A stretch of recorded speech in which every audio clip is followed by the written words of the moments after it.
lost the receiver for my mouse, and I was like, I don't know where it's gone, but I think I might have just found it. So that's good news. So yes, let's go over to WWE, shall we? Whilst I'm battling with my mouse issues. My mouse basically died last night, so I had to get my spare one. And now I'm all kind of confused. I'm using a mouse I don't normally use. I can't find the receiver for the mouse that I normally do use. I mean, these are first world problems. So let's go over here anyway. Let's get back on track. Let's go over to WWE. Look at us. We are getting there. So this is the card tonight, and it looks okay. I've seen a few people being a bit critical of the card, and I can understand why. The Javon match has been a bit thrown together.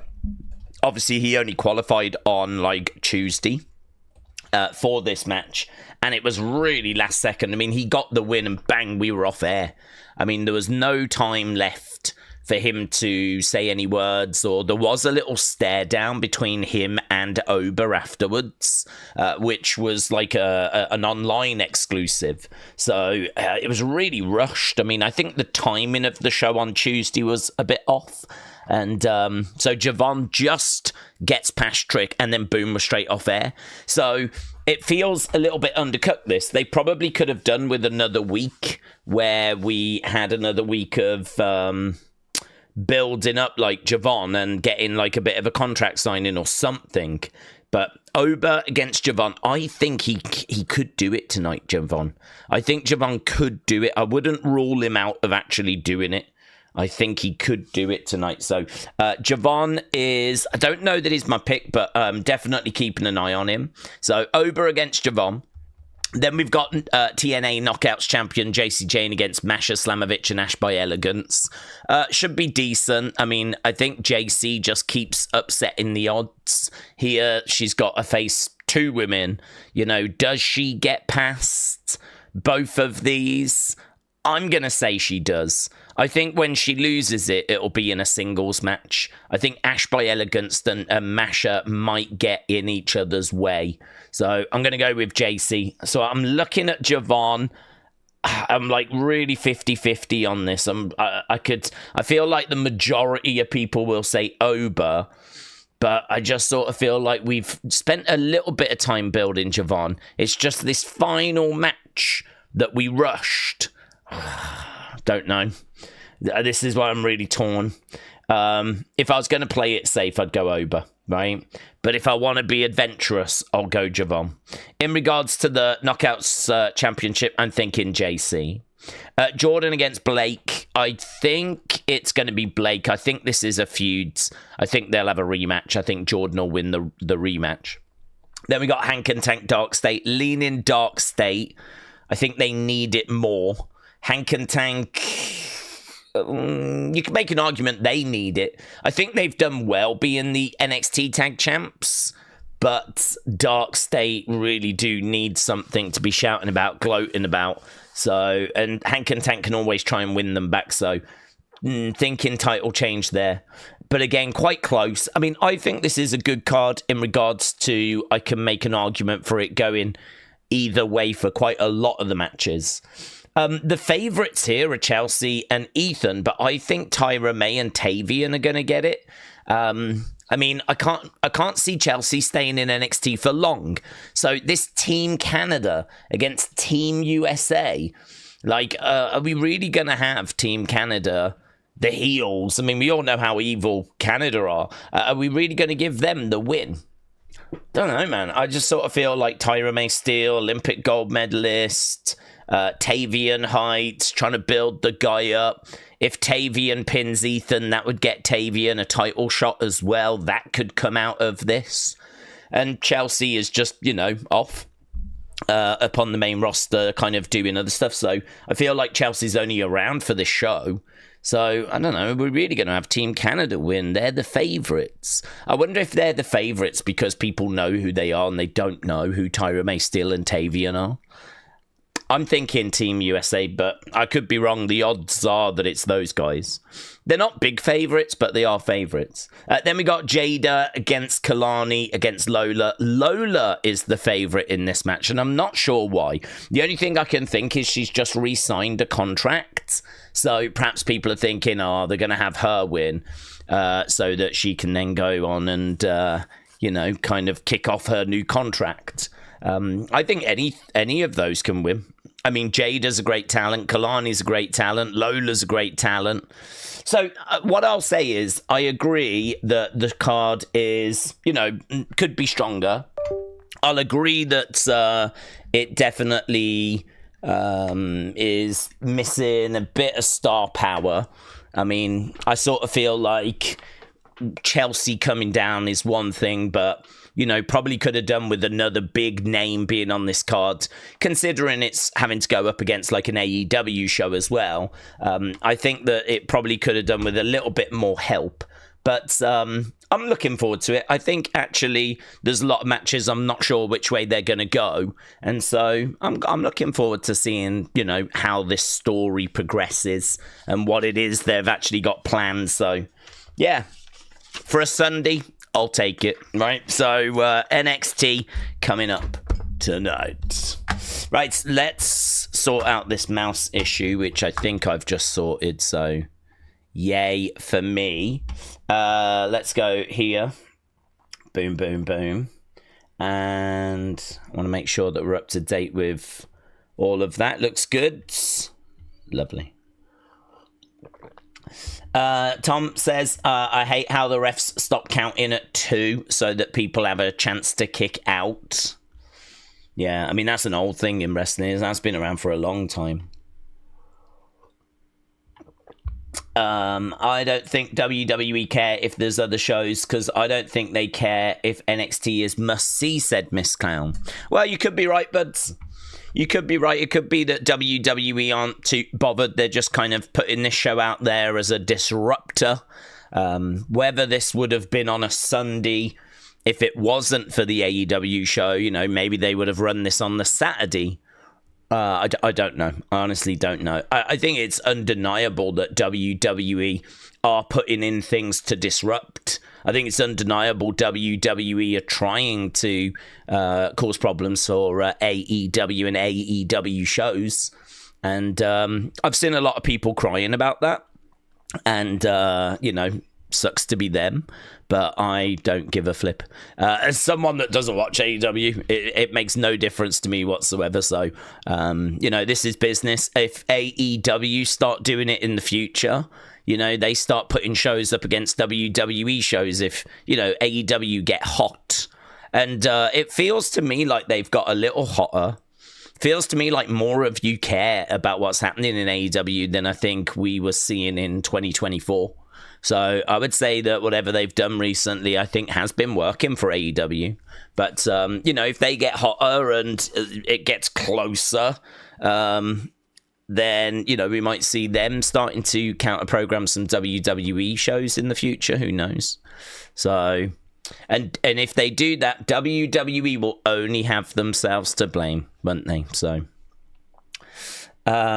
Silver Saka said, to me, NXT is like a kind of indie for WWE.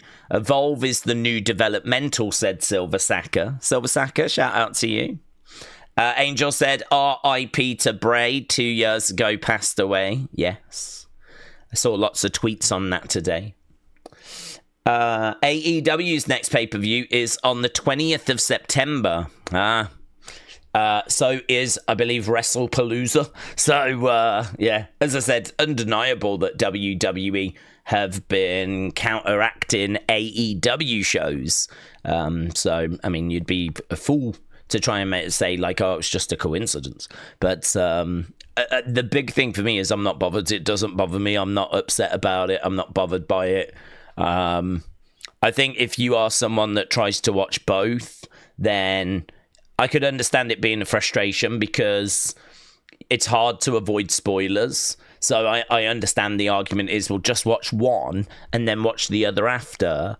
But, unless you're just going to get off the internet, it's going to be really hard to avoid spoilers, isn't it? So I can understand the frustration out there. I'm not in that boat, though, you know, so it's hard for me to be sympathetic. So for me, not bothered. WWE do whatever they think is right for their business. Hangman retains. Made no sense. We're going to have to pick through all the AEW chat. Did you see the Rampage Jackson son did to that wrestler, says Mr. Meme. I tell you what I'm going to do. I'm going to put a thing up. You lot can talk about your... you can have your AEW, right? You can do that in the chat. I'm not going to stop you from doing it. But I'm going to put this thing up. So if you've got some thoughts, theories...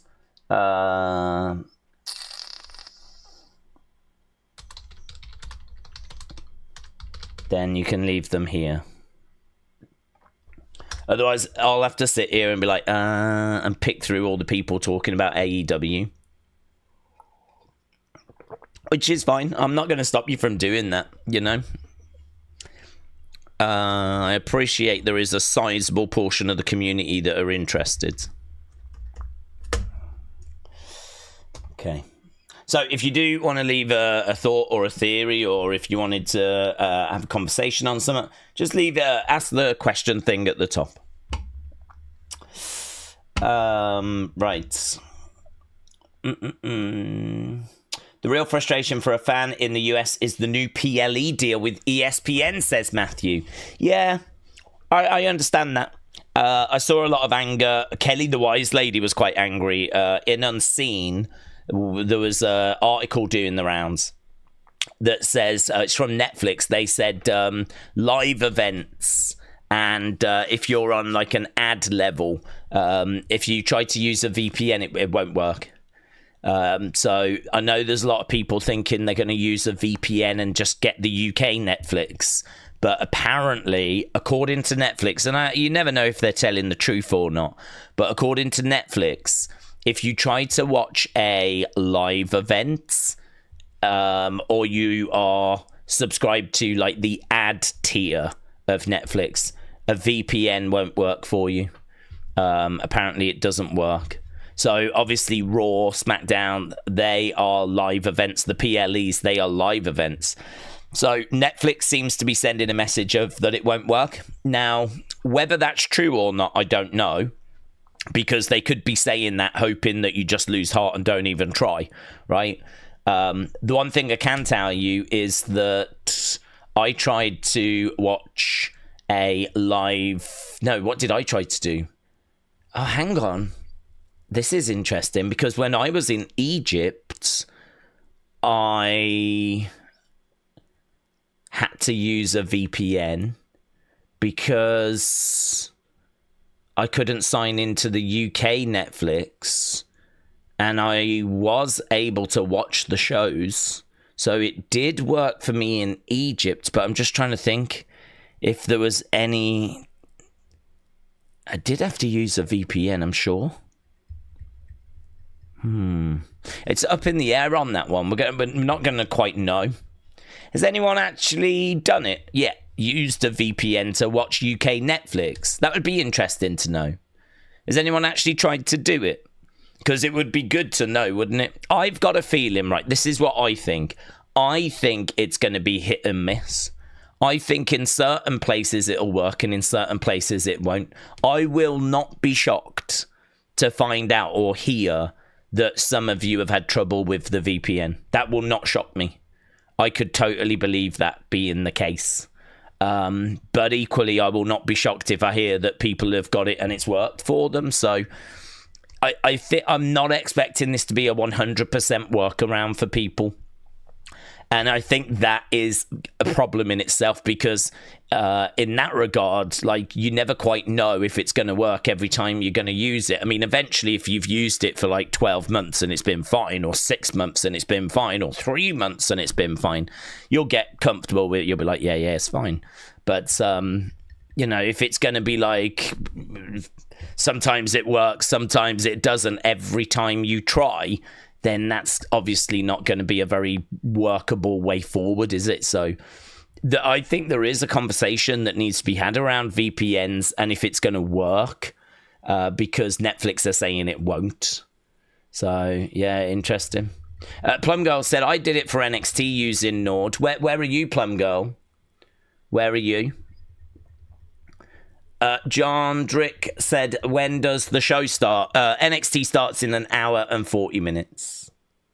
SB said, I don't want to mess around with a VPN. I just said F it and I got ESPN. Mr. Cardinal said, I use it to use sites when they get banned so I can get around the ban. Loke Dog said, I've got Nord and that works for me. Oh, that's interesting because Plum Girl said she had Nord as well. Nord works for me, said Mr. Unfamiliar. Well, this is interesting because people are saying the same one, Nord. Although Spiller said, I use Surfshark and I watch Netflix for Raw, SmackDown, NXT, and PLEs. Interesting. Addy said, stop being poor. Just pay the $70,000 to get VIP tickets, you bums. Yeah, it is a good point. That is a good point. Stop being poor and just get front row tickets to all the shows. Yeah. Sorted. Zach said, I'm in America. I use Proton VPN and to say I'm in Canada. Netflix works for me. Interesting. Why can't I find Heatwave on NXT in the UK? I haven't looked for it yet, so I hope I can find it. I have not looked for it. It should be on Netflix, shouldn't it? If you go to NXT. Well, I'm very encouraged by the amount of people that are saying that they have got a VPN and it works for them. That's obviously very, very good news. Let's take this down and go NXT. NXT. Mine says live on... Oh, yeah, that's right, because it's like 2 hours, isn't it, until we've got the kickoff show. 2025. What date is it? The 24th of... it's not up yet. It says that it's going to be next live on Monday. And Monday is obviously not the day that NXT normally airs. But it will be Monday, like early hours of Monday morning when Heatwave starts. So I'm feeling confident that they will have it. But it's just not up yet by the looks of it. So, but we still got a good few hours to go, haven't we? I think it's the countdown show that starts in like an hour and like 30 odd minutes. So then, like, we've got to get through the countdown show as well. So someone needs to get their finger out, though, and get it up, get it sorted. Because, it doesn't look like it's there yet. Right, let's have a look. Okay, we got a few thoughts and theories and things in the question thing. Caden said, I hope that Javon is going to retain against Ober. Well, Javon doesn't have it, but you mean like win against Ober. Yeah, I mean, that would be cool. I mean, Undertaker gave Javon advice, didn't he? And he said, like, go for it. Go for the biggest dog in the yard. Javon was really lost. He didn't know what to do. And then Undertaker gave him that advice. So I feel like because we've seen Javon sort of a bit lost and then Undertaker having that word and then Javon getting past Trick, like... It feels like we've done a little bit of build in Javon. And Javon's had title opportunities before as well and fallen short. So this is why, for me, I'm looking at this one going, well, do we just have him lose again, do we? Does he really just lose again? I mean, the answer could be yes. Yes, he does. So does he just lose again? Or is this the time where we actually put the belt on Javon? I mean, if you remember... Bron Breakker was, a big name in NXT. He was NXT champion. He then lost the title and started doing some other bits, had a few feuds. But one of the things he did was get into a tag team with Baron Corbin, right? And so he actually was in a tag team with Corbin when I think they got called up at that point. So the thing is that Ober can absolutely lose the title, try and win it back, get involved in some feuds, bide his time, get in a tag team. I don't know when they call him up. I mean, there are rumors that the draft could take place on ESPN. So there's a few rumors doing the rounds that we are still going to do a draft, and it might take place on ESPN. Because we know how ESPN they want everything. They want everything they can get their hands on by the looks of it. Obviously, they can't get SmackDown. That's on USA. They can't have Raw. They can't have NXT. But they've got the PLEs. They want the back catalogue. I wouldn't be surprised if they wanted some additional shows. I mean, I don't know what conversation's going on, but there is just a rumor doing the rounds that like a draft special might be on the way. And that ESPN might be where you have to go to watch that. And that would make sense to me, honestly, because I think ESPN are looking for as much WWE content as possible. I think they, the words that were doing the rounds the other day is they want to be the home of WWE. ESPN want to be the home. The thing is, ESPN is owned by Disney. And if they have like a long-standing relationship, like the opportunities would be huge. I wonder if we would see like Disney WWE rides and stuff like that at Disneyland. I mean, we could, because I know they don't own the IP, but if they have like some sort of long-term agreement in place, then, you wouldn't go crazy, because obviously there's a chance you would have to take it all down, but...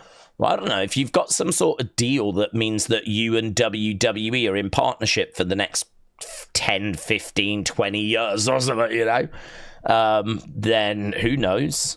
Who knows? So they want to be the home of WWE. We'll have to see if it does become the home of WWE. We'll have to see if they eventually get their hands on Raw and SmackDown. But the noises that they're making at the moment is that they want as much content as possible. And I'm sure WWE would be willing to sell them as much content as they would want as well. So, interesting. I don't know when it comes to Javon, Ober. I don't know which way that's going to go. I mean, but the point I'm making is that Ober can absolutely lose the title and get called up, and that would be fine. He can have like feuds and other things to do in the short term, because I don't think a draft is that far away, or at least that's what the streets are saying. Curtis said, do we think next Sunday we will start to get a Women's World Championship match of some sorts? Next Sunday, well, I think we're going to find that out tomorrow, aren't we, on Raw in Birmingham. So we're going to find out what they're going to do. So anything I would just be guessing, to be honest. But I mean, the clean thing to do would be Io against Stephanie, as we keep saying. But I think they might want to do something a bit more adventurous than that. But considering we've got a PLE just like 7 days away, I don't know if there is the time to do something more adventurous than that. Unless, because what would you do with Stephanie now at Paris? What would you do with her? She has got to get a title opportunity. She's got to have a title opportunity. That's what she's won. So now that the belt has been vacated, doesn't it make sense that she competes for the title? Like, that does make sense in my mind. But, is it exciting? Could you do something more exciting? Well, yeah, you could. You could do a tournament. You could do a Battle Royal. You could do a Royal Rumble, like all the things we said. So, but considering we've got just a week to go until Paris and Stephanie has won the right, and it wasn't just like she got given it. I mean, she won the Battle Royal at Evolution, and she's had to wait ages for her opportunity as well. So I can't see them taking it away from her, to be honest. So yeah, I think it's probably likely that they will take the simple route. I think I would be tempted to take the simple route, and that would be like Io, Stephanie. But I think they would like to be adventurous, but have they got the time? Robert said, not NXT related, but if we could do a meet and greet with a wrestler, past or present, dead or alive, who would it be? It's a good question, that, and I think I've been asked it before, and I can't remember who I've answered before. My mind changes as new things that I wonder about emerge, you know. I think if I was to meet a wrestler, I would want to meet a wrestler that I would have lots of questions for. A wrestler that I would get a lot out of meeting, you know? I mean, like, I love Shawn, I love Undertaker, Bray Wyatt, of course. You know, these are the kind of names that come to my mind first of all. But I think if I was to go a bit further back in time, if I was to go back before WrestleMania 1, you know, that's a period where there's a lot of darkness in my knowledge because there's not lots of footage, to be honest. I mean, you're not going to find lots of WWE footage, WWF footage from the 1960s. You know, you're just not. I mean, there are shows that are online, but... and I know that really, you know, I know a lot of the names that were around. I know that Bruno was on top for like 7 years. I mean, I know who the champion is in that period.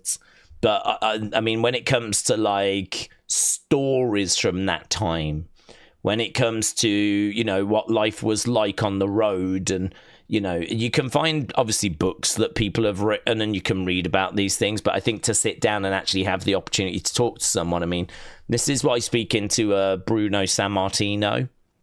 And, you know, Sammartino was around in the 60s, 70s. He was still wrestling in the 80s. And so he saw such a change in the business over that 20 years. I mean, he wrestled for Vince's dad and he wrestled for Vince. He saw WWE before it was an international, you know, promotion. And it was just a New York area. He saw it go from New York to, you know, global. And so, you know, that period of 20 years was such a drastic change. And so, you know, he could tell you about what it was like wrestling in the 50s as well, because he wrestled in the 50s. He was around in the 50s and struggling a bit and ended up going to Toronto. And then in Toronto, he made his name and ended up coming back to New York. 63, I think, is when he won the title. I mean, for me, Bruno is the one that I think he could answer a lot of stuff for me. And it would be WWE related because it would all be the early years of WWE. But honestly, I mean, like, if it wasn't for the controversy, I mean, is there anyone better than Vince McMahon that you could talk to? I mean, just think of what you could ask Vince. I mean, there wouldn't be enough time. You could spend hours and hours and hours talking to Vince about why did you do that? Why did you do this? Why didn't you push this guy? Like, what was you thinking with this? You know, what challenges did you face here? If this hadn't have worked, what would you have done instead? Like, Vince has got all those answers. But I don't know that I would want to sit down and chat with... I don't know that I would want to sit down and chat with Vince with, obviously, the kind of situation that's going on. Don't know how I can unfreeze this. Give me a second. I don't even know why it froze, to be honest. We haven't had this issue. Encountering new issues. Very exciting. Love this for us. Deactivate. Deactivate. I've gone. Give me 1 sec. Let me re-emerge. Looks like OBS actually crashed, which is the software I use to stream. Looks like that just momentarily crashed or disconnected. I mean, I don't think I knocked anything, so I don't know why it's done that. But yeah, one of the only ways to fix it is just by like closing the software down and kind of relaunching it again. So that's a bit annoying. I wonder if my settings are a little bit too low, actually. I dropped them the other day when we were having some technical issues. I wonder if it's something to do with that. Don't know. I've boosted them a little bit. Hopefully that's better. So, yeah, I mean, look, Vince would be the one to speak to. I think Bruno Sammartino would be fascinating. Bray Wyatt would be fascinating, obviously, to dig into his brain, dig into his mind, and kind of understand the universe he was fleshing out a bit more, you know? I think the answer would be somewhere kind of in there. Robbie said, do we think we'll see any returns on new signings? I can't really think. I'm not aware of any new signings. I'm not aware of anyone that's available for us to parade.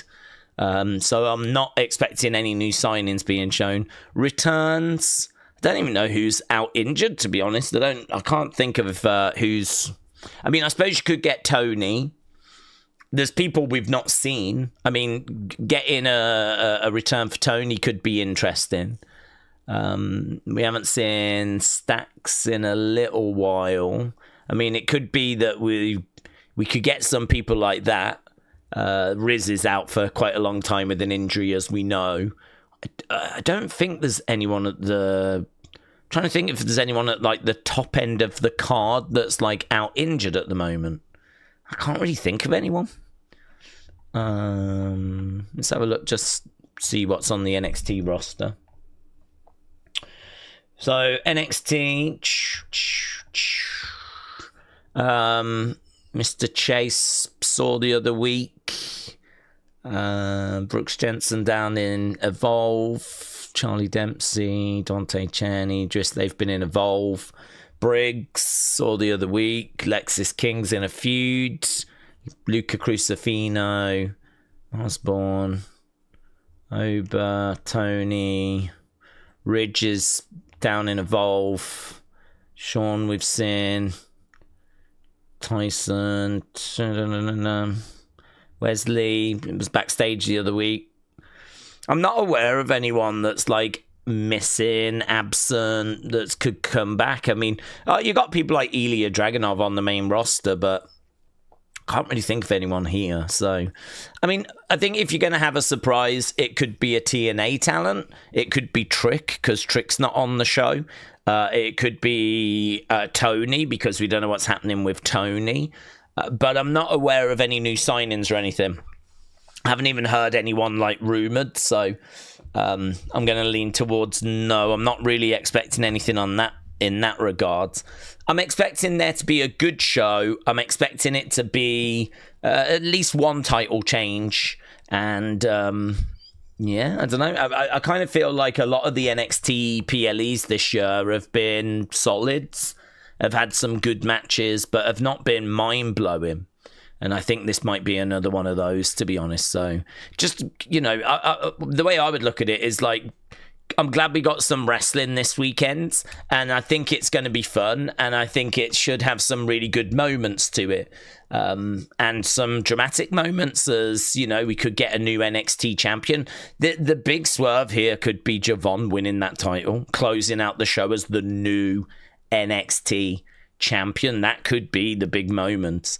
If this was unopposed, then obviously that would be great, but because it's going up against like an AEW show, then of course, you know, well, is it? I mean, it might be on a little after it, to be honest.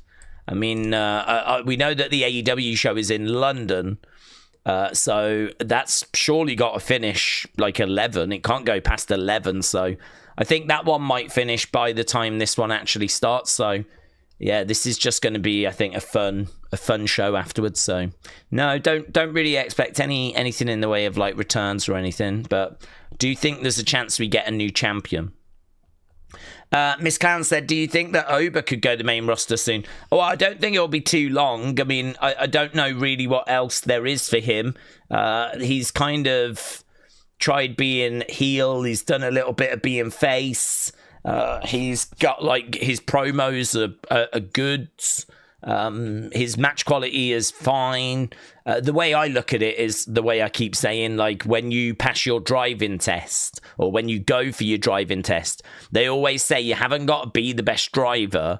You just need to make sure that you're safe on the road. So I think with Ober, you don't need to be a WrestleMania main eventer. You don't need to leave NXT as like the fully final form, right? You just need to be ready for whatever the main roster is going to throw at you. And he can have solid matches. He can cut live promos. He has obviously got a really good look. The presentation, I think, is sorted. So I sort of feel like, is he ready for the main roster? I would say yes. I would say that he's not the final form, but then I don't know when you ever reach your final form. You know, I mean, when Roman left NXT, he was not the tribal chief, right? So I sort of feel like, yeah, he can go up, but they just need to make sure they've got creative ready for him. I mean, that is the most important thing. If they get him to do in-ring promo, he can do it. If they need him to, like, smash someone up and make it look good, he can do it. If they need to put him in some matches against different opponents, which of course they will, he'll be fine. So I think he's ready. I don't think, like, he's reached his final form, as we said, and I think there is more learning to be done. But just like with your driving, they say you don't have to be the greatest driver in the world. You just have got to be safe, so that when you're on the road, you can continue learning and improving. And I think the same is true there. So I don't think it'll be too long. I don't think it'll be another couple of years. I mean, if we're doing a draft, I think there's a chance he's in the draft. I would say probably after WrestleMania at the latest. I wouldn't be shocked if they just wait until after WrestleMania, because they might look at it and go, well, we don't need him actually before Mania. We're kind of covered. Like, we're fine. We might use him in a Rumble, and then we might call him up the Raw after Mania. That could be the plan. So it could be that he's got, you know, quite a bit of time left to go in NXT, and it could be that they want to keep running with him as champion. Or you just do some feuds, put him in the tag division, just give him some different experiences. I mean, but the thing is, it's a myth that if you stay in NXT for a long time, you just get better and better and better and better, and by the time you come out, you're like better. I sort of feel like with wrestling, you kind of go on a real steep learning curve. So, like, you know nothing, right? Ober won't have known anything. He didn't come from the indies. I think he came from Next in Line, which is like the athletes that they get from high school, whatever, and they, you know, train them up, right? So he would have gone from knowing no wrestling, not having done any promos, to now wrestling and doing promos and being what you see on TV. So I feel like you do this steep learning curve, and then it really feels like at some point, and it's obviously a different point for different people, you sort of start plateauing. You sort of start seeing that progress sort of slowing down, and you'll reach a point where you're not really progressing anymore. You know, until you change the environment, change the training, change up the situation, like get some different voices involved, you probably have kind of got everything you're going to get there. And so you probably need to mix it up. And this is why going to the main roster, working with different talents, getting advice from different people, being in different environments, like that can help actually, you know, kick on your development. So actually, I think staying in NXT for like ages, it can actually become counterproductive. It's not it's a bit of a myth that it's like, well, if you stay in NXT for 3 years, you're just going to be 3 years better. And it's like, well, maybe, but maybe not. It's going to be different for everyone. I think there is an argument that you reach a level and then you kind of find it really hard to progress from that point, until you actually get some different experiences, different voices, different teaching techniques, different outlooks. And, you know, you might have got everything you can out of NXT. So I sort of feel like he's at a point where he can definitely get those next experiences. But yeah, maybe it'll be 2026 before he does. And Angel said, how long do we think Brock Lesnar is going to be around for? I really don't know. The Brock Lesnar conversations are really difficult because we are definitely in uncharted water. We are in waters that I was not expecting us to go in.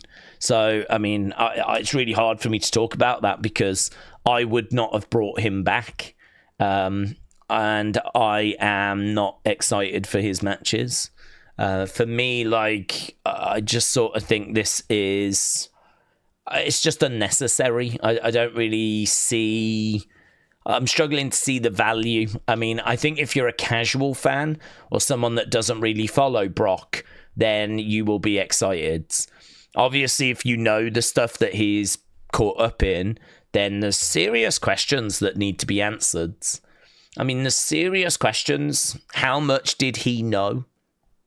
You hear a lot of people online saying, yeah, but what's he guilty of and all this kind of stuff. And it's like, well, it's not that. You're looking at it the wrong way.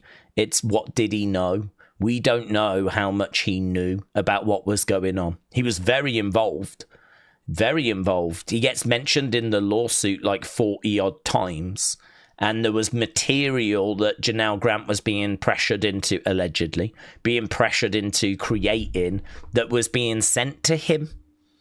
And there was dates, meetups that were being arranged for Brock to go and meet up with Janelle Grant now. This is all in the lawsuit, right? This is all in the lawsuit. These are the allegations. This is what has kept him off TV for 2 years. I mean, I think the last time he'd been seen was SummerSlam. He was 2023. He was going to be in the 2024 Royal Rumble, and then as soon as all this stuff came out, they pulled him, and that was it. I mean, he was going to face Gunther at WrestleMania last year. That got scrapped. They pulled him out the Rumble. This guy has just not been seen in so long. This is the reason why. This is the stuff that has kept him out. Is all this stuff. Why he's now allowed to return, no one really seems to know. No, I mean, like, all we know is that the legal department in WWE have cleared him and have actually, like, said that he can come back. Why, we don't know. That uncertainty, I think... I mean, that uncertainty is the problem, really. The whole uncertainty around him, like, what did this guy know? What was this guy involved in? Like, it's just, I'm just uncertain around it. I just don't need to watch him wrestle. I just don't care. I'm not someone that gets sucked in by star power, you know. There's people out there that freak out about Brock Lesnar because, you know, he's the beast and all this stuff, but it's like, okay, cool, but like the stuff that he got caught up in is really flipping serious, and I just don't feel anything towards him right now. I just don't feel any kind of goodwill or engagement or connection. I don't feel anything like that towards him right now, because I just don't know what's gone on there. You know, I just have no idea what's gone on and what he was a part of. So. For me, like, how long is he going to be around for? I think it's unknown. I mean, if there's going to be a backlash against it, which I don't know that there is, actually. I don't know that there is. I mean, he came back at SummerSlam. Everyone was shocked, and WWE have just moved on, really. And he's not been seen since. And we're doing Paris first. And so once we get past Paris... You know, we're going to have to then start putting him out there in front of live crowds. And it's going to be really interesting to see how the live crowds react. It's going to be really interesting to see what reactions he gets. People point to the fact he got a really good pop at SummerSlam. But the truth was, that was a lot of shock and surprise because no one expected that. No one expected that. No one predicted that. No one was talking like or saying that was going to happen, right? And so, you know, it just completely came out of nowhere. So, of course, you've got a lot of people like shocked faces go like, you know, they are there. They are witnessing history. They are. And the other thing as well is if you're there and Brock comes out, you've got no idea if WWE haven't cleared him. Because, you know, he's been found innocent or something. Oh, my God, Brock's back. They wouldn't bring him back if he wasn't innocent. So this must mean he's innocent. So you've got all these kind of thoughts in that crowd as well, right? As well as shock and actually being there in person. I think, you know, look at some of the live reactions. Compare them to some of the reactions people had that were watching at home. Very different.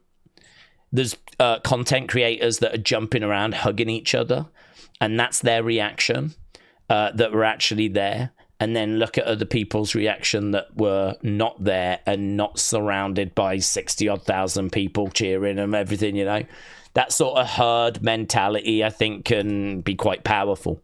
And I don't know, man. I bet there's a fair few people that would ideally like to take their reactions back if they were actually there and jumping around and screaming and shouting and celebrating and everything. So I really don't hold up the SummerSlam reaction as anything like any kind of major indicator.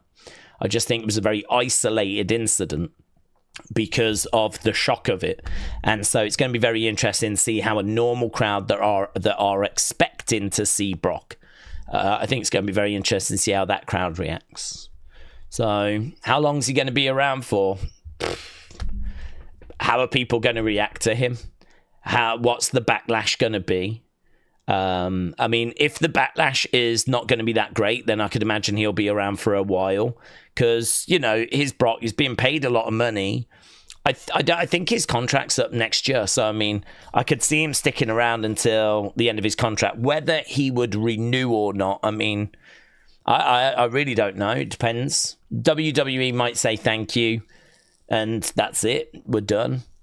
But then if things have been fine and there's been no backlash and everything's just fine, then, you know, and he's feeling good, they might offer him a new deal and he might re-sign it, mightn't he?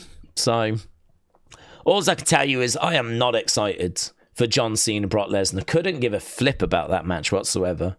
I'll sit and I'll watch it. I ain't going to boycott the show. I'll sit and watch it, but I ain't give a flip about it. It's going to mean nothing to me. I will sit, I will watch it, but I won't care about it. Because I don't care about it. I don't see how people... Well, I suppose people are going to care, but I don't care.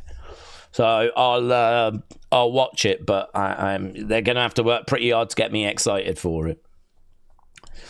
Right, Jacy said, I'm conflicted about the ESPN deal. Do we think fans will leave WWE? Some might. I mean, fans are coming and going all the time, so some might. I think that if you were struggling with the current product, this could absolutely be the straw that breaks the camel's back. But the other thing is that there are people watching WWE for the first time all the time. So there's a real churn. I mean, we see people coming and going in our community. This is not the same community of 5 years ago. You know, I mean, there will be people that were here 5 years ago, but there's going to be a lot of change. And the truth is that you see that in wrestling. I mean, I've seen cancelled WWE Network, and, you know, I've seen people saying if they do that, I'm not watching anymore. I mean, we've been through this a lot. So it's just the new one, the next one, yeah. And the thing is that they've kind of got you over a barrel in a way. I mean, you could go off and start watching AEW, but then, you know, if AEW start doing something stupid, you might end up like quitting that and maybe you come back to WWE. Or maybe you stop watching wrestling altogether. Don't know. Everyone's on their own separate journey, to be honest. So I certainly don't think it's going to be anything sizable. No. I think there is upset and anger around it. But equally, I think that people have kind of understood that this was, business. I mean, the truth is ESPN offered a lot more than Peacock, and that's what it's come down to. I mean, ESPN offered them $325 million a year, I think, and Peacock was $275. So that's $50 million a year if they stayed with Peacock. Add in the fact that, like, ESPN is a much bigger platform. ESPN is kind of like a home of sports. So I sort of feel like the other elements, the credibility, the traffic, all that sort of stuff, like, it's good. It's considerable. It's exciting. I think WWE are genuinely excited to partner up with a powerhouse like ESPN, which, has got the power of Disney behind it. I mean, that's power. So I think WWE have looked at 325 million a year compared to 275 million a year. I think they've looked at Disney connection and ESPN and the power of all of that, and they're excited. The downside, of course, is that fans are now going to be even more out of pocket, which totally understands the upset. Really do totally understand the upset. So I think this is something which everyone's got their own personal journey on, to be honest. I don't expect there to be loads of people leaving. I think some will. But I think WWE will maybe attract some new people as well. There'll be some people that maybe haven't watched that start watching, that have got ESPN, that can, come into the sport, into, WWE, and maybe replace those that decide it's not for them anymore. So, yeah, it's a real shame, honestly. I mean, I wish that there was a better way of the fans not having to pay that money, or even if it was just the same price as Peacock, then that would be good. The only thing is, look, if ESPN seriously want to be the home of WWE, I mean, ultimately, if they can get the back catalogue, if they can get the NXT PLEs, maybe even get an NXT, I mean, buying an NXT for them would be nothing. I mean, NXT was it was 20 odd million, so I mean, it's nothing. So they could easily, when that deal comes up, take NXT from the CW network. Just like what we've got over here with Netflix, where we have Raw, SmackDown, NXT, PLEs all in one place. I wonder if ESPN could become that for you guys, if they are serious about wanting to be the home of WWE. So I don't know. I get why there's people upset about it, but I also understand why WWE couldn't turn it down. Mackenzie said Raw is in Birmingham. Could we see Pete Dunne and Tyler Bate? Yes, I think we could. I mean, they might only be in a dark match.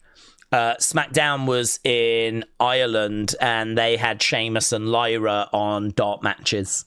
So Pete Dunne, Tyler Bate, they're doing Grande Americano stuff at the moment. So, but actually taking the masks off and having new Catch Republic. I don't even know if they're still using that name, but having them on a dark match, I could see. Or someone comes to the ring, open challenge. Pete Dunne answers it. I mean, you'd get a great reaction for that, of course. So yeah, I'd expect to see them in some capacity. Airwolf said, would we prefer WWE invest in Trick or Ober rather than bring in Jericho back? I don't think they get in each other's way, to be honest with you. I think that WWE is big enough where you can accommodate calling up Trick or Ober and bring Jericho back. So I don't necessarily feel like they have to get in each other's way. I mean, Trick Ober could go to Raw, Jericho could go to SmackDown. If I had to choose, I would bring Jericho back. I would bring Jericho back because I think it would just be for a very short run. Trick and Ober are okay in NXT for a while. I mean, honestly, I wouldn't be down on them still being in NXT until just after WrestleMania. So let's say Trick Ober get called up on the Raw after WrestleMania. Say one goes Raw, one goes SmackDown. Well, I would bring Jericho back at the Rumble, have him do something at WrestleMania. Then you can bring Trick and Ober up after WrestleMania. It's going to take them a little while to find their feet. I mean, look at Bron Breakker. I mean, Bron Breakker's been on the main roster a little while now, and he's done some good stuff. He's won the Intercontinental Championship, whatever. But I think we can agree that he's not quite hitting like we need him to hit, or at least to me, he isn't. He's getting regular TV time, and they're presenting him really well. But I don't see someone there that's a multiple-time Night 2 WrestleMania main eventer right now, yeah? I mean, him and Bronson lost at SummerSlam. And, he's kind of struggling a little bit with momentum in the ring. It's just hard when you first start out, like that kind of building people and getting them to the level you want. It takes a long time. So I think the reason why I would bring Jericho in is because I think I could definitely get the first part of 2026 without him getting in the way of Trick and Ober. Then the second part of 2026, I'm still building Trick and Ober. And as I go into 2027, then maybe they could be in each other's way, but I don't think they would. But by that point, I'm looking at Jericho calling it quits, to be honest. I mean, I really don't think you're getting loads out of Jericho. I think when he comes back for one last run. And so, if he comes back at the Rumble and calls it quits at WrestleMania 2027, I don't really feel like he's got in the way then, to be honest, of Trick and Ober. So just rough kind of ballpark, that would be in my mind. Do you find sometimes people want to move a bit too quickly with people, just get them straight to titles and things like that? Like, I think Trick and Ober, when they come up, it's going to take time. Going to have to kind of, get the main roster crowd used to them, get their characters, like their presentation right and all that sort of stuff. I mean, you can use 2026 for that. And whilst we're in the process of working on that, you've got Jericho in his final run. Robbie said, I don't have an ad plan. Well, you should be okay. William, hello. Shout out to you. Said, have we got any surprises? There's not really been any rumours. I've not seen any rumours. And as we just looked, I'm not aware of anyone that's like really out. If we do potential surprises, Heatwave, sometimes like What Culture or Wrestle Talk or someone. Yeah, I mean, look, Wrestle Talk 2 days ago did here's 7 potential debuts. So, I mean, we can look at them together, right? So here, this is 7 potential debuts at Heatwave. So let's see how exciting these are. Jaida Steele from Evolve, right? I don't see it happening. Kylie Ray from Evolve. She's currently the WWE ID champion. Don't see it happening. Elijah Holyfield could do, but not been introduced to him. I mean, I think he's been on LFG, but never seen him. Wouldn't, I'd have to learn about him just like you lot, because I've not seen LFG, so we'd have to learn about him together. Keanu Carver is in Evolve. The Righteous, that's interesting, actually. That's interesting. Do we bring the Righteous in? There's no rumours that we are. No rumours that we are, but they are available, and it would be in addition to the tag division. So actually, that out of all of them is the first one I'm like, okay, yeah, I see that. Wagner Jr. is a AAA star. We could bring in someone from AAA. I mean, we've brought in Mr. Iguana and whatever, but I don't think that would be that exciting. Leon Slater, yeah, well, he's amazing, but is he available? I mean, he would just be a TNA talent, wouldn't he? I was so impressed with this match with Moose. So impressed with, he came out, AJ Styles came out and was saying, like, the future is this guy and everything, and he's young. I mean, they could definitely look to showcase him on NXT, but, yeah, well, there we go. There's 7 potential surprises, and out of that 7, they're either Evolve talents, AAA talents, TNA talents. I think the only one there that would be kind of outside of the box, kind of actually, oh my god, this is really cool, would be the Righteous. So there's no rumors for them whatsoever. So it doesn't really strike me as being. I don't really think there is going to be much that we're going to get tonight in that regard. Where are we time-wise? Oh, we've done an hour. Chris said, I'm still in hospital, but I hope to be out soon. The faction team Devil's Victims for Thursday. Chris, thank you, buds. Well, I hope you do get out soon. You've been in there a long time now, haven't you, buds? So I hope you do get out of hospital soon. So, Devil's Victims on Thursday. Got you. Good luck. Make a speedy recovery, buds. Right, where do we get to here? Mackenzie said, if Jericho did come back, what would they do if he, and also, hang on, if he did come back, what would they do? And don't want his relationship is like with Triple H. If Jericho comes back, they will, I would think, give him a talk show. I mean, to be honest with you, you're not bringing Jericho back at this stage in his career because he's, going to wrestle classics. I think you do a lot of character work. Jericho has always been good with, like, fun little gimmicks. He's always been good with just, like, the learning tree, little bit of bubbly, the list. He's always good at those kinds of things. So I think with Jericho, he would have something like that he could get over with the fans. And I think that you probably give him like a talk show segment, certainly lots of promos. I think if he's going to do stuff, there'd probably be a lot of tag matches. You might do the odd feud. I mean, I wouldn't be shocked if we revisited him and Kevin Owens, We could definitely do so. I mean, him and Kevin Owens, I feel like that would be something we would definitely have to revisit. So, yeah, all that sort of stuff. But I don't think he'd be around for long, to be honest with you. I think that we would be just sort of wrapping up his career. It would be a bit like, we're done with Cena this year, and so you kind of wrap up Jericho's next year. It would be different because Jericho's just not the same level star that Cena is. Jericho's a legend, but I don't know that if ever you do a Mount Rushmore, Jericho's name doesn't really get mentioned that much.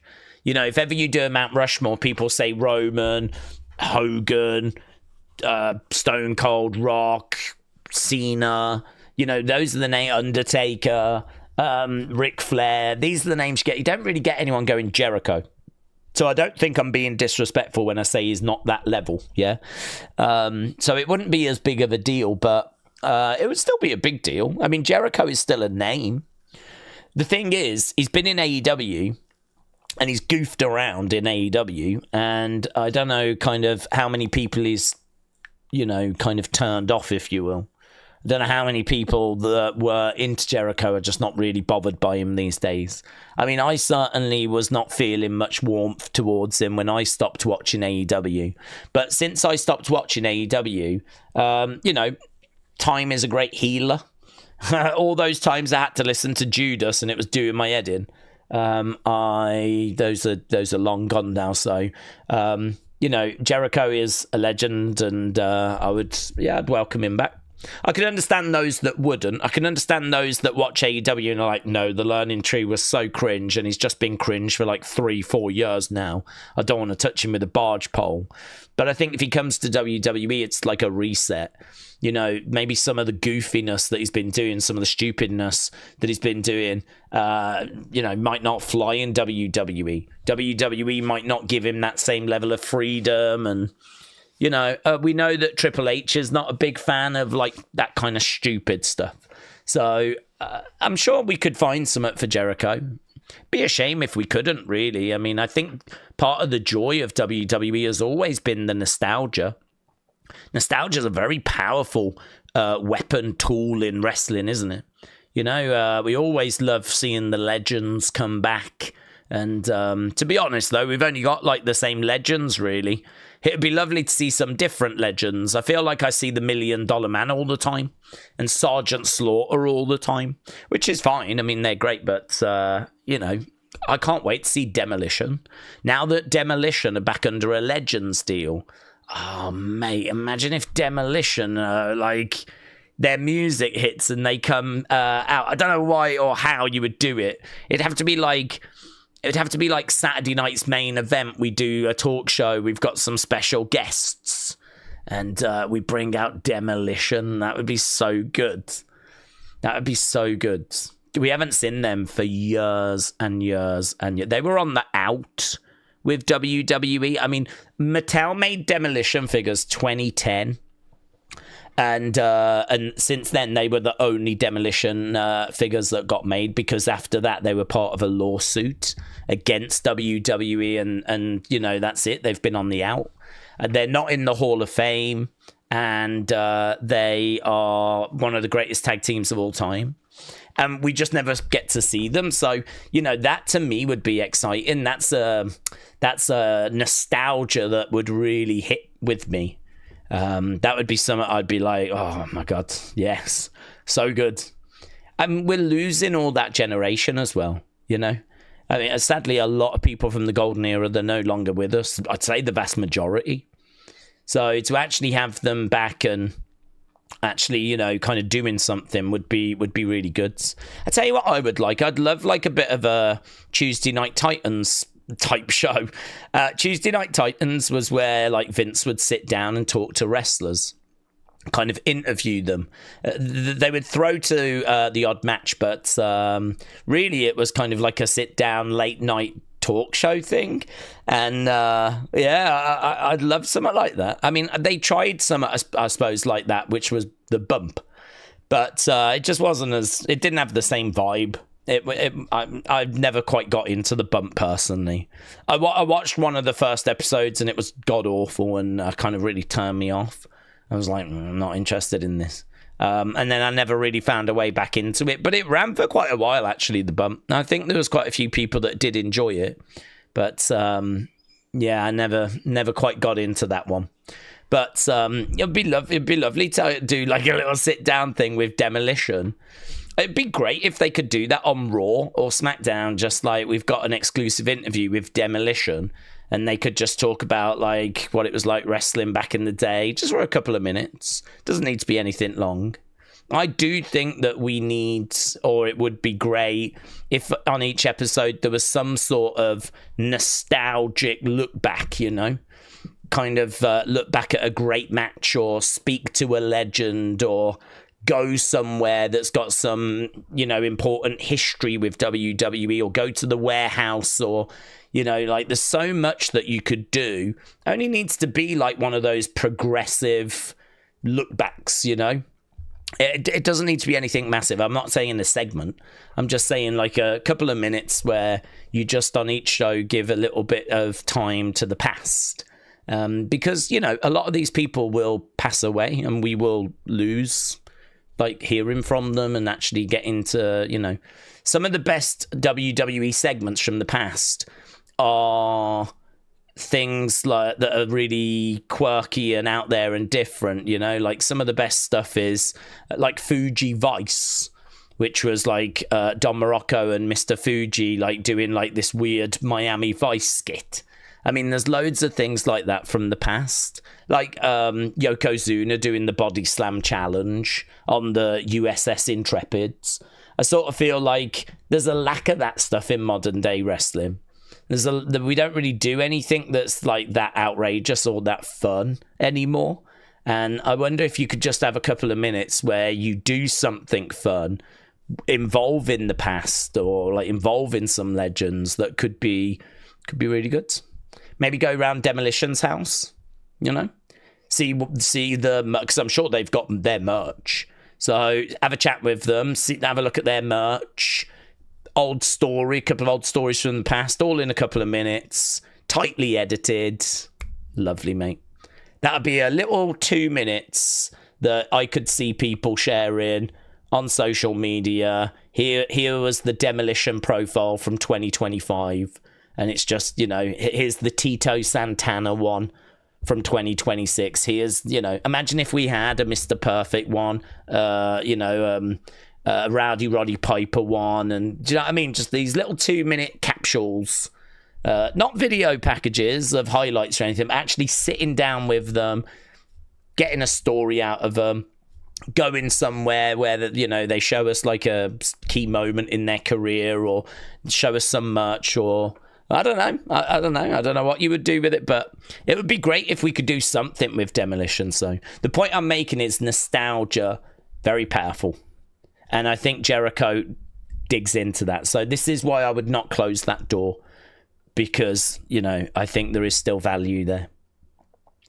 Big Time said Daze, Kross and Scarlett reportedly dropping F-bombs last night. Felt like more evidence this is not a work, says Big Time. Okay. Mr. Unfamiliar said, have you seen Rampage Jackson's son? Yes, we was talking about that, wasn't we? Flattening a wrestler on purpose because they were embarrassed by the wrestler the day before. Raji admitted on stream he knew he wasn't supposed to really hurt him. Yeah, I've seen it. To be honest with you, I don't really care about it because it's not WWE. It's some indie show where... And you know what indie shows are like. They set each other on fire. They do stupid stuff all the time. And I can't quite get my head around what this was, because apparently it was a work that has somehow gone wrong. So to me, I can't quite, what was the communication, right? I mean, like, why did he go in there and just start wailing away on him? I mean, I understand that something had happened between them before, but I have also seen a video of them apologising and actually making up after that incident. So actually Rampage's son speaks to the wrestlers, and the wrestler in particular, and they're like, listen, I'm so sorry. You know, I'm always working. And, you know, Rampage's son's like, yeah, no, I get it. I get it. And they seem to be cool. Everything's cool. And that clip is doing the rounds. So I've seen a clip of the wrestler hitting Rampage Jackson's son with something. Things don't make sense, because if Rampage Jackson's son is an MMA fighter, look at the clip of him being hit with this drink or something. He doesn't flinch. It doesn't make any sense to me. If you're an MMA fighter, your natural instincts, if someone is going to punch you or hit you with something, is not to just stand there. Your natural instincts are to block, defend, you know, parry, something, right? This is what you do for a living. If someone's going to throw a punch at your head or smash something in your head, you're not going to just stand there. So I can't work out what this was, because part of me thinks, was he meant to hit him with this object, but actually he hit him harder than he thought? Maybe he said some stuff during it he wasn't meant to say. It's really weird how Rampage Jackson's son doesn't move when he gets hit with this item. He doesn't react. I mean, like, and it's not that quick. It's not so quick that he wouldn't have seen it. Like, I can actually get the video and pause it, and the wrestler that hits him with this item, his hand is back here, like, ah, and Rampage Jackson's son's in front of him with his arms down, just like, it's as if, like, he's allowing to be hit. He's, like, letting him hit him. That's how it seems to me. And don't forget, this is a work, right, that's gone wrong. So there needs to be a reason for him to get in the ring, right? He can't just jump over the barricade and get in the ring for no reason. So I think a lot of people are saying he got hit with this item and that's why he jumped in the ring. But the whole thing was a work. And I think that him getting hit was part of the work. So I think you've got a lot of people looking at stuff and pointing at stuff. And honestly, I don't think we know the full extent of the truth at the moment, right? To be honest, as a result, I find it hard to care. Because to me, it's just carny, indie nonsense, right? I mean, clearly something was planned and the guy's gone too far. Yeah, Rampage Jackson's son's gone too far. But I don't think you can point to him getting hit as being like, well, he got hit, you know, because I think that was part of the story, right? And then he jumps over the barricade, slams the guy down. Now, normally in wrestling, you would leave it there.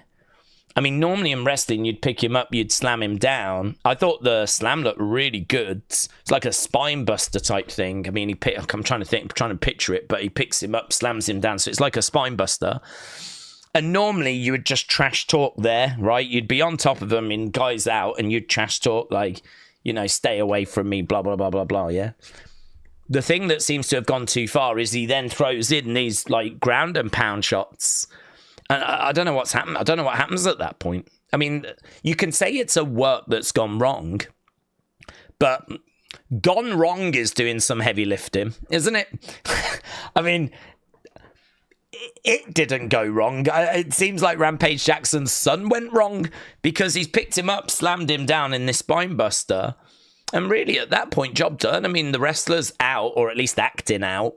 And then, like, Rampage Jackson's son, like, trash talks. It seems to be those ground and pound shots that are that step too far, that, if he is unconscious and not just, acting it, then those shots seem to be the thing that's gone too far. It's really hard to know at this stage what the truth is. It's hard to know what was intended, what overstepped the mark, how much of it was planned, how much of it is the work. I mean, who knows? He could have picked him up, spine busted him, and it could be at that point the guy's absolutely fine on the ground. And it could be that even they plan to do a couple of shots, but it's just a couple of them connected and actually got through. And because of Rampage Jackson's son being MMA fighter, and not having the ability to pull his punches, it's so hard to know how much of this went too far. It's so hard to know what is a work, what is a shoot, what was planned, what was, went too far. I mean, this is why for me, it's probably best to just stay quiet on it until the truth comes out. I would say get the police to investigate it. If this isn't a work completely, right? If this isn't a work 100%, and I heard the guy got took to hospital. I haven't seen pictures of him going to hospital, but I've heard he went to hospital. But if it's a case that this was not like, something has actually gone wrong here, which it appears to have gone wrong, then, get the police involved and they can find out what it was that was planned, what was pre-prepared, which bit actually overstepped the mark. Him getting in the ring, I don't believe is the problem. Him doing the spine buster's not the problem. I think it's the ground and pound shots. And I don't even know if they were planned and if they weren't planned, why did you do that? I mean, that's the line that's been overstepped, isn't it? But I find it really difficult to care, honestly. I mean, obviously, I don't want the guy to get hurt. I mean, I've heard he's alert and he's awake in hospital. So I'm going to trust that means he's okay. Okay. So clearly we don't want that wrestler to be actually hurt or injured. And I'm sure he's banged up, but hopefully things look like he'll recover and, fine, great. But I don't know, man. Indie wrestling just does stupid stuff to get attention. I just find it so hard to care. They do stupid stuff. I mean, this could absolutely be planned, and it could be that the wrestler thought that he could take it as well. It could be like, okay, jump in the ring, slam me down, couple of shots, make it look good. It's a bit like The Rock said to Travis Scott, if you're going to lay it in, make sure you lay it in. Like, we've got to make sure this looks good. Like, the John Cena heel turn was so important. The Rock didn't want Travis Scott ruining it. The last thing you would want is John turning heel, but then everyone talking about Travis Scott, like, doing stupid punches. So, The Rock said to Travis Scott as they were making their way down to the ring, if you're going to actually lay it in, lay it in. And then, of course, Travis Scott did. And people were then upset about that. Well, you don't know, and I don't know what's been said. I don't know what's been planned when it comes to this spot. I mean, what if the wrestler was like, right, jump the railing, slam me down, couple of shots whilst I'm down on the ground, and, make it look good, yeah? And, of course, you're talking to a trained MMA fighter. If he's going to make it look good, it's going to, I mean, like, he might flip it and make mistakes as well. He might actually connect, and that might be a problem for your face. So it's like, this clearly has not been professionally handled. There's clearly not professionals involved here. Like, I just think that it needs investigating. We need to know what was said, what was requested. It doesn't look good for Rampage Jackson's kids. But equally, you know, what if it turns out that everything was fine? None of it was a problem apart from one punch that just knocked him out cold. What if there was just one punch that got through? And that's the one that did the damage. And so really we're talking about one punch. But saying that, one punch can end a man's life, can't it? Depending on how it connects. So it's hard. I can't really add any more than that. I mean, I've seen all the videos. I've seen people talking about it. I've seen people saying that Rampage Jackson's kid should go to prison and all this sort of stuff. But, I mean, apparently this is a work that went wrong, is what they're saying. So him getting in the ring was planned. Now, if he's going to get in the ring, he's going to do something. So I've got to think the spine buster is planned. So really, for me, there ain't no problems here apart from the punches.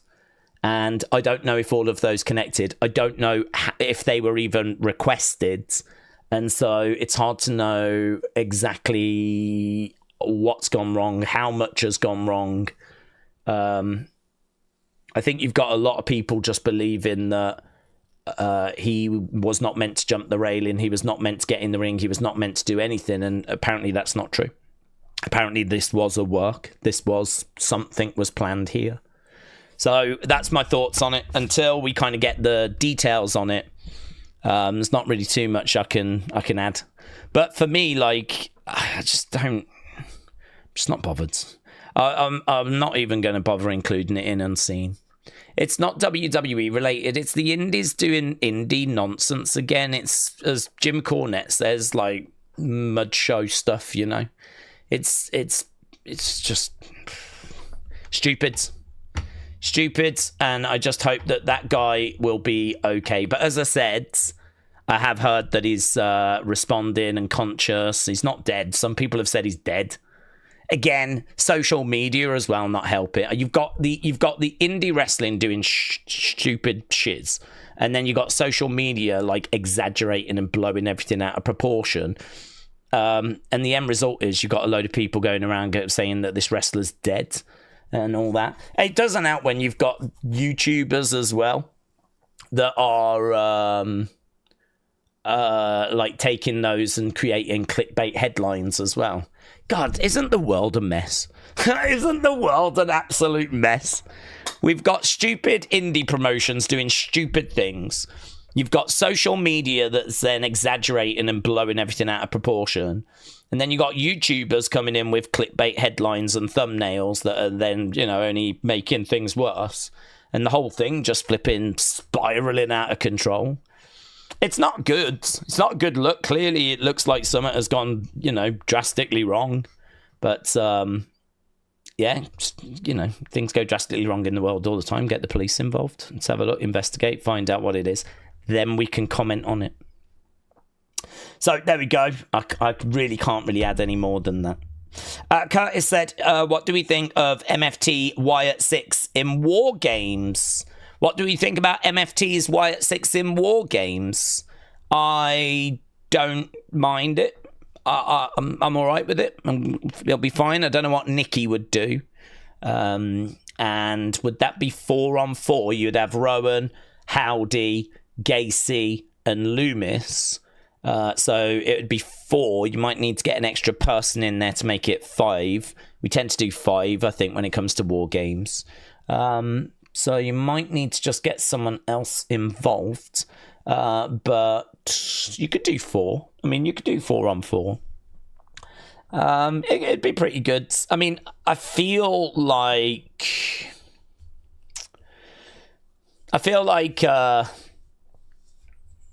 it might underwhelm, actually, because I think the Wyatts would need some really interesting stuff, really creative stuff.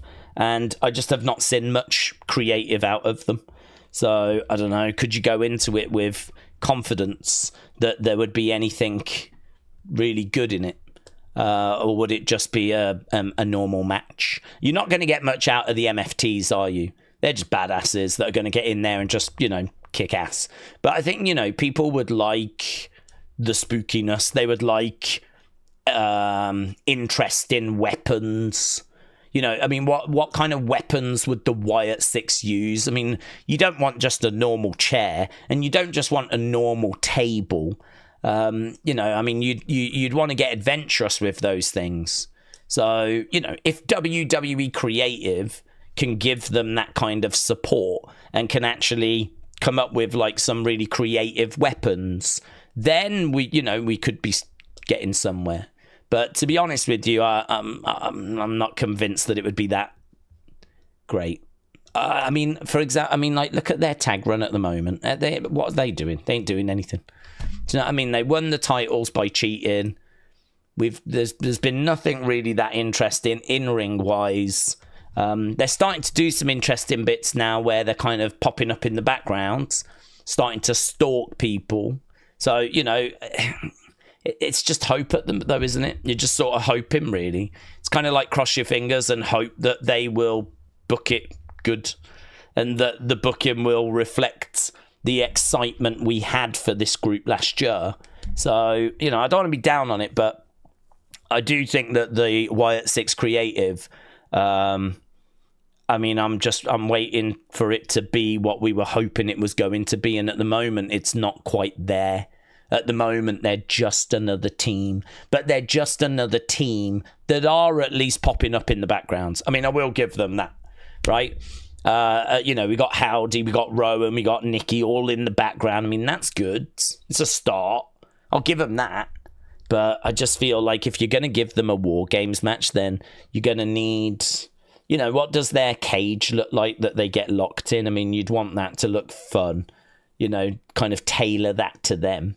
You'd want the weapons they use to kind of look good as well. You might even want a spot in the match where, one of the MFTs gets sort of confused and a little bit like distracted and like overwhelmed or something. I wouldn't go as far as saying mind control. But, like, what if there was a moment where one of them was just, like, not fighting? Just standing there and the rest of the MFTs are like, dude, what's up with Talatonga? You'd want that sort of stuff in there, to make it more unique to them. But I just don't know that you would get that, honestly. I really don't. I don't know that you would get that.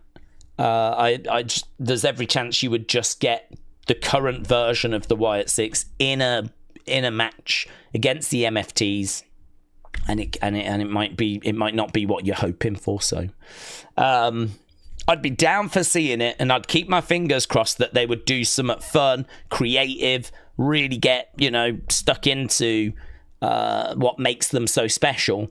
But WWE Creative has sort of dropped the ball, haven't they? Really, but it is a ball that can be picked back up.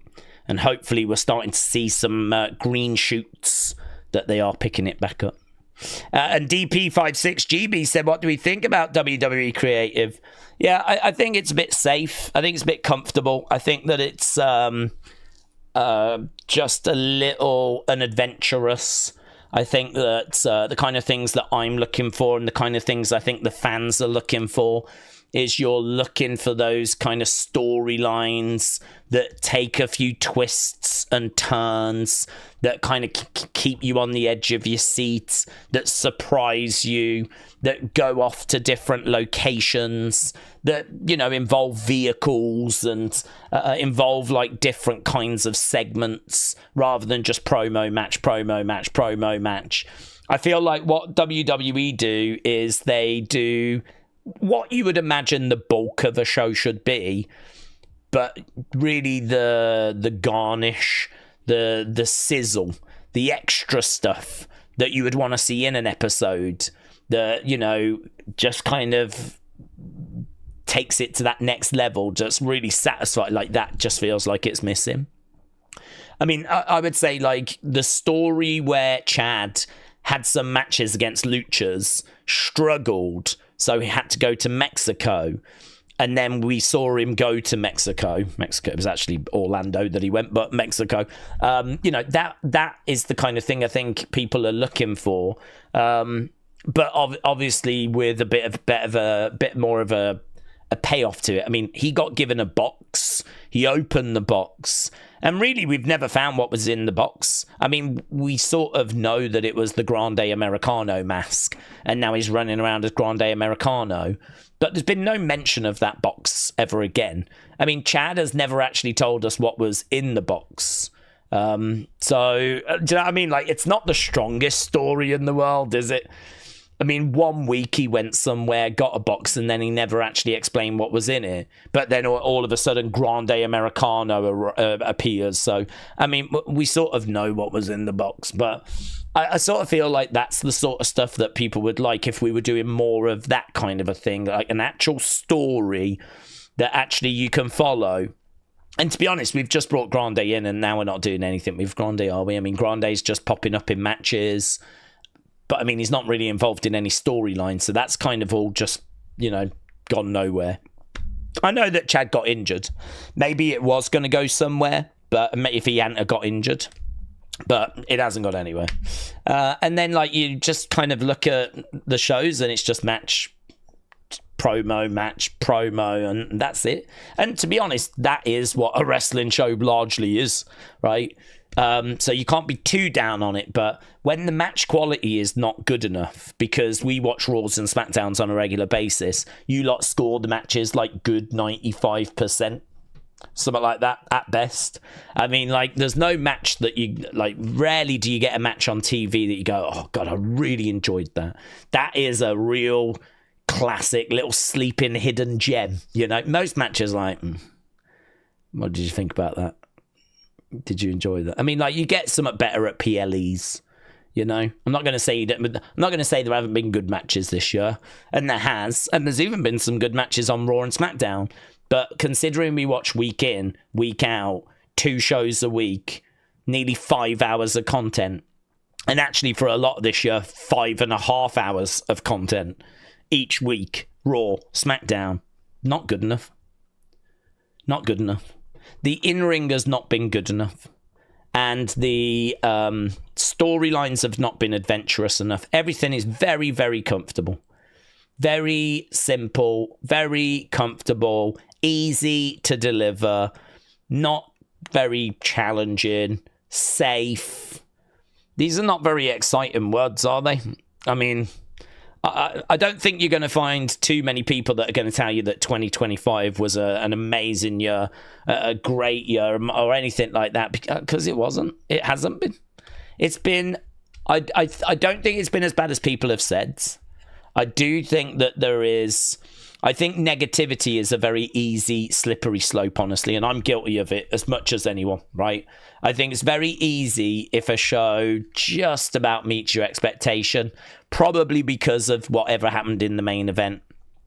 Before the main event, you might have been like, oh, I'm not feeling this, and then the main event kind of gets you to an acceptable level. I think it's very easy to kind of week after week after week go through that and be just like really down on the product, really feeling like, oh. But I don't think the shows are just outright bad. It's not like we're ending each episode going, this sucks. It just sucks. This is just rubbish.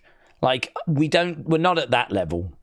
We're not doing that. Those aren't conversations. I mean, some people are, but the majority are not, right? The majority are still getting, I would say, just enough out of the shows. It's just enough. But we're not eating good or anything like that in 2025. So the hope is that next year, with John Cena's retirement match having, been done and all of that in the rear view mirror, with Seth's group having been together for a fair bit of time by that point, the hope, of course, is going to be that we can move forwards and we can build and grow and, really get stuck in to something meaningful and exciting.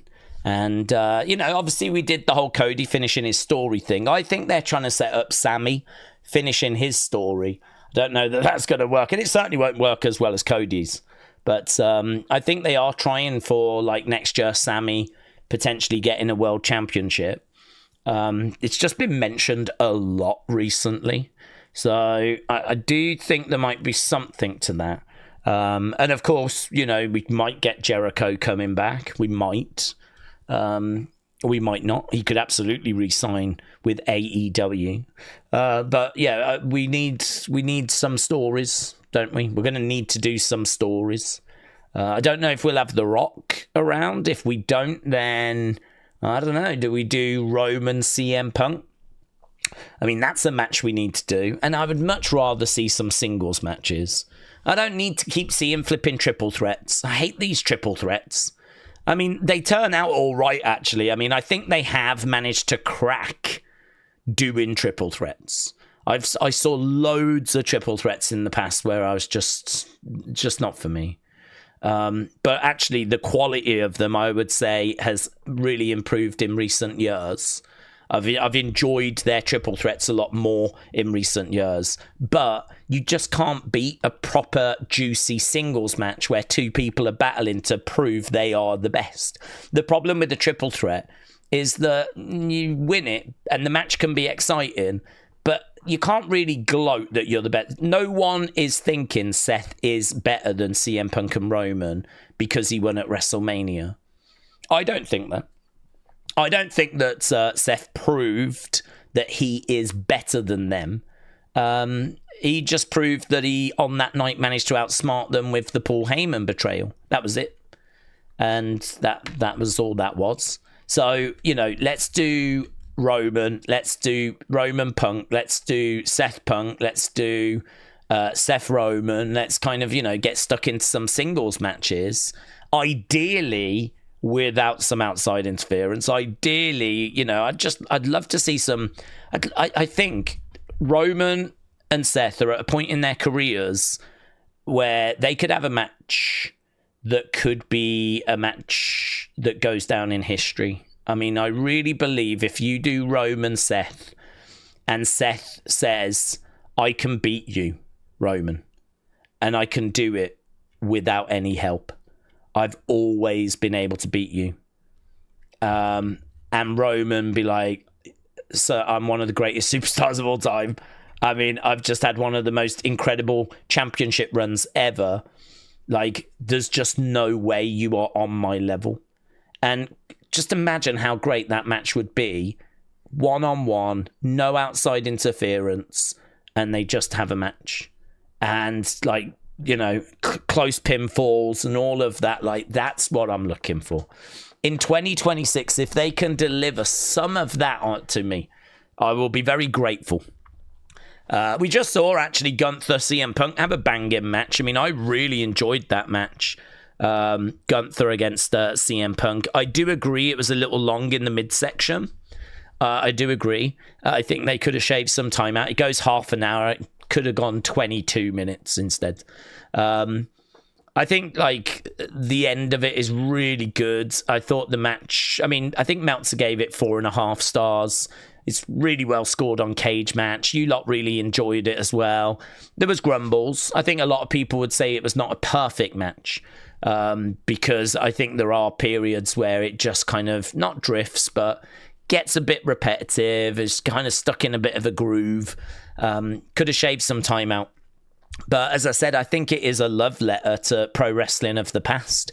I think both CM Punk and Gunther wanted to show that just a really good singles wrestling match is good enough to entertain in 2025. You don't need the flips. You don't need all the suicide dives and all this kind of nonsense. Like, you can just do a really good, solid wrestling match. And that kind of came across to me. I don't know if that's what they were aiming for, but that's how it felt. And I really enjoyed it. I really enjoyed it. I think it could be even better, but I still really enjoyed it.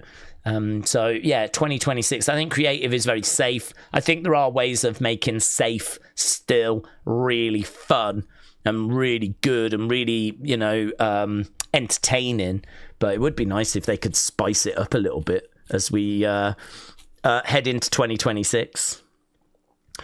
Rich said, would we like to see championship scramble for the women's championship? That could be fun. I do keep coming back, though, to Stephanie and Io that have got actual title matches lined up that they were meant to have. I mean, certainly Stephanie is someone I don't want to see get cheated, because she won a battle royal to get a title shot. She has to get a title shot. So if we do a scramble, that could be fun. I'd be down for it. Or a gauntlet, or a battle royal, or whatever it is you want to do, a tournament, whatever. I don't know how Stephanie gets an advantage, or if she doesn't and maybe gets the first title shot after. But I would like to see Stephanie get something out of it. And I don't know, what you would do at Clash. I mean, I don't know if you do your scramble at Clash and move Stephanie's title opportunity. I mean, this is what WWE are going to have discussed. So I think they might play it safe and just go Io Stephanie with the title on the line. I think they might just play it safe.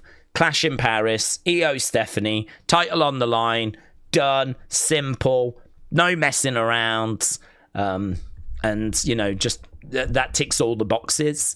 The only box it doesn't tick is the fun box, where you could do something more adventurous. But whether WWE will do that, I'm not sure. There's absolutely no word as to what the plan is. No word whatsoever. Daniel said, did you see Kross on the Indies? I did, yes. I don't think it means anything. Richard said, with the price increase and change, I cancelled my Peacock. I'm priced out, so I'm going to have to get the information from YouTube, said Richard. Really, buds? I mean, you can try the VPN thing. I mean, a VPN, I don't know how much they are, or a month. I mean, let's say £10 a month.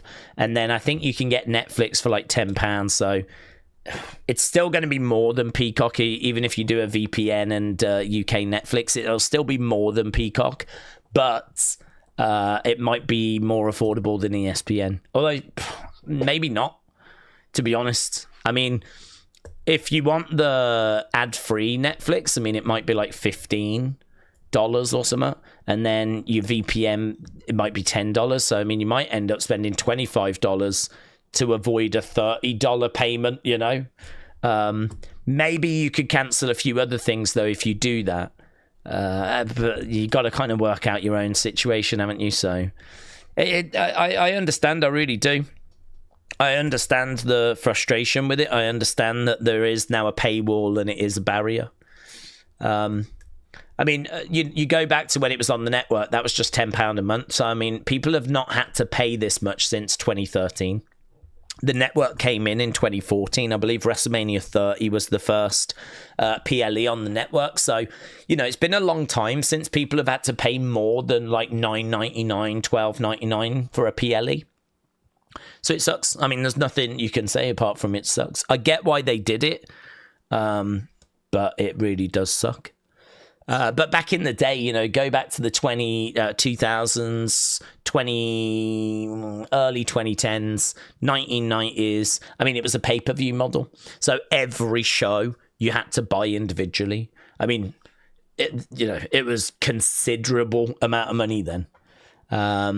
So the $25 a month right now is still better, I would say, than where it was before the network, but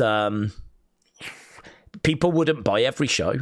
I mean, a lot of people would skip on certain B shows. They would buy Mania and Rumble and whatever, but plenty of B shows where you saw the viewership like drop. And that's because, first of all, it was a B show.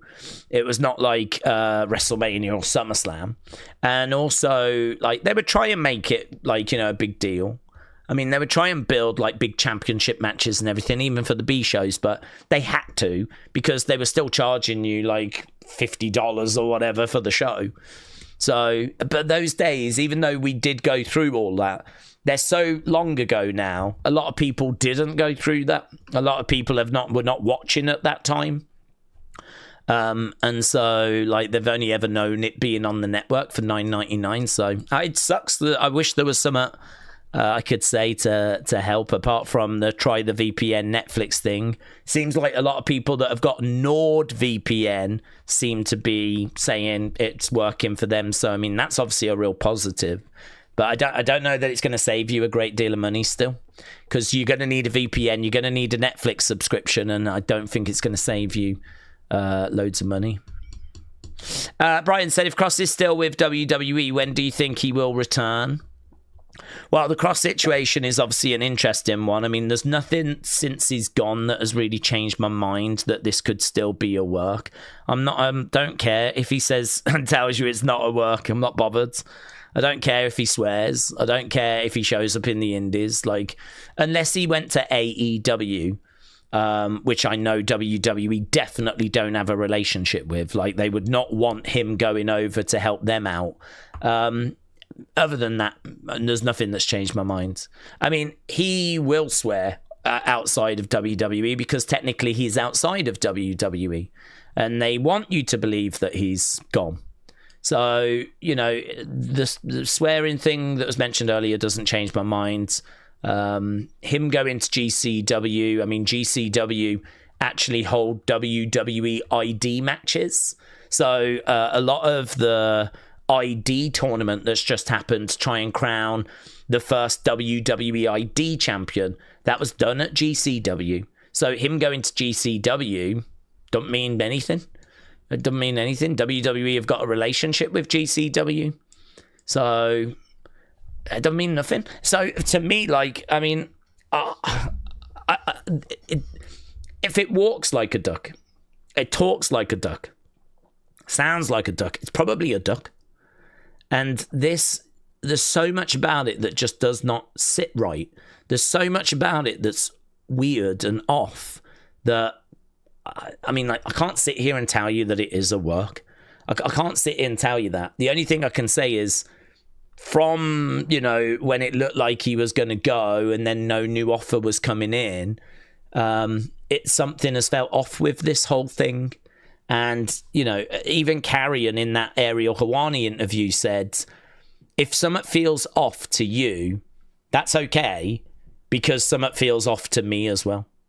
And so maybe that's true. Maybe that is what it is. Perhaps it's a case that he has gone and he has been released, and yeah, it is weird. And maybe something weird has happened. But what's undeniable is this is weird. I mean, you've got a talent there that they even used him at SummerSlam. I mean, his contract was coming to an end. They knew it was coming to an end. They didn't give him a new deal like before SummerSlam, but yet they still use him at SummerSlam. They still promote him at SummerSlam and actually put him in a program at SummerSlam.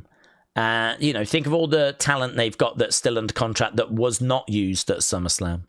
So they use him at SummerSlam.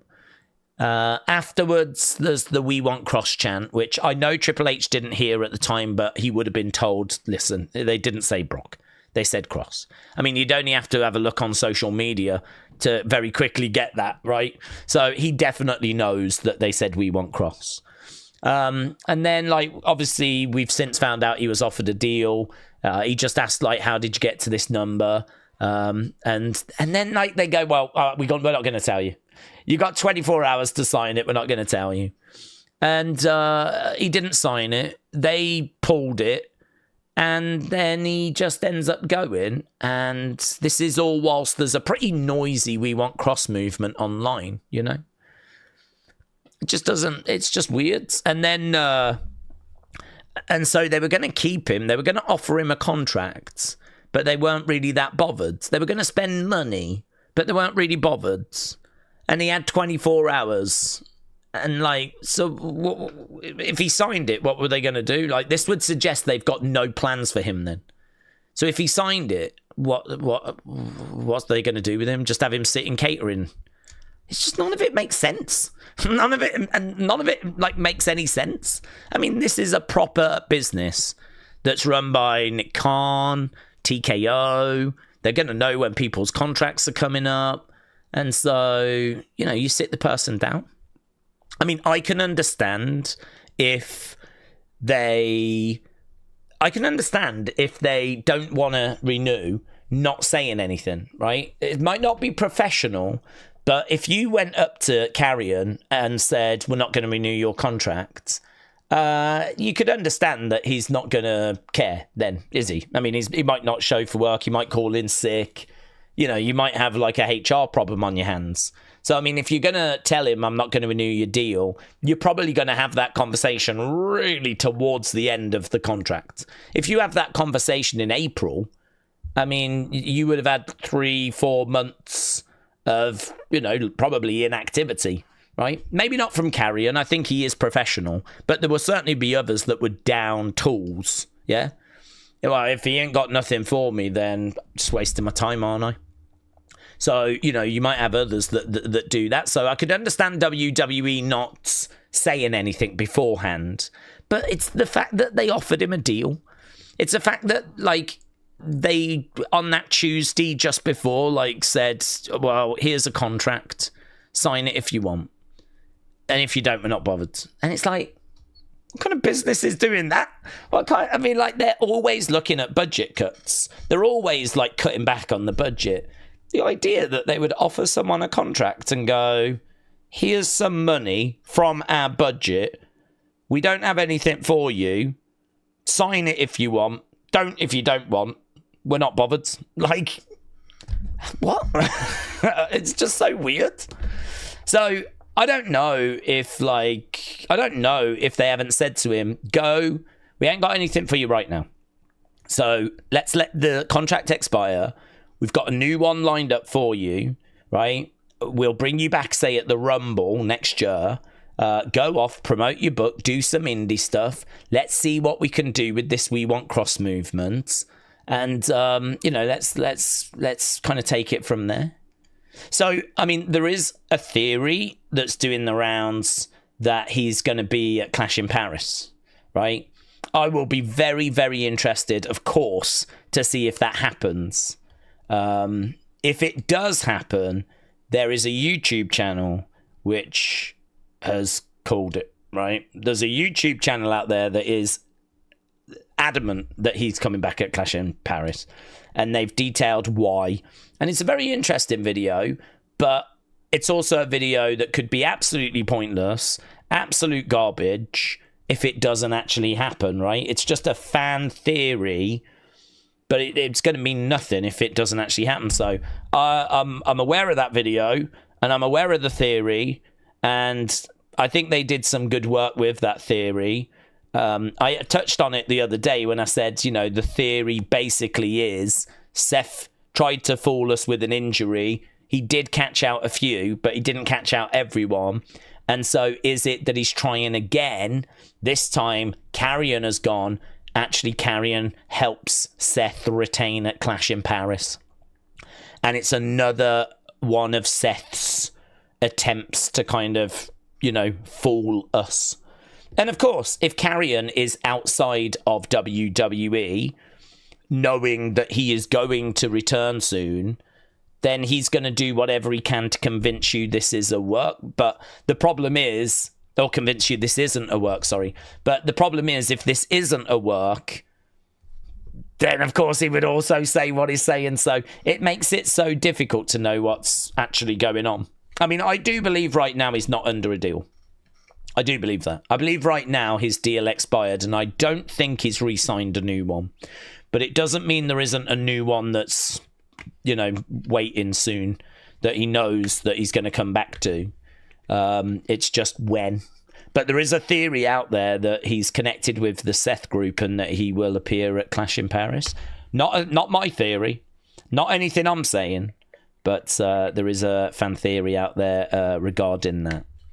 There has also been an indie promoter that tried to book him and said something didn't seem right. The amount of money he was asking for was crazy. And something, you know, after speaking with him and the way that he was, just felt like something was off. So, don't know.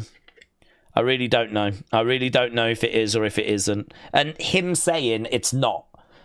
Him saying it's not a work. I mean, okay. I'll just believe that, shall I? You know? So I do feel for him, honestly. I mean, if it's not, this is awful. But then, you know, this is kind of what happens when you do that Seth situation. You know, now everyone's second guessing everything, aren't they? Now we don't even know, now we don't even know if releases are true or not anymore. So people are still divided on it. I think if you was to do a poll now and ask the most people would say no, he's actually gone now. I think most people are believing Carryon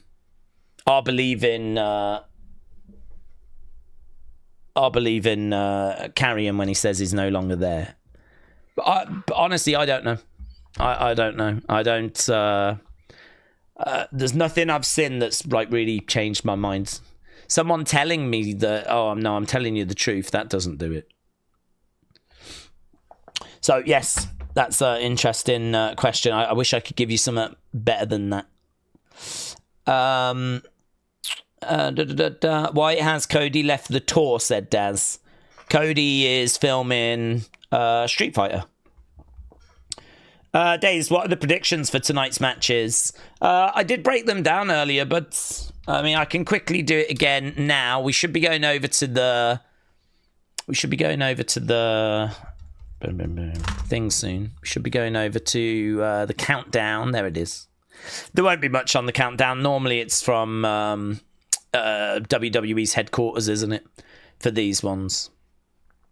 So we'll keep an eye on it. There's no match or anything that's on the countdown. So we'll keep an eye on it. But yeah, I don't expect it to be a case that this is going to be anything essential that we need to have a look at. Let me... I will get to your question in a second.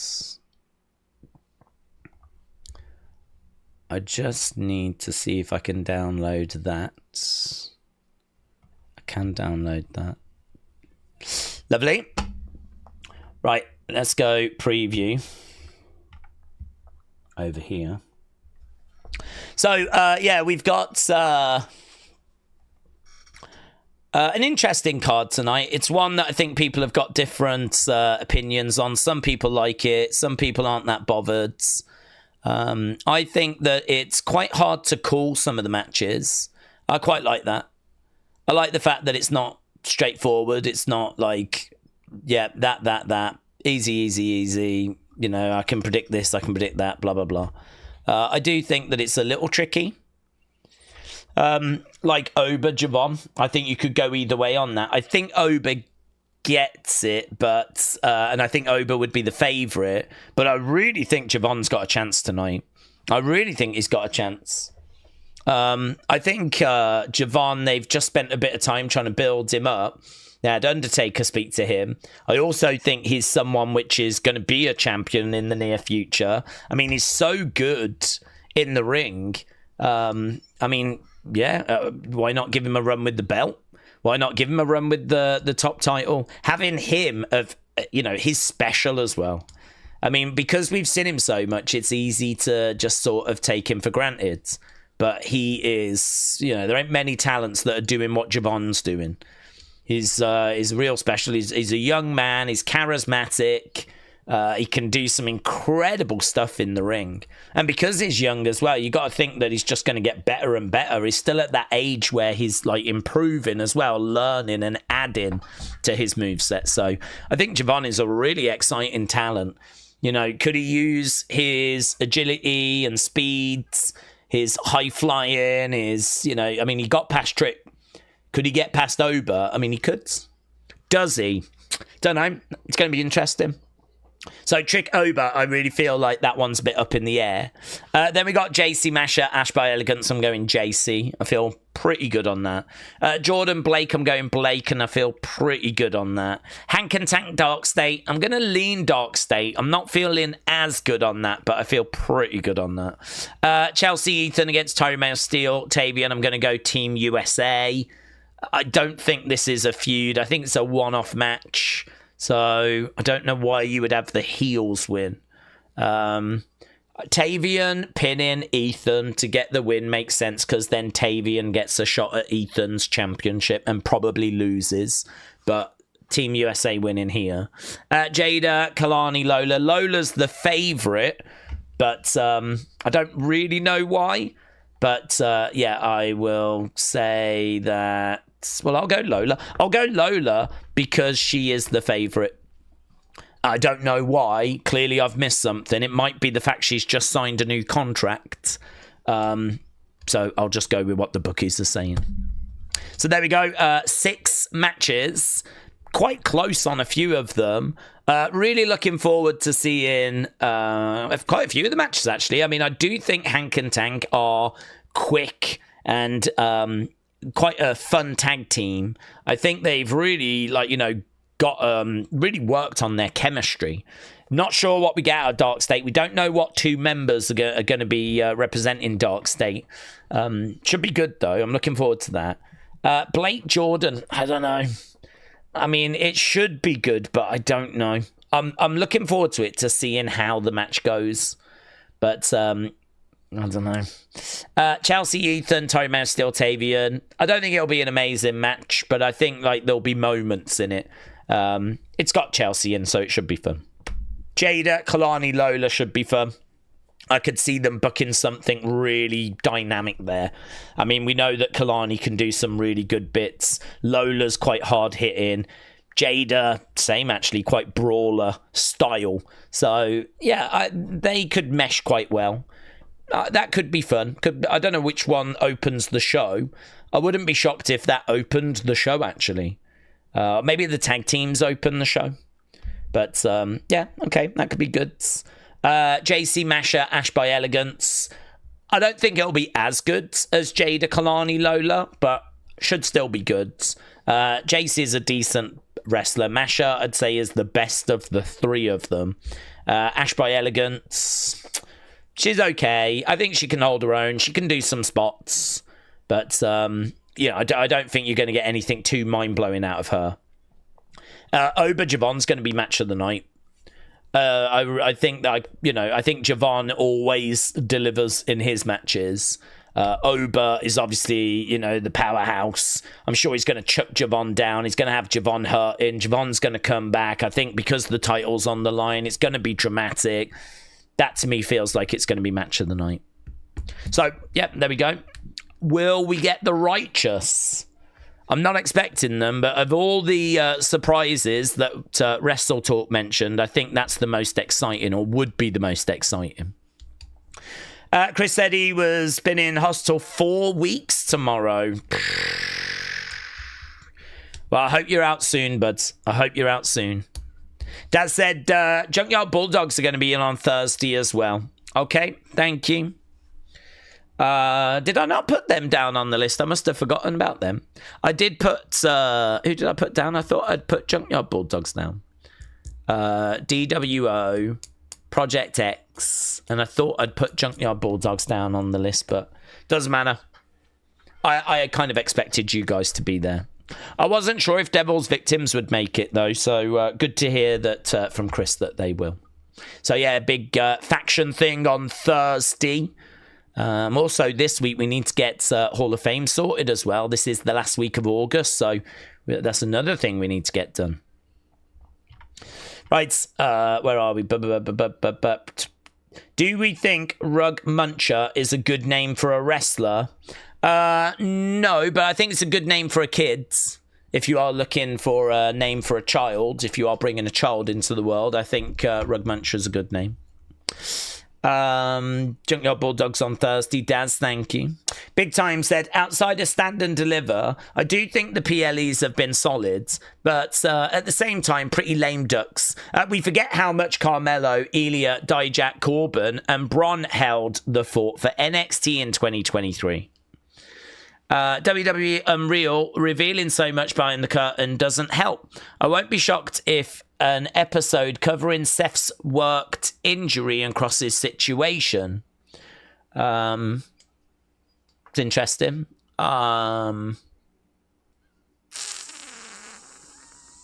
Maybe there's something to that. Maybe Unreal has got people thinking things are a lot more works than they are. I'm trying to think what was revealed to be a work that people didn't know. on Unreal. I don't know. What did Unreal reveal was a work? Perhaps just in general. I mean, we know a lot of stuff is works. Perhaps casual fans didn't. And as a result, perhaps that has kind of got people questioning. But to be honest, I don't think casual fans are questioning it's a work. I think it's the hardcore fans that are questioning it's a work. I don't know. It's a tricky one. It's a tricky one to know what has led to that. Certainly the Seth thing. But maybe Unreal did contribute. Trey said, what match do we think will be a sleeper match? Maybe Chelsea, Ethan, Tyra May Steele, Tavion, Heights. I don't know. I'll say sleeper because I don't think anyone's really expecting much out of that. But Chelsea's great at selling and bumping around. Tyra May Steele has got some real energy to her and real charisma. Like, when she's in the ring, she's really animated. She's not someone that's going to go in and just do things and, you know, like I do that. Sometimes with wrestlers, you see them sort of going through a bit of a mental checklist. Like, you know, I do this move, then I do that, then I pose. Right, now I go back to this. And it's kind of like they've got things they need to do, and they're sort of working their way down the list, right? I think one of the first things you sort of get when you're in NXT is you sort of get used to just flowing and like going through what you've got to go through without it looking like you. I suppose in a way it's a bit like acting. You've got lots of lines that you have to deliver, but you don't think about delivering them, do you? And like, right, I've got to do this now. I've got to do. You deliver it, you do it, you act it, you perform it. And I think like sometimes you can see some wrestlers, certainly at the Evolve level, that are doing what they should be doing and making sure they're doing it right, but they're not performing it. And then you've got some wrestlers that can perform it, and she can perform it. She definitely can get in and, you know, deliver what she needs to deliver and really scream and shout and get the crowd going and really, you know, get you connected. So we were talking about her the other day. I'm a fan. I'm a fully signed up member to the Tyra May Steele fan club. And with her energy, enthusiasm, and Chelsea's experience and ability to sell, I actually think those two go together really well. So I think the women in the match should be fine. Ethan is experienced as well, obviously a very good wrestler, knows what he's doing. Tavion is a bit unknown to me. I mean, he was doing great work over in Japan, like really great work. And I was excited to see him, but he's just been in No Quarter Catch Crew, and we have not seen him on a regular basis. So, you know, No Quarter Catch Crew has really diluted him, kind of held him back. But that's not bad. It's just we're letting him go now. So we're kind of, what have you got? We're going to find out. So I think he'll be good and quite explosive, strong, suplexes, power moves. Like, I think Tavion's going to look good, but this is a great spotlight for him, great showcase for him. So I actually think all these pieces should go together well. Tavion's the unknown, but I believe in him. So I'm quite excited for that mixed tag match. The question is, when it comes to that match, can Tyra and Tavion show that they are NXT worthy, right? That's the question for me. I believe the answer to be yes, but, you know, we're going to find out. So that match needs to not stink the place out. Like, there's a bit of pressure on that match that shows that, like, yes, you need to be aware of these guys. Tavion is someone we've been holding back. And Tyra May Steele, we haven't held her back. She's not been kind of out of LFG that long. So we've not held her back, but she's here now, you know. So that match is going to be a breakout kind of a match for those two.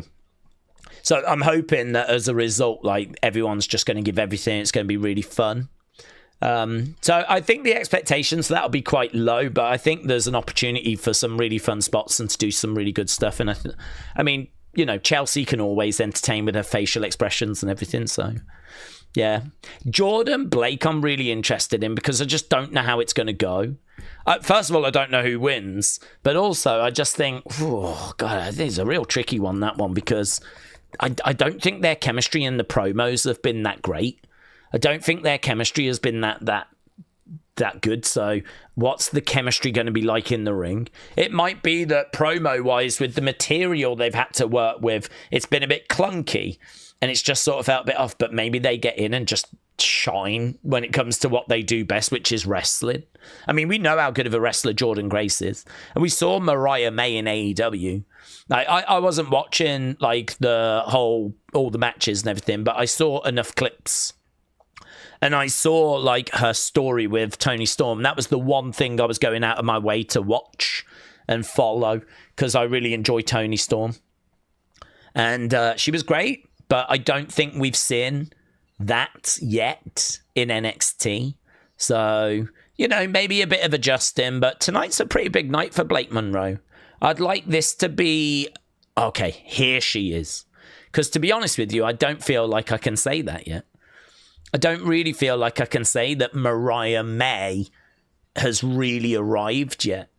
I sort of feel like we've given her this new name. People are a bit unsure about it. She came in as a face. Then she turned on Jordynne. Then we tried to make it into this kind of like body issue type thing, which I think just felt very undercooked. Didn't feel like we'd built that properly. And now we're at this match. So I don't feel like I've seen glimpses of like her entrance and the way they're going to present her and everything. But, we're talking about someone that's been over in Japan. It's a really good wrestler. I'm looking for like a really good match that she can build on. Some of the promo segments have been off. I mean, I really did not like her promo segment on Tuesday. I really, really thought it was very poor. I just really did not connect with it at all. And as I said, I think it's because they've tried to make it into something that just doesn't really feel like it needs to be, about body issues and looks and stuff like that. And we haven't really had enough time to dig into that stuff. So, yeah. But, I mean, look, they're in NXT, which is WWE's developmental. You wouldn't really expect Jordynne and Blake Monroe to struggle with like that kind of creative, that kind of weighty, heavy narrative. But I think there have been some struggles there, which I think maybe shows there's a bit of work even for those guys to do. I see both of them as being right at the top of the women's division, like the Julia Stephanie replacements. And it's just interesting that their feud has not been mind-blowing, silky smooth. Like, there's been issues there. So, bit of pressure on that match tonight, I would say. So, I mean, look, we could go down the card and go, right, rather than talking about who's going to win and just predicting that, talking about why the matches matter, what they're like trying to get out of them or what we're looking for. And to be honest, that's something I think I need to start doing in my prediction videos. I think I need to start actually fleshing out more when I talk in the prediction videos about what are we trying to get out of this match. There's a lot of people that can't watch NXT week in, week out, but I think they would really benefit from knowing a bit of the story. But I mean, you can watch the show and get the story. You could watch the countdown right now. They'll tell you the stories. But like, for us that have been watching, where are we? What are we looking for? And when it comes to Jordynne Blake, the pressure for me is on Blake to get going, right? Because I don't feel like we've got going yet. I don't feel like she's really, truly arrived. That could be tonight. Fraxium are on top of the world, with many labelling them the best tag team going. Since they joined the main roster, the crowd hasn't connected. Triple H hasn't tapped into their personalities, says Big Time. Could be true, yeah. I mean, the other thing, though, is that, they obviously aren't... I think when they wrestle, they are getting some good matches. I think they've definitely had some moments, but really it's momentum, and it can be really hard to get momentum. When they were in NXT, you could showcase them. on a regular basis. But here, there's like more credible teams that need showcasing as well. I mean, you've got like Motor City, you've got Mellow Don't Miz, you've got Street Profits. Like, there's a lot of good teams. When they were down in NXT, they were the team, and all the other teams that were below them, they were, below them. They were teams that were trying to chase them, but they were the team. And so, they were involved in the PLEs and the championship matches, and that was a great spotlight for them. Like, really, Fraxium should be Clash in Paris. And it should be that we use these shows to really showcase them. Because those kind of PLEs were a brilliant place to show, no advert interruptions, what this team can do. So I think some of it is maybe showcasing their personalities. I mean, there was a little bit, wasn't there, to the kind of, are they going to break up, and them joking online about how we're fine, Fraxium are fine. So there was certainly a little bit we can dig into there. But I think what made this group was really their in-ring work and just how mind-blowing their match quality was. I mean, they were on a lot of people's Tag Team of the Year lists. And I don't think it was really because of stuff they were doing out of the ring. I think it was more because of their in-ring work and just how quick and just how special Nathan Frazier is, but how well they work together. I think to get this team over, get them onto PLEs, get them into weekly regular matches. Like, I don't know how we're going to be able to do that. We might not be able to do that because of all the other teams as well. And it's hard, isn't it? I mean, it's hard. This is the challenge. Trying to, I don't want to say get out the mud, but like, in a way, you are in the mud, really. If you're not the champion or the number one contender, if you're not getting on TV on a regular basis, like, you are sort of in the mud battling to get out. And I think they're in that situation. But that's not unusual. Carmelo is in that situation as well. Like, a lot of people are in that situation. It's hard. When you come up from NXT, you're bottom of the pile. Unless they've got creative for you and they really think you're something special, like, say, Tiffany, and they kind of, push you really hard to the title. It's a fight. It's going to be a battle. Like, you have got to maximize your minutes. But the thing is, give them a match and I'm confident they can kill it. Give them a promo, I'm not as confident. I don't think promo-wise they were ever mind-blowing. I don't think they ever were coming out with killer lines and stuff like that. But I do think that give them matches, give them PLE matches, certainly PLE matches, like one of the best tag teams in the world. And I do think they'll get there, but it's going to be time, isn't it? It's going to be a process. It's just really hard. It's harder on the main roster. It's just so much good talent around. I mean, when talent gets good in NXT, it gets moved up. So, I mean, Fraxium found themselves top of the pile. So much harder to get top of the pile in NXT. Look at the struggles the Street Profits have had. So, I agree. More can be done, but I think we will always be able to say that. Will you do more toy hunts soon? Said Rack. I will try and get some. I will try and get some more coming in. Yes, I will try and get some more toy hunts done. Mr. Cardinal said, stop ignoring me. I can't see you, but I've got my chat changed over to the thing at the top. So you know where the questions go. Otherwise, I would have been sat here going, trying to go down and trying to... This works so much better because...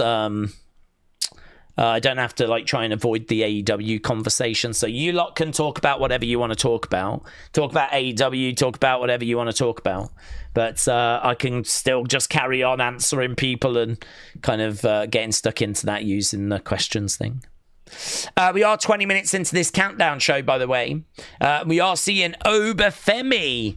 Oba Femi is arriving. There's no matches on this. There was a little sit-down interview with Lola Vice. She was at AAA. There's the young OG. Bailey was in Birmingham today, Bailey went to... it's funny, actually, because I used to live in Birmingham in the town centre, the city centre, and I used to have to walk past this comic book shop. every day as I was going to work, coming back from work. I was kind of lived walking distance, and I was only renting this flat. But yeah, I've been in this comic book shop quite a few times. In fact, I think it even features. It does. It even features in one of my Birmingham toy hunts. I did a Birmingham toy hunt years and years and years ago, and I believe in that Birmingham toy hunt, there is a WWE comic that I find in a comic shop. That's where Bailey was today. She was in that comic book shop. And it's kind of weird, really, because we don't really tend to get WWE superstars doing that many kind of meet and greets in Birmingham. They tend to do house shows in Birmingham, you see. So, like, they'll just swing by, do a show in Birmingham as part of a tour, and then they're gone again, you know. So, actually, them doing Raw in Birmingham, I think it's the first time in like 12 years since they've done a Raw in Birmingham. I mean, it's crazy, isn't it? That takes you all the way back to like Yes or Mania, like Daniel Bryan type era, with Daniel trying to win the title and everything. You know, the Shield are still around at that point. If you go back 12 years ago, Roman's in the Shield. So it's been a long time since they've kind of done Birmingham as a Raw or something. So yeah, she was like doing a meet and greet today. I've not seen any pictures from it. That would be kind of fun, actually. She might have retweeted some pictures of her at this place. I believe you had to go yesterday to get a ticket to then meet her. I'm sure it is today. But I've not seen any pictures. But yeah, they are all over the UK. They've been in Liverpool, and I'm just looking and seeing. She was in Liverpool the other day. She was speaking to Mercedes. But yeah, they are in Birmingham for Raw tomorrow. Daze, having Wyatt 6 holding the tag titles and then potentially feuding with MFTs feels like we are handcuffing a lot of talent. Solo Jacob have held the US title hostage since Mania, says Big Time. Big Time, thank you. So, Rack, we answered your comment. Let me just jump into the live chat. But Johnny said, Daze, do you ignore on purpose? There's a lot of people in the chat. You do not ignore you on purpose. No, but I can't even see this chat. So, how do I show what I am looking at so that people can see what I'm looking at?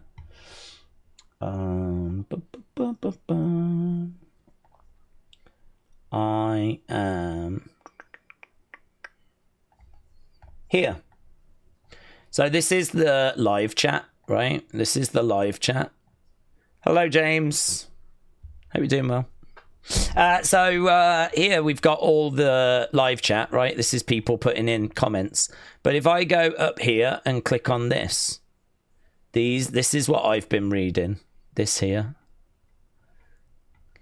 If at the top it says thoughts, theories, leave them here, yeah? If you clicked on ask a question, then it added it to this list, and this is what I've been looking at. So if you lot have been in if you've been in the live chat going, Daze, why are you ignoring me? Blah, blah, blah, blah. I haven't even seen it. I haven't even seen your comments. This is the stuff I've been looking at here. Which is why when Mr. Cardinal said stop ignoring me, I was like, dude, I've not seen any comments from you before. Because this is what I've been working my way down, answering all these and chatting about all these. So there we go. Mystery solved. Boom, boom. How long we got? We got 33 minutes. Ben, hello, said, how you doing? I've got some barbecue Pringles, some meatball heroes. I got some Fruity D Marie for Heatwave. I think we will get surprises from LFG. I think we might get Summer Sorrell and the Righteous. Let's go. I hate Summer Sorrell. AKA Couch Girl. She was in Evolve, just lounging around by a couch, just irritating the hell out of me for weeks and weeks and weeks and weeks. And now she's over on LFG, isn't she? I have no idea what she's like. She might be lovely, but she is forever a heel in my book. Jacy said, how much was that flat? Good question. So it was actually my partner at the time. She was the one that had it with a flatmate. So I was only contributing to it. And I think it was around, at the time, I think it was around $650 per person. There was 2 of them there, so they were probably spending about $1,300 a month. But this was going back to 2010, 2009, somewhere around that. I mean, I wouldn't be shocked to find out that that's drastically gone up now, 1,800, maybe 2,000, something like that a month, you know. I mean, it was a 2-beds. Of course. So, I mean, I don't know if, you know, if that makes obviously a difference. I'd imagine if you had a studio, of course, it would be cheaper. But, I mean, it was in a really nice location because, I mean, it took about 3 minutes to walk down this hill. And then you was in the city centre, really. You walked down this hill and then you was really, you know, you was there. I mean, if you did a right, you was down by the Carryon Academy, the kind of music venue where not the major acts, not like the big, you know, not like Beyonce, but like, you know, those kind of bands that play to like 3,000 people, 3,000 people. You know, you might see, I think Carly Rae Jepsen did a thing there, and like maybe you would get Block Party, or maybe you'd get Kaiser Chiefs, or maybe you would get, I don't know, I'm trying to think some other band that our American friends might know. I don't know. Someone that would do like a 3,000 venue rather than playing to like 20,000, you know? So those kind of Carryon Academy spaces. I've seen like Damian Marley and Interpol and Ocean Colour Scene and what else have I seen there? Block Party. Those kind of bands is what I've seen in that space. So, I mean, that was literally, would have took me 10 minutes to have got from the flat to there.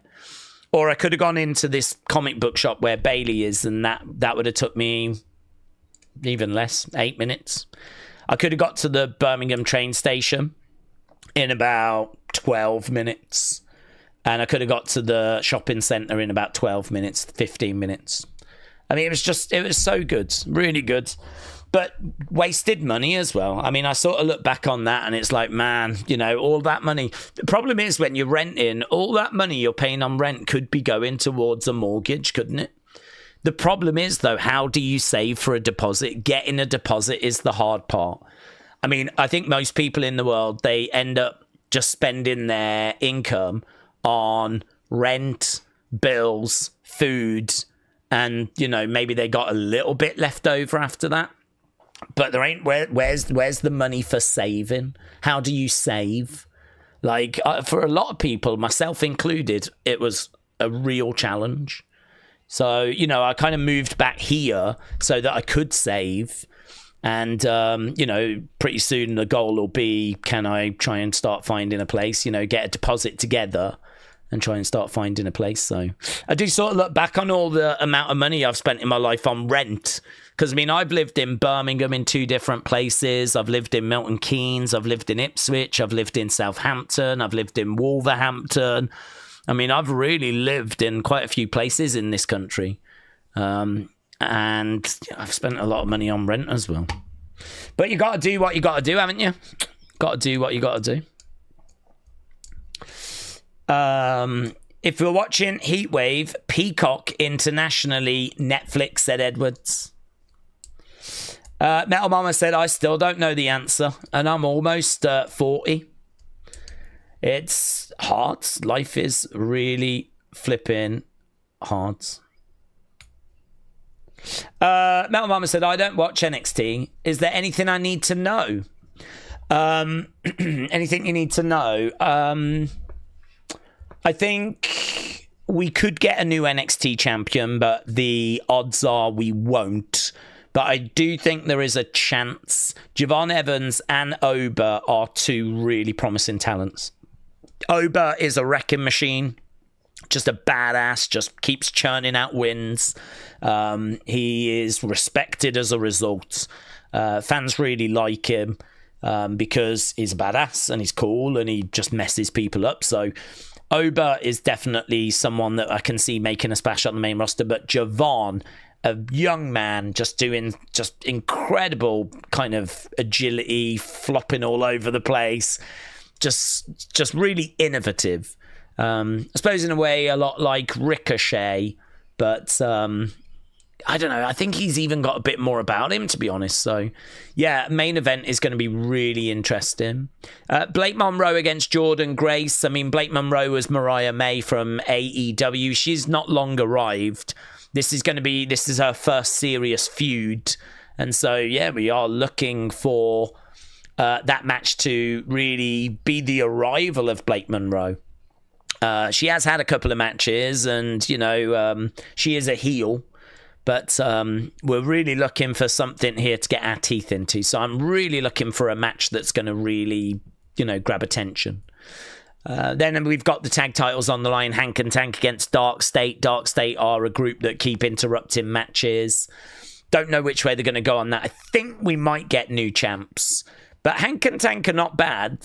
They're not Fraxium good, but they are still a decent team.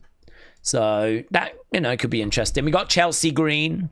She is teaming up with Ethan Page. They are Team Canada, and they are taking on Team USA.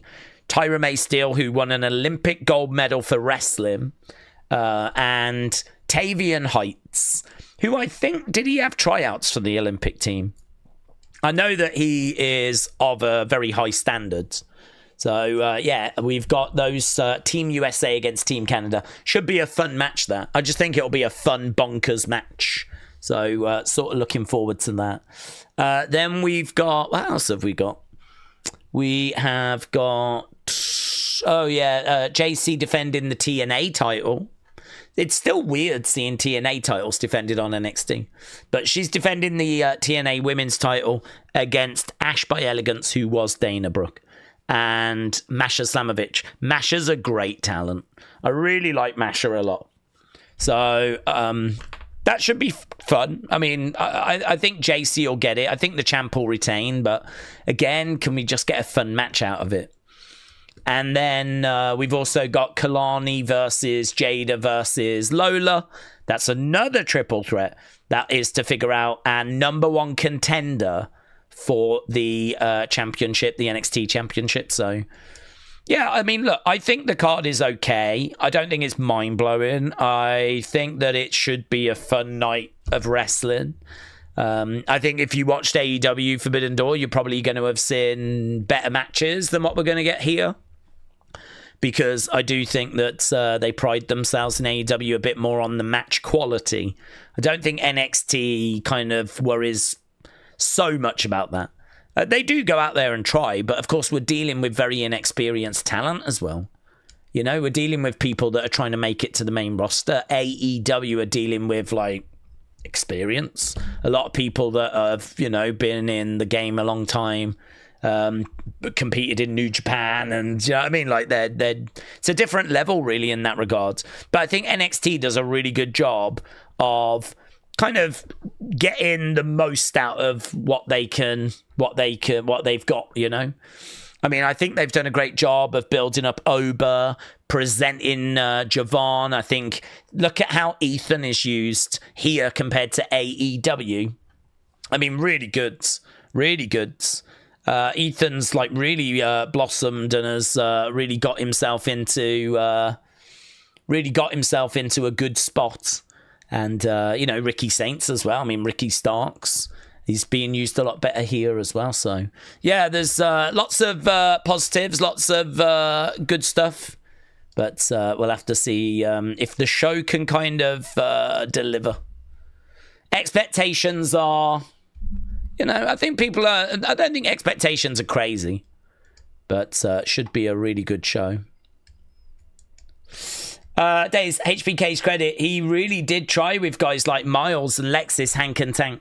But it's like where the not a return on investment might come because some talents just don't have it. Well, yeah, I mean, I think the try and the push for Miles is still quite new and young. I think there's still more to do there. Lexis is, I don't know, yeah, Lexis would be one I would agree with you. Lexis has been a bit of a... I mean, the other thing, though, is that Lexis is someone that's got a bit of a character, yeah? He is someone that could go to the main roster and just be... like, you know, a mid-card, putting others over. Like, not everyone needs to be WrestleMania main eventer. So, like, could Lexis kind of go up and just be an annoying heel that other people feud with? Maybe they get wins against. He takes L's, but, you know, he's got a job. He's on the main roster. Give him some interesting stories. You know, just do that kind of thing with him. Like, there is a need for those sorts of people as well. The problem is that I don't think that his work so far has presented him as being like a world champion, top of the pile. Do you know what I mean? Like, I agree. He's missing the X factor, if you will, that means you would really invest in him. But I don't know that, like, he is someone that you wouldn't still invest in, like, put on the main roster. I don't think he's, like, gonna get cut, lose his job type thing. I think, like, the main roster needs people like Elias. I mean, look at Elias was never someone that was going to get to the top of the cards. But you still, you know, Baron Corbin, Elias, those sorts of people that you call up and you do a little something with. You use them, put them in feuds, but they kind of put other people over. Lexis might be in that mold. That might be what Lexis goes on to do. So, don't know. It's I don't know what they kind of see in him, but if they don't feel like creatively they can do anything, then he might be at a risk of sort of thank you, but no thank you. But equally, they might think that his work is tidy enough where he's worthy of just going to the main roster and, you know, occupying a mid-card spot. I do think if someone tries to watch WWE or AEW, especially on the same day, I think it does muddy how to watch wrestling. I prefer switching my mind off one, says Big Time. Yeah, I wouldn't want to have to try and watch AEW and watch this. I agree. I wouldn't want to have to watch both. Maybe a lot of people will just choose to watch. A lot of people will just choose to watch AEW today. Don't know. Take a 1990. Hello, said Days with Netflix put in a statement out about America and about using VPNs and the error. Do we think we can watch a replay using a VPN? Well, I mean, look, the VPN thing. I mean, we spoke to people that are doing it and they're saying it was working for them at the moment. So I do wonder if. How much of it is true? How much of it is Netflix just saying it ain't gonna work? Don't even try it. But if you do try it, it actually works. You know, I don't know. I don't know the success rate. I know a lot of people that are using NordVPN say that they're getting some success and it's working well. So, yeah, it's a difficult one. It's a difficult one. I mean, they said watching it live. Or watching the service with ads, it's not going to work, right? That's what they've said. But there are people that are watching it and it is working for them. So whether it's going to work every time, though, whether it's going to be absolutely seamless and you're just going to connect and it's just going to work and there's going to be no problem, I just don't know. I really don't know. But it seems to be working for some people at the moment, so that's obviously a good sign. It's working for me, says Metal Mama. I was watching AEW earlier. I fell asleep. Then it finished. But it was solid, said Dr. Luchalala. Jim says, I'm watching both. Alex said Forbidden Door was awesome, but I am looking forward to Heatwave. Metal Mama said, I don't watch anything outside of WWE, but sometimes I wish I did. I just don't have enough time for that. I should have ordered cheese sticks, says William. Let's make sure I want to make sure I'm keeping on top of this side as well. Oh, it looks like I have kind of missed a few. There we go. Mayor Pete said, so anyone that leaves WWE and comes back is a work now. Anyone that leaves and comes back is a work now. Well, no, I mean, if Jericho comes back, that's not a work. That's definitely not a work. So, no, I don't think that's the case. But in regards to Carryon, how do we know that a conversation wasn't had, which is, look, your contract's coming up. We don't have anything for you right now. The fans really want to see you. What's going to happen if you go, right? And it's announced that you've gone, and it gets out that you've gone, and you do some indies and you promote your book and all of that stuff. And then we bring you back in like a month, 2 months, 3 months. You know what? You know, maybe we can grow this thing. Perhaps there is an agreement in place whereby they can actually capitalize on this. Like, they're not looking for him to go to AEW, but what they are looking to do is to try and grow this We Want Kross movement. And actually, one of the ways you can do that is by not giving the people what they want. You want Carryon in WWE? Well, he's not.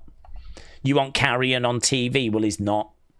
So, you know, are you going to make your voices louder, chanting "We Want Kross"? I mean, it's worked before. You know, when CM Punk was out at WWE, the fans were chanting CM Punk a lot. I mean, they were chanting his name all the time. And I wouldn't be shocked if they were trying to find a way of kind of growing that We Want Kross movement. And, you know, one of the best ways of doing that is by not giving the fans what they want. So, plus also with Carryon having his book out as well, like, he's got some dates where he needs to go and do a bit of a book tour and promote that. So you can sort of tie that in, chuck in a few indie dates, and then, you know, bring him back further down the road. As I said, there is a theory. It's not my theory, but there is a theory that there is a verbal agreement, maybe even a contract signed, where he comes back for Clash in Paris. So no, I mean, that's stupid to say that anyone that goes and then comes back further down the road is a work, but it doesn't mean that the Carryon Kross one isn't a work. Like, it's not going to be a one size fits all, is it? It's not black and white like that. You know, you can't just say that everyone that goes and then comes back is a work. But it doesn't mean that the Carryon situation isn't. Taker 1990, I read that. Porky Pig said it might be controversial, but I think that AEW superfan and WWE superfan are the same person. Well, it's a very interesting theory. Vitamin said, what's the opinion on Ethan Page and Chelsea Green faction? Oh, I think it's only for this match. I don't think that's a long-term thing. I think they just want to do this Team Canada, Team USA thing, and so I don't think it's long-term. Alan said, can you do a steak for me? I don't have any steaks, nor do I have any cooking skills. Rack said, Chris Jericho will feud with LA Knight if he comes in. Robert said, what do we think was the biggest WWE fumble that is now in AEW? Tony Storm. But I believe she walked. I don't think they fired her or anything. I think she had enough and she left.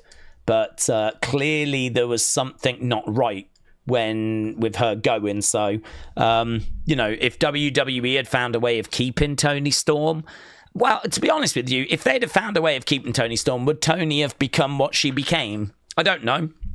I mean, there is a degree of freedom that people have in WWE. I mean, I think Glow and Proceed with Caution, I think these were Naomi ideas. So, I mean, she has kind of driven those. So, I mean, there's no reason as to why Tony couldn't have become timeless in WWE. I don't know when we would have got there, but it could have happened. But, I mean, we got there with it in AEW. So, I mean, it's all worked for the best, doesn't it? But how much would we love that character in WWE? I'd love to have timeless Tony Storm in WWE.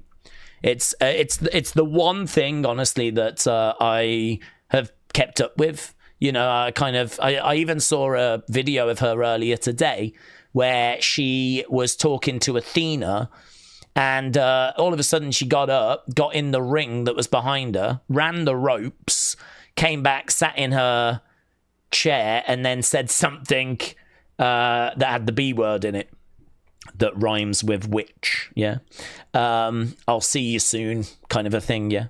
And it's just, I don't even know why she did it, but she was like, just got up, the ring was behind her. You could just see her running the ropes. And then she kind of got back in, sat back down and said, I'll see you soon. And then swore. And I'm not going to swear because I'm not timeless. But, you know, if ever I see a Tony Storm clip, I will give it a watch. That is definitely one I wish we still had in WWE. AKF said, do we think we could get a fourth member of the Vision at Clash? Well, that is the thought that's doing the rounds, is that Carryon may return and be that fourth member, and that this is a Seth plan. But again, it's not my theory, and it's not even a theory I necessarily subscribe to. The only thing I'm willing to go to is that the Carryon situation is very, very strange. I think it's felt off to a lot of people, including Carryon. And, you know, we just got to wait and see how it plays. I mean, there's every chance that this is legit and that he has gone. I mean, there's every chance that is true. I mean, that's what he's claiming. Whether you want to believe him or not is up to you. But that's what he's claiming at the moment. But it's the whole thing's very strange, especially when he had the kind of support he had and he was shifting the amount of, I mean, we know he was a top seller merch-wise towards the end of his time. We know that fans in arenas were chanting his name because I was watching during commercial breaks on Raw when he was being interviewed and you could hear the fans chanting, "We want Kross." So we know there was this support that was there for him. We all saw the Triple H. You know, they could have chanted anything to Triple H. They chose to chant "We want Kross." He heard it as "We want Brock," but they still chanted "We want Kross" quite loud as well.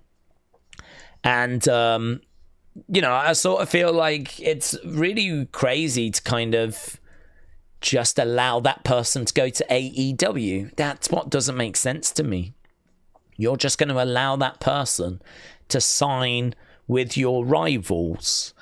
These are rivals that you have clearly got an issue with. You're clearly concerned. You can't say you're not concerned with them because you're counter-programming them. You're putting shows on the same day that they're putting shows on. And you're, like, you know, going up against them. I mean, there was obviously big word that they were trying to move Saturday night's main event to go up against, was it All In, All Out, whatever, in December. So, I mean, you don't do that if you're not bothered. WWE aren't counter-programming MLW. Are they? You know, like, so clearly, like, they're trying to make sure that AEW's growth is stalled, that any growth they're experiencing is, you know, made as difficult as possible. And so it's weird to have someone so over with so much online support that you're then just going to allow to leave. I don't need to keep explaining it. I think everyone knows. Even Carryon said it's weird. So something's not right. Something doesn't feel right. But it could easily be explained if Triple H had some sort of falling out with Carryon. If there was some sort of falling out or something has happened, like maybe Carryon has been difficult to work with at some point. I don't think he has. But there is a piece of information I really feel that we don't have. I really feel like there is a big piece of information that would explain this. Something's happened, or there's some big piece of information we don't have. Because why would you let someone this over that's not on that big of a wage? I mean, he got brought back by Triple H. They ain't going to have brought him back on a big number. So, I mean, he ain't on a crazy number. So, you know, it's not like he's getting millions and millions a year. He was out of a job. Triple H brought him back. You know, Triple H, if you're going to bring someone back like Carryon Kross, who's just outside of WWE, and you're kind of doing them a favour, you ain't bringing them back on a massive number, are you? Because you're not battling anyone for their services. It's not someone that's in high demand. So why would you not just give them another deal that's And also, I mean, like, apparently Carryon just wanted to sit down with someone and understand how the contract he was actually offered, how that had got to where it got to. And apparently they just were like, no, we can't do that. I mean, Carryon sort of implied on Ariel Helwani that if someone had just sat down and spoke to him, that he would potentially have just signed it. I mean, he said, I don't want to say if the number was good or not. I mean... he certainly confirmed it was not less than what he was already earning. So, you know, he just wanted to understand, which is totally understandable, isn't it? How did you get to the number that you're offering me? Like, what do I take away from signing this? Like, what am I meant to... What plans have you got for me? What do you see from... I mean, that is all totally acceptable stuff that you would expect a talent to ask. And so the fact they were like, take it or leave it, not bothered. It's like, what's this? The hell's this? It's very weird. Do we think the... So, yeah, fourth member, I don't know, but there are rumours. But they're more fan theories, really. The Red Seagull said, if Javon doesn't beat Ober, who could beat Ober? Ricky Starks or Saints, I think, is got to be a front runner. Tony as well, depending on how he comes back, because Tony actually beat Ober for the mid-card title, and I don't know what else there is for Tony to do. He's already been mid-card champ. He's already gone through a drama with his family. So, you know, do you bring Tony back, build him up a bit, and then have him go after Ober? But I don't know how Tony comes back. Don't know what he's going to look like. Don't know what he's going to do. Don't know how he's going to sound. Don't know what they're going to do with him. Gonna have to wait and see. So I think Ricky feels a bit more realistic, but I think Tony's in the hunt as well. WWE moving to ESPN means significantly less people watching PLEs. Hour 1 of Raw after Mania last year with Rock Cody did 2.8 on USA. That doesn't happen unless you do something very accessible. Yeah, but WWE will have factored that in, won't they? I mean, they will have, you know, looked at that. They will know the kind of numbers, viewing figures wise, they would be expecting. There would be, an estimate as to what they would get. And then, you know, you kind of weigh that up against how much you're being offered. So they will have done that work. Robert said, Daze, who do we think is WWE's biggest fumble? We answered that one. Steve said, if Obertrick do get called up soon, who will take the NXT main event spots? Javon, Ricky, who else? Well, Javon...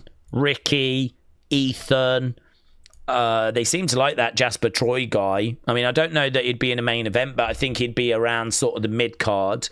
I think Tony obviously would come back as well. You can always lean on Sean Spears, maybe not top end of the card, but in the middle of the cards.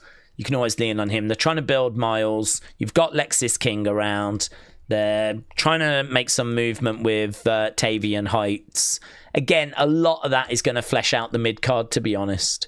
I mean, a lot of the names we've said there are for the mid-card. So, yeah, you'd have to have... I don't think you would call up Ober, Ricky, Ethan, Javon, Trick. I mean, if you take all of those, you're ripping the top end of your card out. I mean, if you take all of those, you're going to... You know, I'm not going to say you're going to struggle. I mean, you are going to struggle. But you would have to really rely on a Tony, an Andre. I mean, really, we should be getting more out of Andre Chase now. So, you know, you'd have to be relying on those guys, really. I mean, they'd probably call up some people, of course. So you might end up with a Sean Legacy, who I think has got real potential, actually, in Evolve. So I think they would call up Sean Legacy. They might even call up Keanu Carver, bring him up. They might bring up the whole Vanity Project. Because we know Swipe Right are already a great tag team. Jackson Drake needs more work, but he is the current Evolve champion. But Zayda Steele, she could come up. She could easily be an addition to that women's division. They would be a long-term project, though. So actually, there's lots of people that you can replace talent that gets moved on. I mean, they've actual bodies they've got lots of. I think they've got a fair bit in the mid-card as well. But, yeah, I mean, if you used to call up that many people from the men's division, then, yeah, you're going to have a bit of a problem there. So I don't know that they would call up that many people. But if they call up a couple, let's say they call up Trick and Ober, well, you've still got Ricky Saints, you've still got Ethan Page, you've still got Javon Evans, you've still got Tony, you've still got, like, there's still a few people that are around. But we've spoke before about how NXT could really benefit by bringing in a couple of names.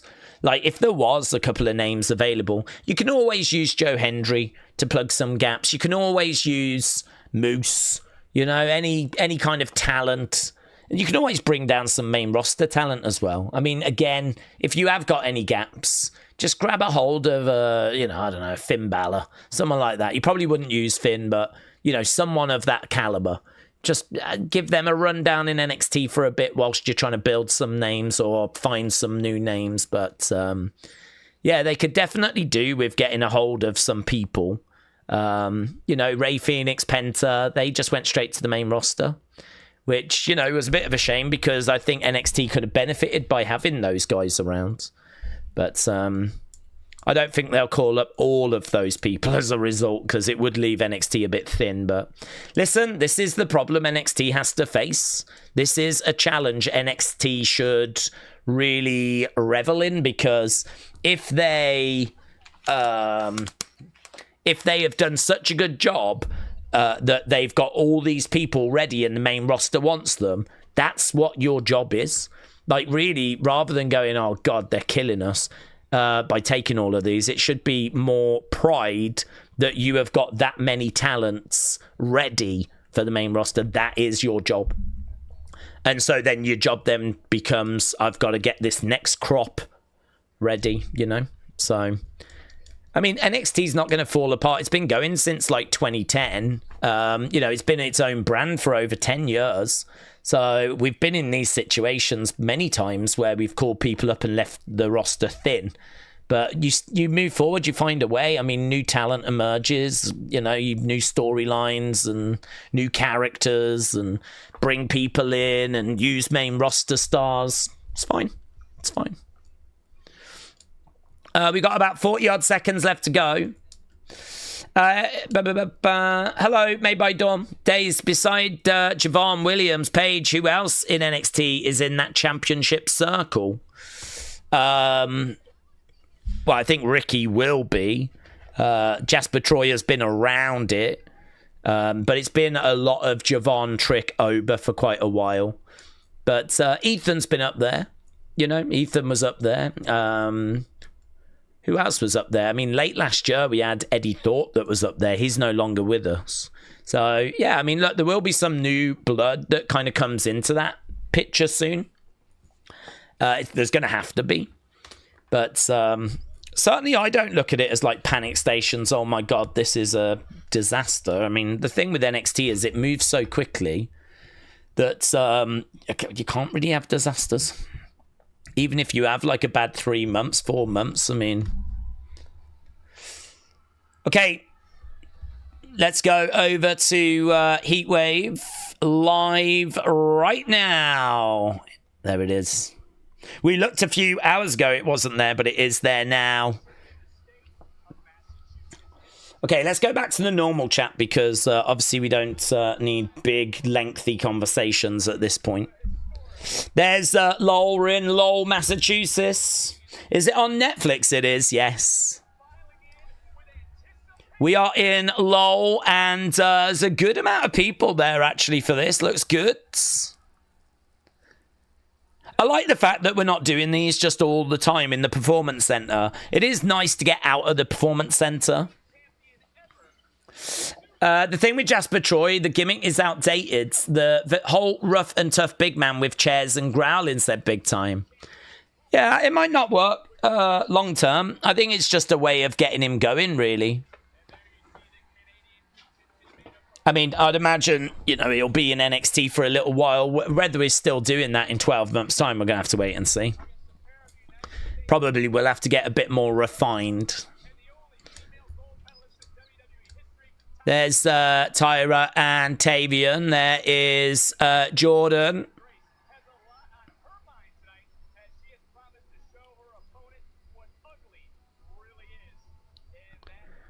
There's Blake Monroe as well. I mean, hello. Do we think Charlotte and Alexa are going to interfere tonight? Don't think so. I'm not expecting that, but could be fun. I think, are they not over in Europe? I think Charlotte's over in Europe, isn't she? So Alexa might not be, though. Alexa might not be. Real outside chance of Alexa, but I'm not expecting it. Blake looks like $1 million, said Dr. Luchalala. I think Hank and Tank are going to open, says Paul. Sometimes they do have that news on Fightful. I wonder if I can go over to Fightful and might be able to tell us a run order. Sometimes Fightful can get that info.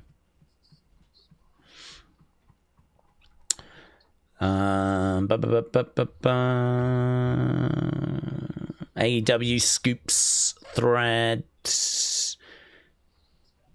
WWE. No. Nothing on Fightful yet. We do have the video package, though, for the tag thing, so you could be right.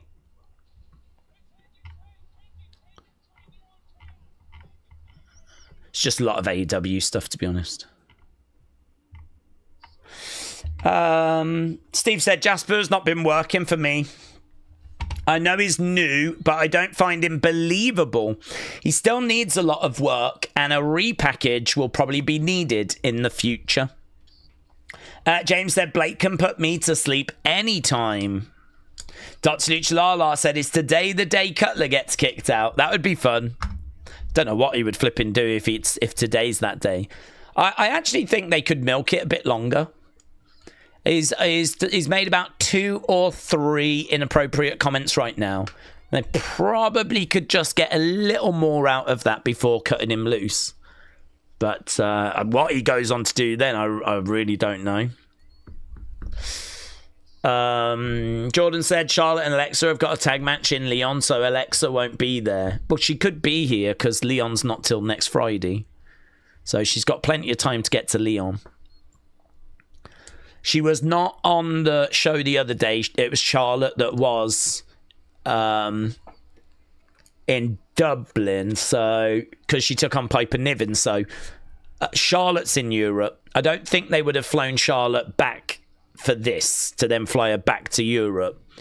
But Alexa did not go to Europe. That's why Charlotte was on her own. So Alexa's the only one. If we did get anything, I think it'd be Alexa on her own, but I'm not expecting it. Not impossible, though. I really don't think it's impossible. Okay, Jaida Parker is coming out, so it's going to be the women's tag first. Really fun entrance stage, actually. Jaida Parker. Jaida Parker. Jaida Parker. Yeah, the entrance stage is a bit unique. I don't remember seeing that before. Like, it's interesting.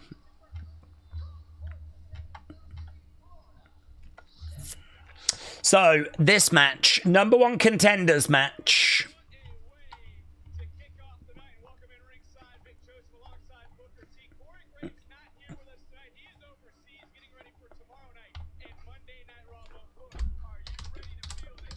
Jaida versus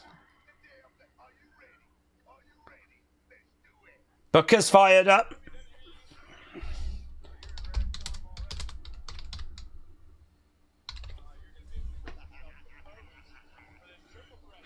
Mr. Iguana has been arrested by the RSPCA for importing an exotic animal into the UK, said Adim. Is that true? Why was he in the UK? I asked earlier, Man United drew against Fulham. They did. What did you ask? Did you see that JD wore a Liverpool shirt with Isaac on the back at a Newcastle house show? Did he? Really? That's cheeky. That's cheeky. Okay, Kelani has made her way down. Jaida is already in the ring. I feel bad for Booker. He lost his women's champ, said Zoso.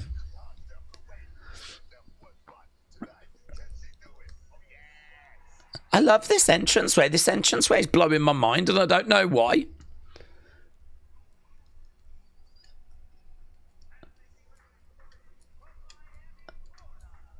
I mean, they don't... I've been to house shows. They've not used that. So I don't even know where it's come from. Okay, Lola's made her way down. Kelani's doing a little dance in there as well. Whilst Lola just made her way down. She came out last. I don't know if that means anything. I think Kelani had a little look down there. There was just a moment where Kelani just had a little checking her out, little look. Okay, we are underway then. So Kelani against Jaida against Lola at the moment. Double super kick there by Lola and Kelani. Jaida goes to the outside. Kelani trying to roll up. One, just a one count. Oh, flips over. Forearm smash there by Kelani. Against the ropes goes Lola. Oh, look at that. So agile. Kelani doing the splits. Oh. Jaida gets in. Love that by Jaida. No splits, no messing around. Big clothesline. Down goes both women, and the crowd enjoy that. Very interesting setting, actually. It's a really nice setting. I like the balcony. Oh, nice loud crowd as well. Good vibe so far. I like the atmosphere. Right now we got Jaida. And she gets Kelani and Lola smashing them together.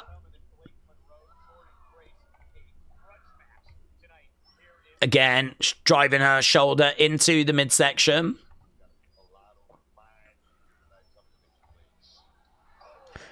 Chop coming in there by Jaida. Oh, in the corner. So Jaida very much in control here.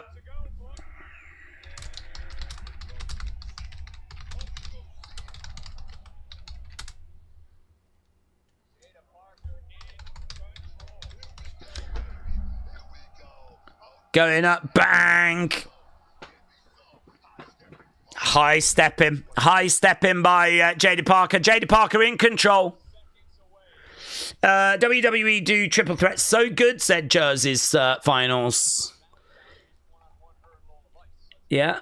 I'd say in recent times, I've seen a lot in the past that I was not a fan of. I mean, nice work there by Jaida. Going for the cover on...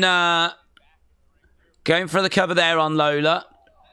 Stomp coming in there by Kelani. Duck underneath. Kick coming in there by Kelani. Kelani going up in the corner. Jump in. Roll in. Lola in the corner as Kelani comes in. Shot coming into the back there by Kelani. She's going up. Leg drop. Leg drop onto Lola. And right now, Jaida grabbing. Oh, vicious. That was loud, mate. That was loud. Forearm shot coming in. We're kind of fighting in the entranceway a little bit. We're on the outside of the ring. Kelani trying to get a bit of a hurricanrana, head scissors, but no joy. Jaida catches her. She manages to take Jaida over. Kelani getting back in the ring. Duck underneath, round the back, looking to pick up Lola. No joy. Back elbow coming in by Kelani. Tries for another. Ooh!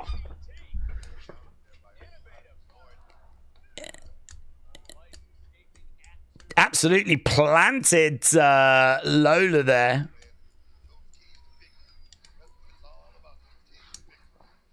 It was like a front face DDT. Right now we've got Kelani up top. Oh, Jaida knocks her off. Soul can do just as much as Kelani and does have the charisma, said Dr. Luchalala. Sol's great talent, yeah. She's kind of got that mid-card title at the moment, doesn't she?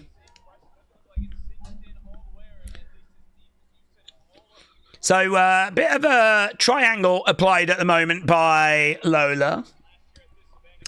The crowd is hot, but it's a bit dark on TV, said Big Time. I think the ring's all right. It's dark in the backgrounds, but I mean, I'm not struggling to see the action in the ring. Right now, we've got Kelani in the ring. We got Jaida on the outside. Kelani coming over. It's just a non-stop brawl, to be honest. Big shot coming in there by Kelani. These two exchanging blows on the outside of the ring. Looking for a suplex, trying to get Kelani up. No joy. Shot coming in there by Jaida, grabbing Kelani, gonna chuck her over, back into the ring. Kelani lands on her feet, super kick. That was nice. Okay, Kelani, I think she's got a big spot planned. She's gonna go up, over, and twists down to the outside. I thought she was going to go back against the ropes and do something. There's not really the room to work on the outside of the ring, actually. It's all quite close. Right now on the outsides. As Lola goes back in the ring. Taker 1990 said, did you see Mercedes has got 9 championships? I'm very pleased for her. Lovely work. Going for the cover. 1, 2... Lola just getting her shoulder up. Kick coming in there by Kelani. And again, single leg Boston. Single leg Boston. Really pulling back on that leg as well. Right now, Lola kicking out at Kelani. Kelani down. No sign of Jaida at the moment. This match is all right. It's got some fun moments. Nice. Dragon Sleeper is in. Dragon Sleeper in there by Lola. Kelani getting back up. Trying to go up, over, lands on her feet. Nice. Kick coming in by Lola. Kick coming in again there to Jaida. Kick, kick, kick. The striking of Lola is so good. Bang, bang, bang, bang, bang, bang, bang. I do love that spot. That's the best thing she brings is her kicks. Right now, we've got Kelani in one corner. We've got Jaida in the other. Hip attacks. She's just going from corner to corner.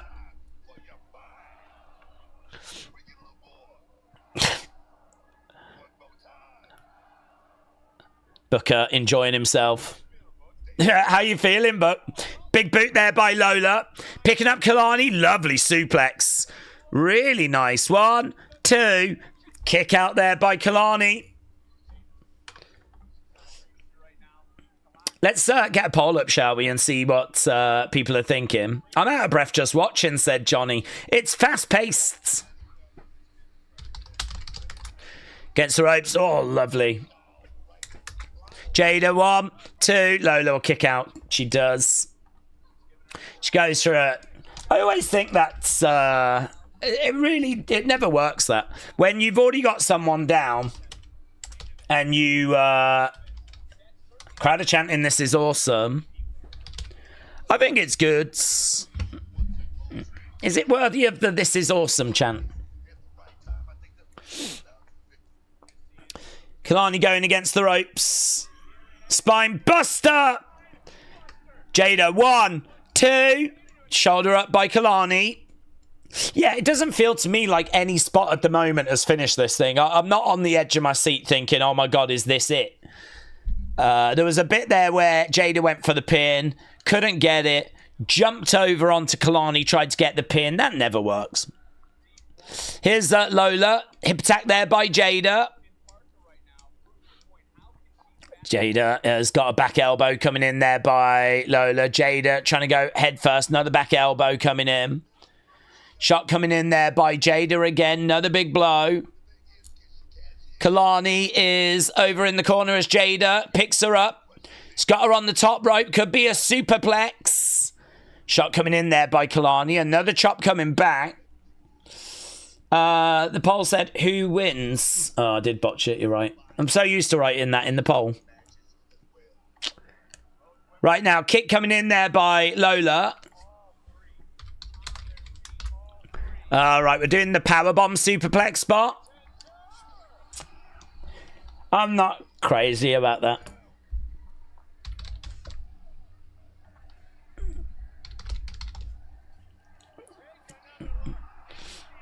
I mean, it was set up as good as you could set it up, to be honest. I've seen that spot so many times.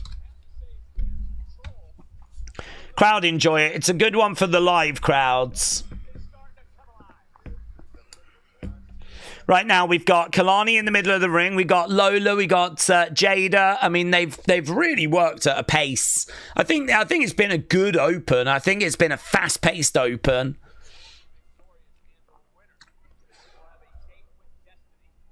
Kick coming in there by Lola. Kelani goes down over the other side. Big knees coming in there by Lola. Jaida has got Lola against the rope. Back out. That was a lovely back elbow. I love that. That was nice. Those are the moments that make the match. That was a lovely out of nowhere back elbow. Jada's down. Split leg moonsault come in. Kelani. Knees up by Jaida. Don't think she's going to be able to capitalize unless she can do a big finishing move maybe. Picks up Kelani, slams her onto Lola. Lola down, Kelani down. Jaida crawling back. Against the ropes. Big kick there by Lola. Kelani with Lola. She's going to look to put her away, spinning around. Plants her down. Now she's going over for the split leg. No split leg. Kelani all the way up. Big splat. That did not go well at all. She's trying to find a way out of it. Lola in control. Jaida has emerged though. Yeah, she's choking her out. Jaida needs to get involved here because Jaida collides into Kelani. Lola rolls up. Jaida, 2. And she gets it. Lola Vice gets it. So the odds were correct. Lola Vice picks up the victory in what I think was a fun match.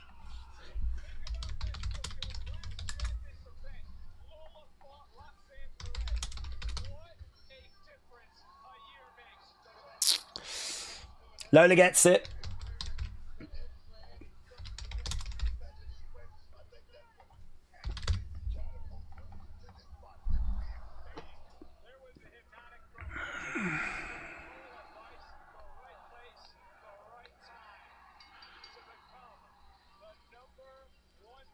So there's Lola celebrating in the corner. It's a bit of a botch pin, said Harbour Binger.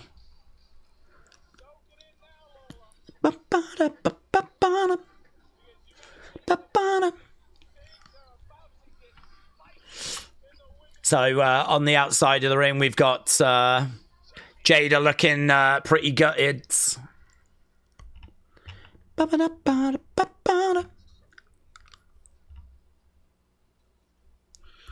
Next Sunday. It was fun, that, said Bishop. Jaida should have won. Definitely upset by the bonfire. I think Jaida still has got time to rule over NXT. Lola was the right call, said Dr. Luchalala. Well, get your thoughts, Sim. What did you think about that match?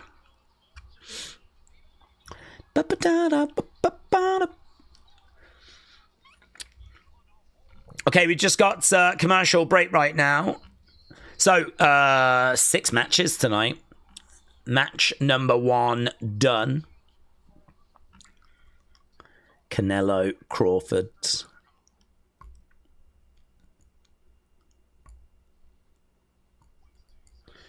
Okay, advert for Evolve. Good starting match. Kept the energy high, said Zoso. I wanted Kelani or Jaida to win, said AKF. Alan said that shoulder was not down for the 3 counts. No, I agree. It was a bit botched. I agree. She kind of like... I don't know if it was... I can watch it here, actually. I don't know if she like over-rotated on it. Here, we can watch it, actually. We can get away with 3 seconds of showing it, right? 1, 2. There's not much in it.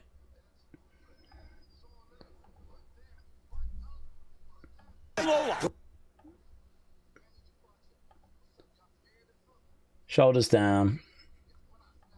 1, 2. I mean, I bet when that... I feel like that shoulder is up as that 3 is being counted. But because of where Lola's legs are, I could also believe the ref couldn't see it. Oh, we've got It's Goal. It's Goal. It's Goal. We watched this the other day.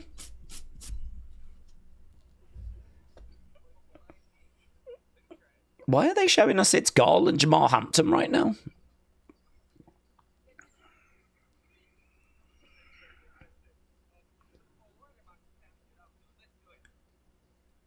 It's Goal. It's Goal.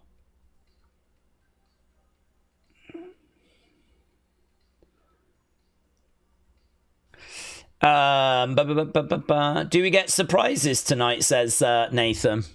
Well, we were talking about that on the kind of pre-show part of the stream, and it's hard to know who you could get. I mean, Righteous would be probably the most interesting, but there's not really too many people out there that are available. Do you know, I'd be sick if Naito would be sick.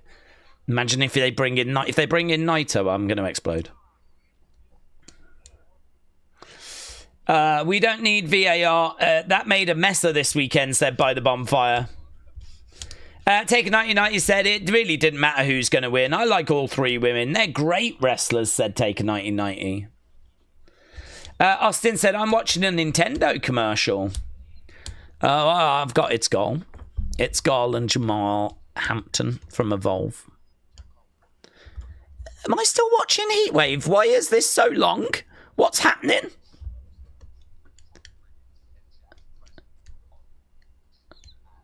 They are desperately trying to show off Evolve and Evolve talent, aren't they, during this Heatwave show? Why are we taking so long? What's happened? Have they lost power in the building or something?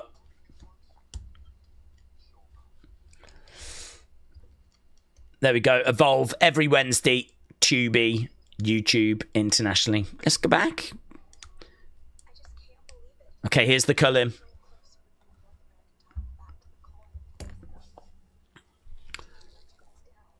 Tatum, sorry. You didn't let us down. You made us proud.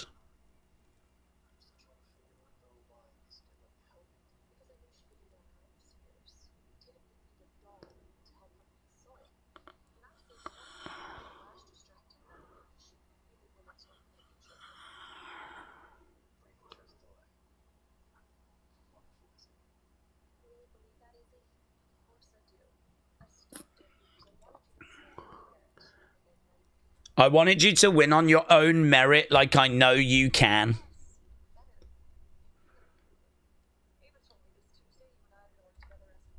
Okay, tag match on Tuesday. That's against Ren and someone.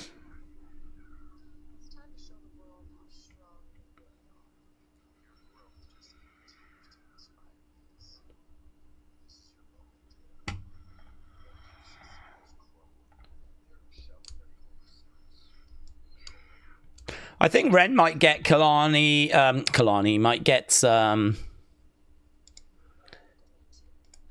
Gray.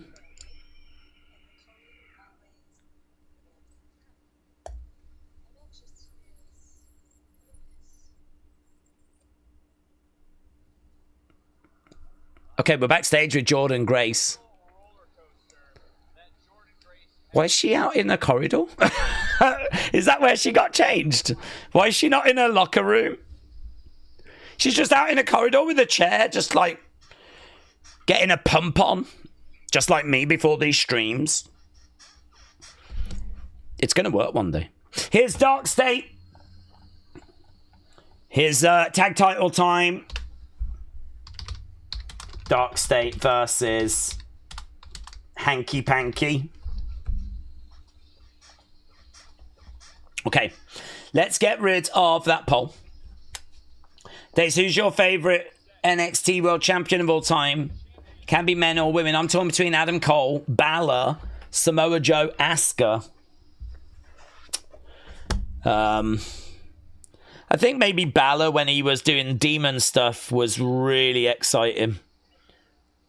But I loved Asuka. I would go Balor. I think the fact Balor can speak English, communicate, I think that was always a bit of a barrier for Asuka. But I think everything you've named there is kind of where I would be as well, to be honest. What 2 members of Dark State are we going to get? Okay, scores. Oh, you lot said that was a great match. Great 55.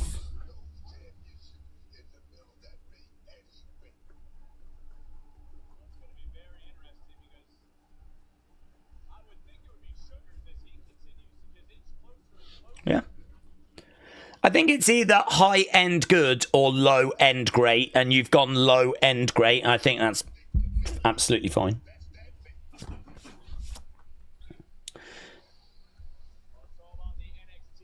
So, great 55. So, it looks like we're off to a good start, a hot start. Hank and Tank are going to take on 2 members of Dark State. Who they facing? Who's it going to be?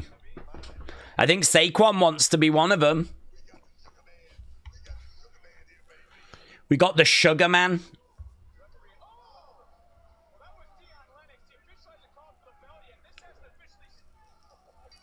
Okay, Bella sounded. Back elbow. And we are underway. Over in the corner goes...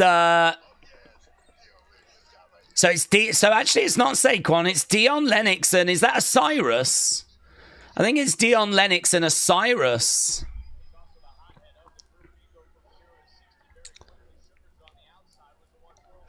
Yeah, I think it'll be Kendall Gray that'll be her partner. They kind of have already teased it, haven't they? I like Kendall Gray though, it'd be good. And I think this will be a good match as well, because I think Hank and Tank are underrated. I think they actually they've got some good chemistry, and I think they bring good pace.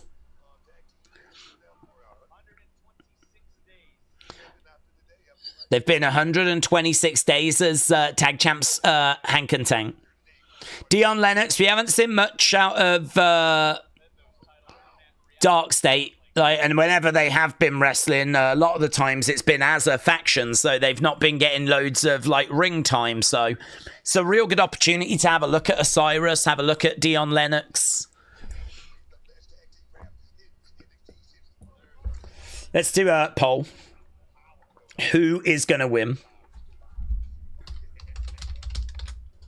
Is it going to be Dark State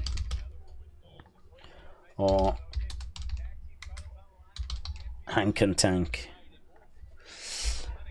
Dion Lennox on the outside, grabbing a hold of Tank. Now we got all 4 guys in the ring. Saquon on the outside, Cutler on the outside as well. Distract him. And now this thing has descended. Clothesline to the outsides. Hank and Tank in control.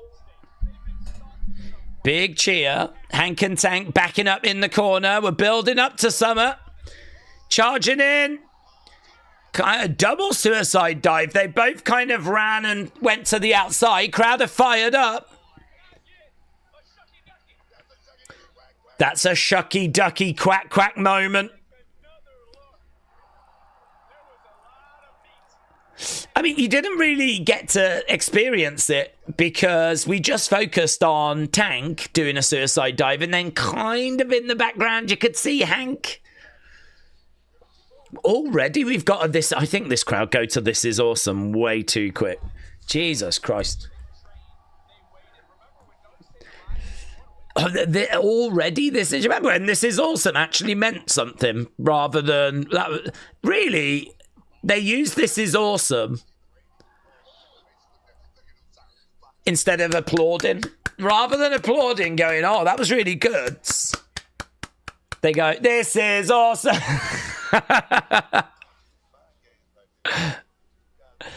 Back in the day, we had standards. Yeah. Back in the day, you had to work harder to impress us. Shots on the outsides. Good looking shots, actually, on those ring steps. Dion Lennox unload him. And Tank. Is it Hank? Is it Tank? I think it's Hank. Hank on the outside getting thrown in the ring. James said it's like the AEW crowd chanting This Is Awesome at a stare down. Yeah, it's modern wrestling fans just go to them a lot quicker than we used to back in the day. But, well, you know, of all the things to have a grumble about, I don't think that's one of them, to be honest, but worth a mention. Elbow coming in there by Tank. This Is Awesome is the new what chant, says Kader. Kick coming in there by Hank as he's trying to get over. Right now we got Cyrus trying to get in. No Joy trying to pick him up.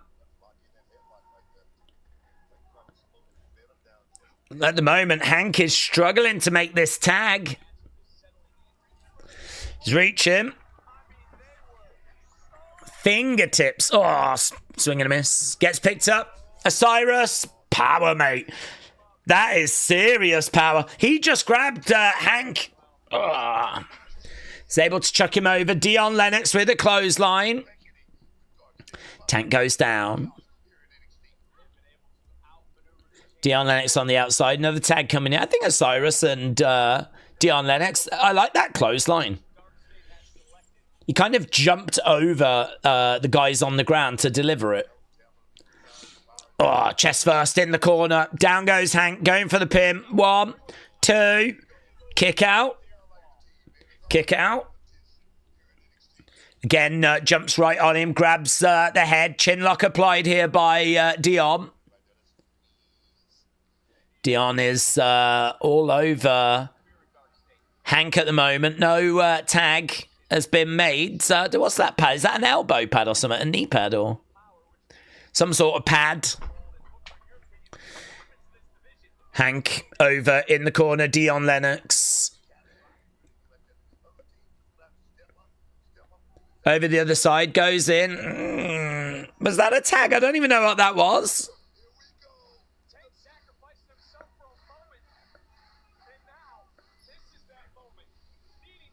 I don't really get that spot. He lay on the top rope so that Hank didn't go into the turnbuckle, but the turnbuckle's padded. If you get thrown into a turnbuckle, does it hurt more than if you're thrown into a person? I don't know. Ignore it. Move on. Right now we got Tank with a big shot. Down goes Saquon. And again, Saquon gets knocked into Cutler. Cutler goes down. Yeah. Go on, Tank. Hot tag this by... Wing Clipper. 1, 2. No, save made. That's what we needed. We needed that hot tag. We needed that energy. Hank goes to the outside, duck underneath, gets out the way of Cutler. Hank and Tank are having to deal with all 4 members. Cutler has got Hank into the ring posts. Right now, roll up in the ring. 1, 2, kick out there by Tank. Tank back up on his feet. Over against the rope. Spine buster. Goods. Nice. Look goods. Tag made. In comes Osiris. Right now, we got Dark State working together to try and put Tank away. Powerbomb. 1, 2. Kick out, mate. That one felt like it could have been it. Hank got driven into the ring post. Tank just got like double power bombed. And that felt like it might have been the moment where we were going to get new champs. But Hank and Tank. Hank and Tank. Hank and Tank. We got Hank and Tank chants. Tank is back in the corner. God, with all this outside interference, I sort of feel like Dark State have got to win. I sort of feel like they've got to win.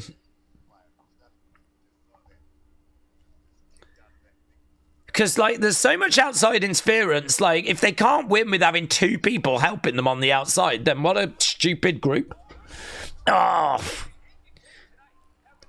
Here's Tank. Here we go. Trying to climb up again. Oh. Swanton. Swanton. Tank is on his knees. Hank on the outsides. Oh, mate, he just went flying through stake. What was that? Cutler goes down. Trying to get back up. Tag being made. Hank's in. Over the top to the outside goes Osiris. I think it's been a really fun match. Oh, look at that. Bossman slam. Bossman slam by Hank. Yeah, this is... I prefer this to the opener. Here we go. We got... Air Hank! Air Hank! He just got big air there as well, you know, for a big man. Tank's fired up. Tank's fired up. Hank and Tank, they're getting ready. Mate, if Dark State lose this. Boom! Scooping him up. Dion in trouble. There's Saquon. Oh, it's the numbers. It's the numbers. Oh, big spear. Are we about to see new tag champs? It feels like it. It feels like it. Hank in trouble. We got a Doomsday. Oh, mates, this might be it. 1, 2, 3. We got new tag champs. We got new tag champs. It was the numbers game. But it's a really fun match. Do the rematch in a cage. That's what I want to see. Do the rematch in a cage. It's good. Booker says the landscape has shifted.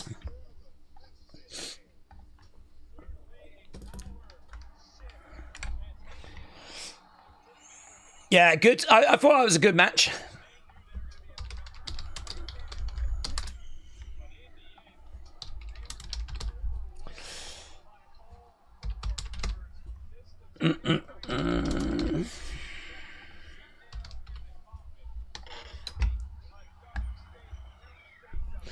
A Dark State Doomsday device.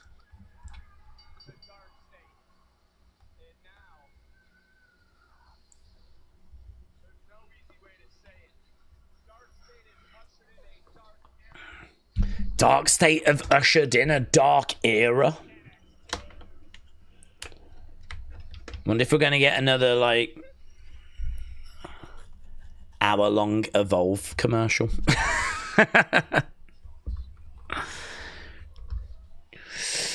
What's the new poll for? That second match. What did you think of that second match? Did you like it? Did you like it?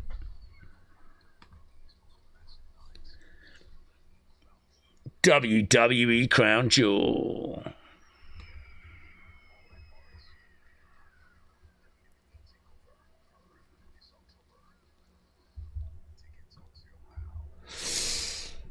Right. Putting tag titles on a group who have been struggling. It reminds me of the Wyatts, said Dr. Lucha Lala.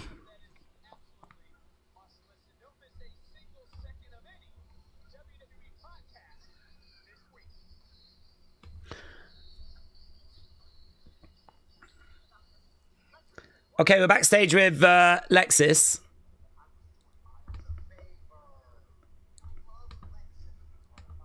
Oh yeah, the mace thing.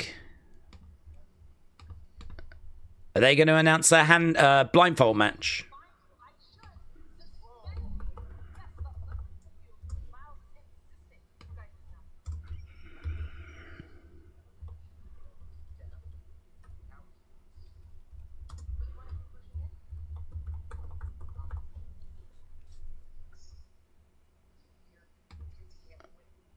He can't see, he can't hear, so he can't win.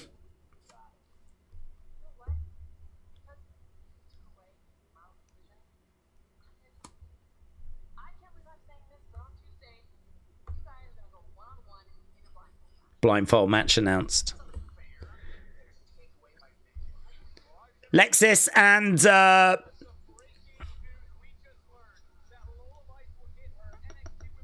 all right. So the blindfold match is announced, and Lola Vice gets her title shot at No Mercy, September 27th.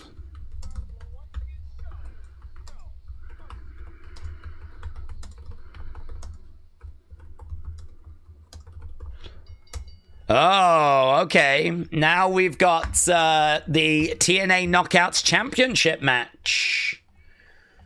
Right? Gods, this is moving at quite a pace. Here's the Elegance brand.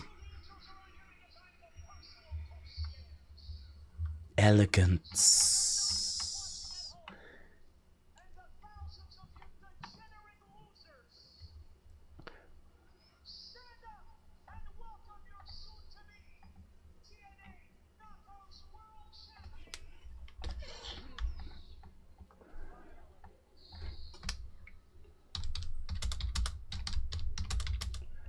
Okay, the whole of the Elegance brand are here. We've got Ash and Dorothy and Sandra. So they're making their way down to the ring.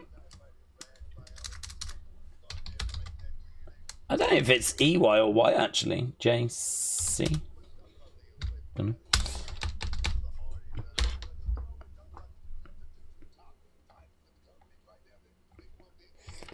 Dana has returned. Dana has returned. Dr. Lucha Lala said, I hope that Masha wins.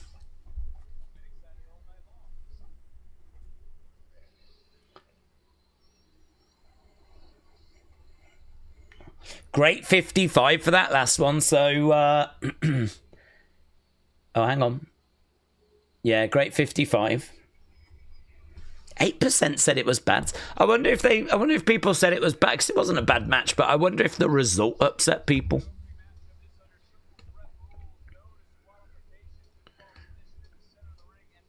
Here's Masha then. I mean, I think this will be okay. I don't think I'm expecting this to be better than the first women's triple threat we got. But obviously this one's got the actual championship on the line, so...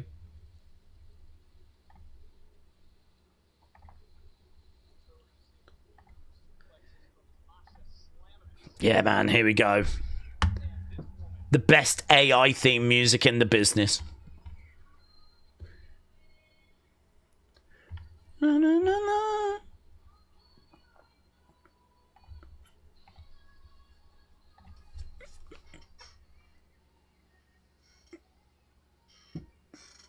I'll take away this pain. Jacy, they've done really well to build her, actually. She does feel like a big deal now.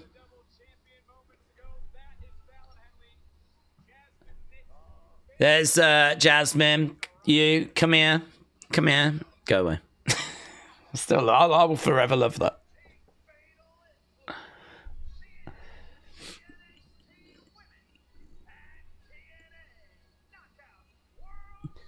Okay, so we got Jacy, Fallon, Jasmine,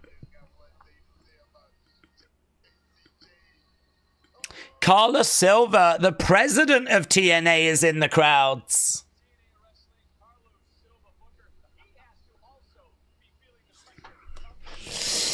Right, let's do a poll, shall we? Who is going to get the victory in this one?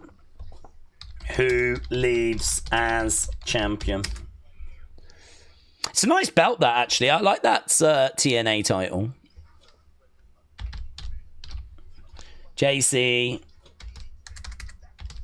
Masha, Ash.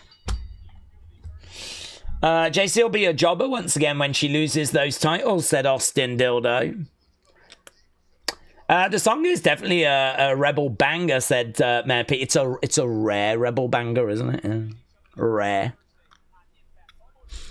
They do have a couple. Give him credit. They do have a couple. I really do like that one. One. Just a one count. Duran said she should have a long title run. She should be one of the most unbeatable champions. Or one of the most beatable champions, but go on one of the greatest runs as a heel. I think she feels obviously a lot bigger than she did before winning that title. And then the fact she won the TNA Knockouts title, the fact she's walking around with 2 belts. And, you know, they're not just 2 nonsense belts. It's, you know, they're the 2 belts that make you the face of the women's division in NXT and TNA. Like, she is a significant player in women's wrestling right now. Masha comes through the ropes and takes down all of Fatal Influence. Oof.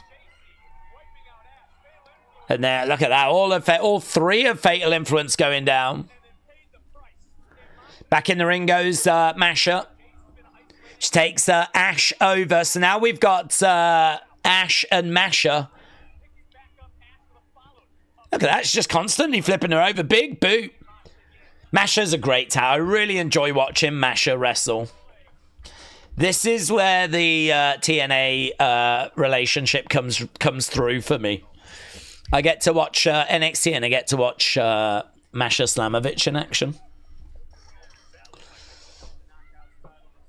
Against the ropes, gets tripped over by Jacy, pulled out the ring. Telling her to get up. Big boot there by Jacy. And right now we've got Jacy now stepping into the ring. She goes in, duck underneath. Nice takeover there by Jacy. Jacy charging in, collides into Ash. Ash over the other side. Jacy. Down goes Dana. 1, 2. No joy. Jacy on her feet and kick coming in there by Jacy. Kick coming into the side of the heads. Didn't see what that was. Think it was a senton, but we did cut to the outside momentarily. Jacy in control, though. It's not believable. I'm not hating on her. It's just not real, said Cadet. Who's this? What's this? Jacy retains. TNA won't get the title back till Bound for Glory, said James. Loving Heatwave, but the setup needs to be a little brighter on the outside, says Liam. Roll up. 1, 2.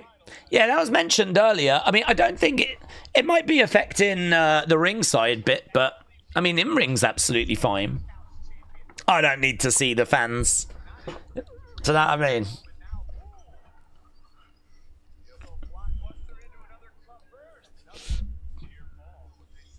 I don't think it's going to be like Miss World out there or the Arnie Classic, you know. It's going to be people that look like me. Jacy going into the corner. Here's Dana. Going over. Back elbow there by Ash. Ashbrook. Dana by Elegance. Jacy is up. Maybe a power bomb. Feels like a power bomb. Sit down power bomb. Shoulder up. Corgus said, I've said it once and I will say it again. Thank God WWE ignores the IWC. I do agree with that. Big boot. And again. Shot coming in there by Jacy. Right now we got Masha going over into the corner. Oh, look at that. So good. She got chucked into the corner. She bounced off the one rope onto the other rope. Jumped back. But she did it so smooth. Big boot. I tell you, I like that as well. Masha just charged over into the one corner, delivered a knee, ran to the other corner, delivered a big boot. Really like that. Normally, when you see corner work, it's the same thing in both corners. Think about Lola when she ran over, hip attack, went to the other one, hip attack, went to the other one, hip attack.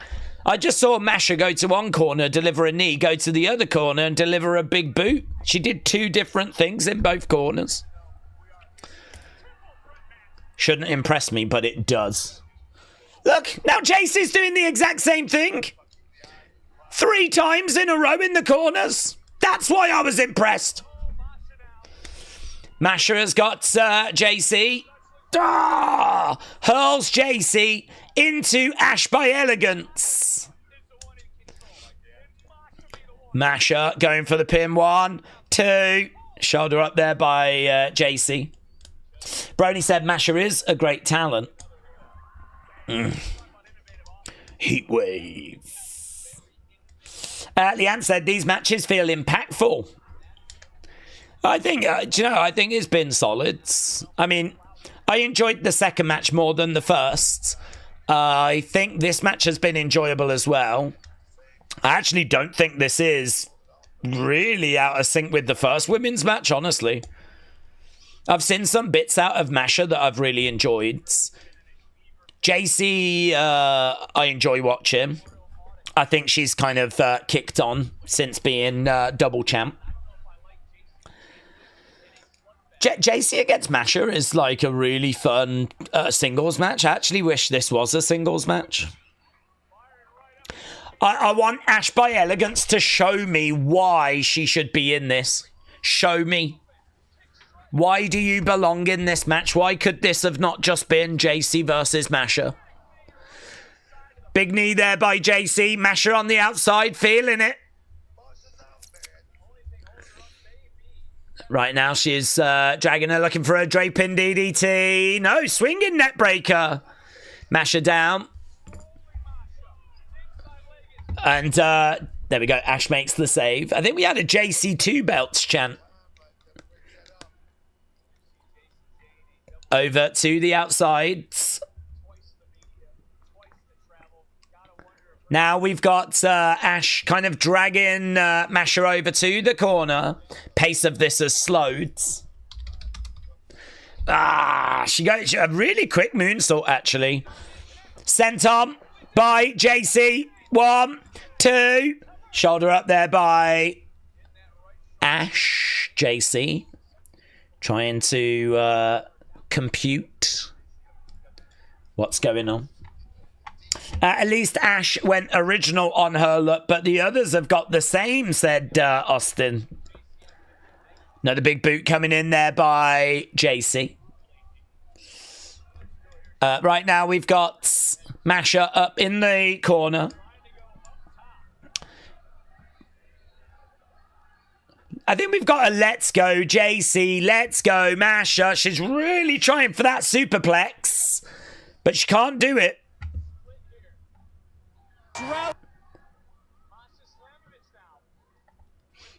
Yeah, again trying to go over. Lovely yeah,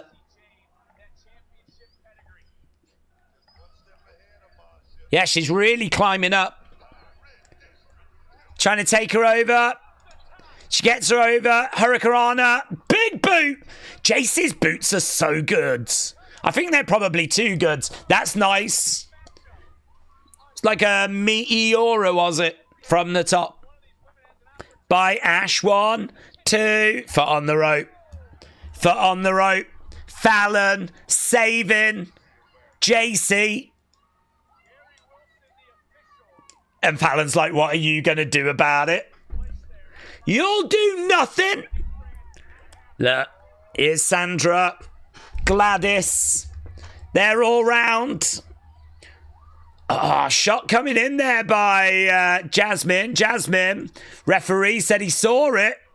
He saw it. She's out of there, mate. She's out of there. She's out of there. Oh!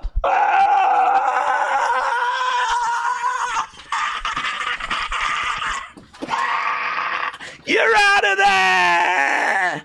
Oh, I think it's both of them. Oh, my God. Masha, 2. Masha to the outside. Jacy's on the outside. Right now, we've got Ash in the ring. Jacy going up. Big boot. Masha grabs the leg. Masha's got Jacy face first. Boom. Straight into the edge of the ring, mate. Straight into the edge of the ring.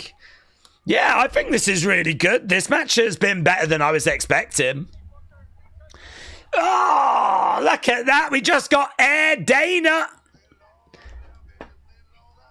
Look, she just went to the outside. Down goes Masha. Down goes Jacy. And now we've got a holy ship chant. That was good. Off the top to the outsides. There's not loads of room out there. They had to do it in kind of the entranceway. There's a dude in the crowd that's wearing like a full costume of an animal. Like, is he one of those furries that I've heard about? I think we might have a furry in the crowds. He's to the right of the hard camp. Big knee, front row. I think he's one of those furries, you know, that dresses up as animals and likes to be treated like an animal. Right now, over, looking for a DDT. Masha down. Okay, here's Ash. Lovely moonsault. Ah, she overshot it, actually. Oh, Jacy might steal it. 1, 2. Oh, my God. Oh, my God. Fun match, said Hawk's Face. Good. It is good. Crowd are chanting, this ref sucks. This ref sucks. This ref sucks. She goes for a big kick roll up by Masha. 2. Kick out by Jacy. Kick out by Jacy. Boom! Mate, big forearm. 1, 2. Oh, look at that. The elegance brand. Well, they've got to go. They've got to go. Oh, we need to do all that again. Oh, my God. Ash. Ash. Ash. Ash. 1, 2. Oh, my God. She's won it. Ash by elegance wins. Oh, my God.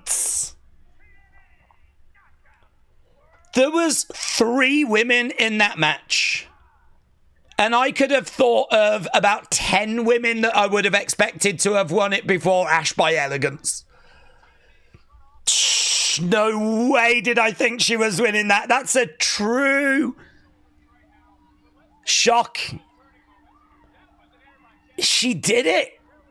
Ash by elegance has won the TNA Women's Knockout. That means that we're down to Jacy 1 belt.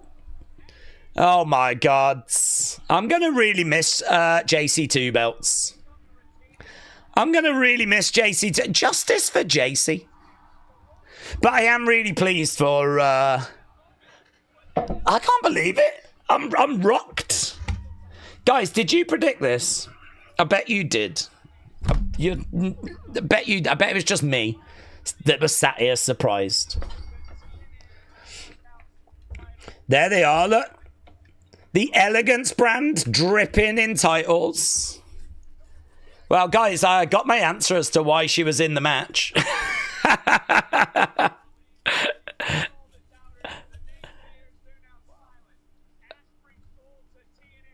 Oh my God, there's going to be a big falling out, isn't there, with Jasmine? Because Jasmine got those 2 kicked from ringside. If that hadn't happened, they could have helped. Oh, it's going to explode, mate. It's going to kick off. It's going to kick off.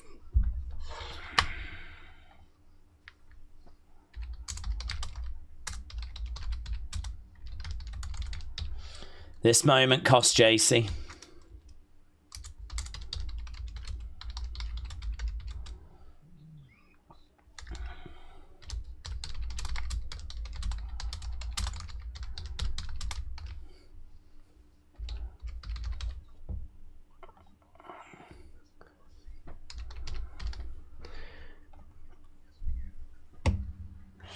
Daze, hope you're doing well. That match was a banger. Ludwig is a lucky man. Did you go to one of the shows, buds? WrestlePalooza. Did you see Tiffy time? Guys, I'm still processing what just happened. Oh, God. I can't believe it. I am shocked. Let's go over here. Let's get a poll. Okay, they're talking about WrestlePalooza. We've had so many new champions. 2. There's Javon.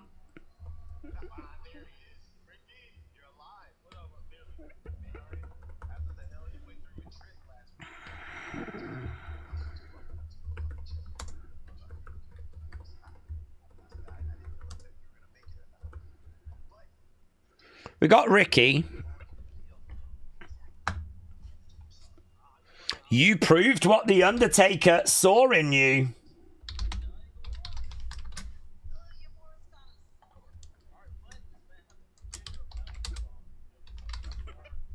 Javon says he's a little bit sore,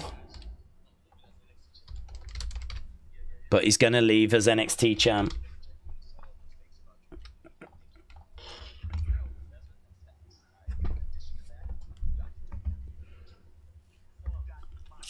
You've got my support. I'm behind you.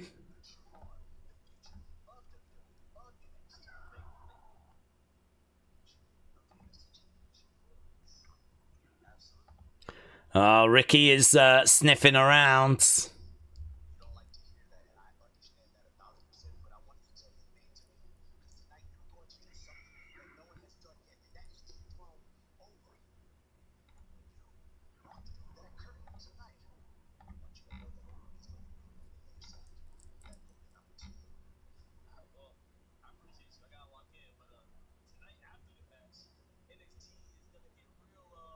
Bouncy.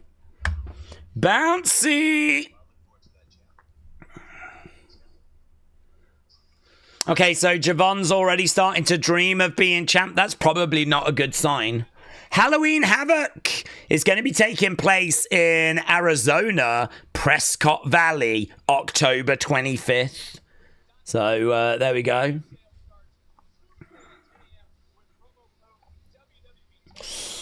Right, Daze, Rampage, Jackson's son, show of the show. If not, that's 6, says Johnny.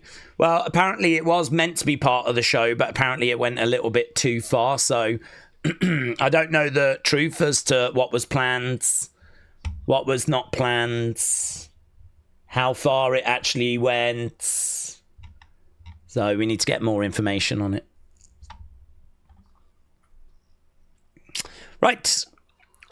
We've got, I think, Jordynne against... Jordynne versus Blake. Ober's not losing, said Alex. Javon should break Randy's youngest world champion records. I don't know that he can now, actually. Have we passed that? I don't know if that's possible.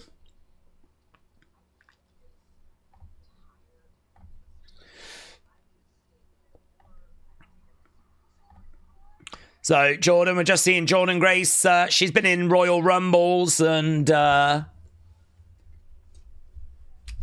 she's had a pretty good time, actually, in developmental. But, yeah, that was a great moment. That was a great moment.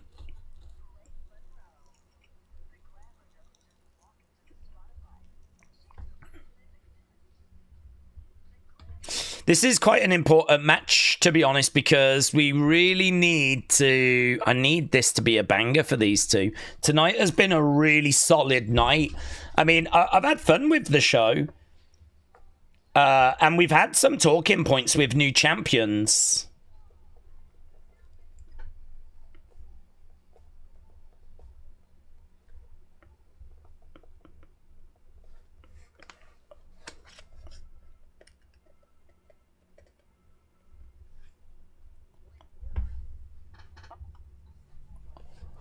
Okay, it's just a video package showing us where we've been, really. So, yeah, the pressure is going to be on these two to make sure that they deliver here.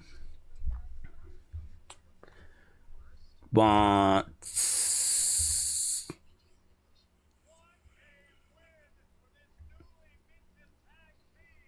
Okay.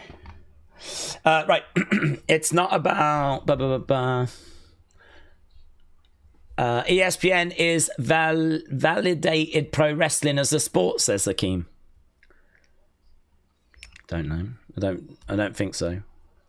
Well, it's not a sport, is it? I mean, I don't know that you can present it as a sport because I think people know the truth. I think the cat's out the bag. Scottish Chris said, I called Ash winning. Did you, buds? Congrats. I did not see that coming at all. Let me just grab... no, I haven't got any. I'm just going to grab some water. Give me a second.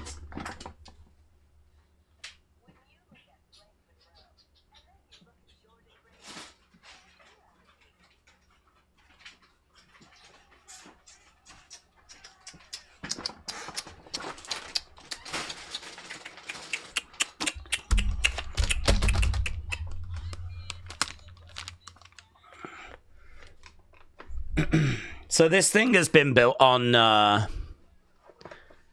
some nasty comments, and it's been a little bit of added extra spice to this, but it's been a little bit undercooked. Jordan Gray saying, I'll show you what ugly really looks like, and that's what we've got right now. Okay, Blake Monroe making her entrance.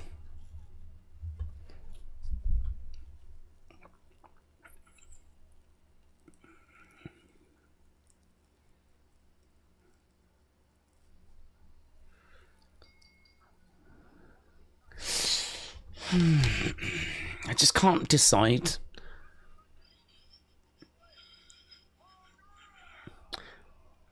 I think I like the entrance.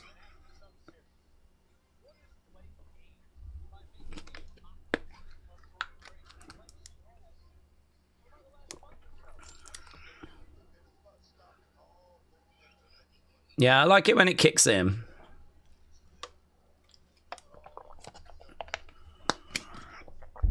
It's a bit different, isn't it? Starting off with her looking in like a little mirror, vanity mirror thing. I don't think people are crazy about Jordynne Grace's music. There's been a lot of pushback on the new music she's had. Here's Jordynne Grace then. Okay, let's get rid of the poll. Jordynne Grace. How long before we see Masha permanently in WWE and not just as a guest? Well, I don't know when her contract's up, to be honest, so hard to say, to be honest. I think they would be interested in her, definitely.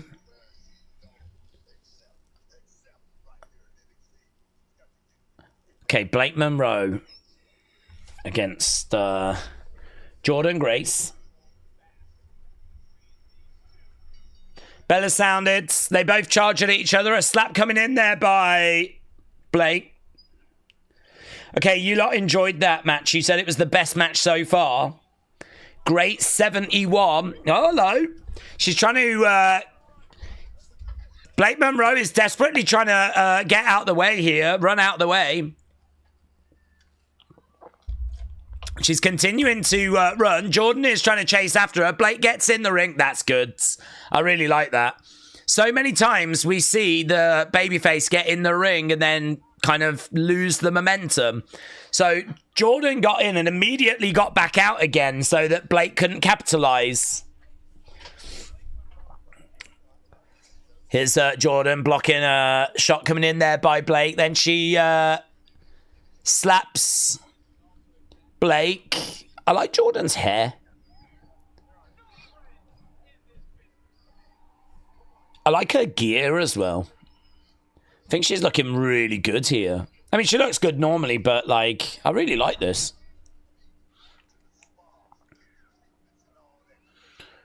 Kick coming in there by... Oh, stretch muffler. Ooh, mate, that is sick.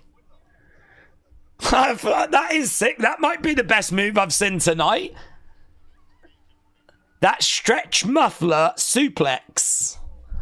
Ooh. Ooh.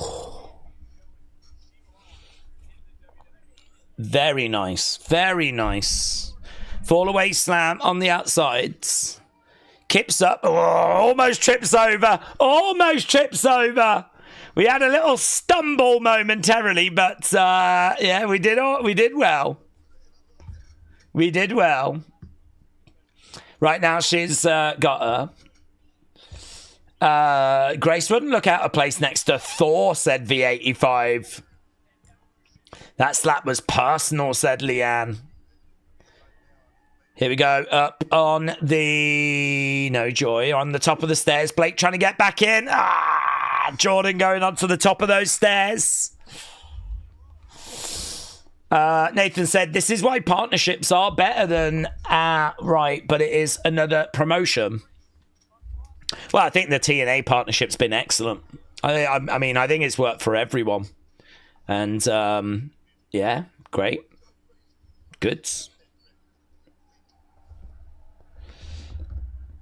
We're at match number 4. We're an hour and 15 minutes in. I mean, this thing has not outstayed its welcome.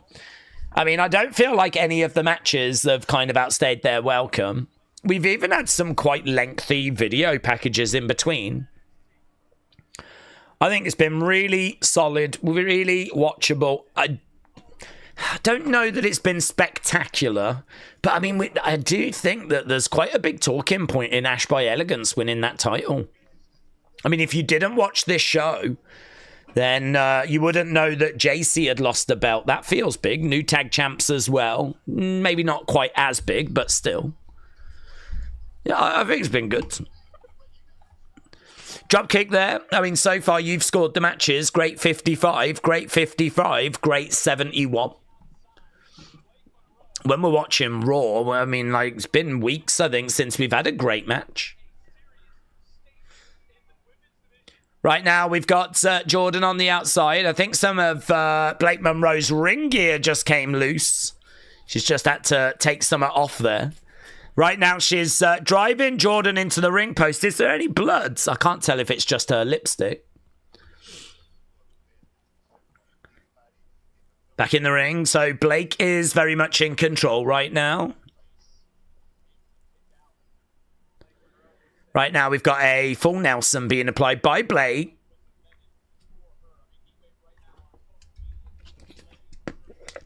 And again, trying to grab a hold of the arm, but can't quite get it at the moment. 1, 2. No joy. Kick coming in there by Blake. Jordynne goes down. There's been some nice moments in this.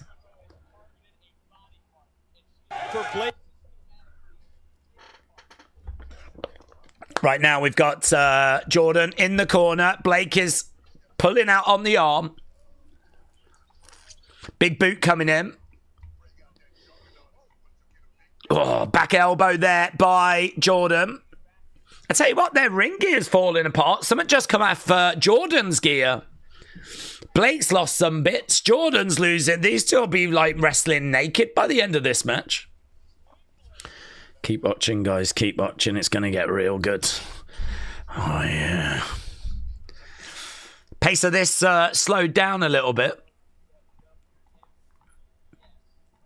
Right now we got Blake. She's on her knees at the moment, kind of slowly going over to Jordynne, grabbing Jordynne.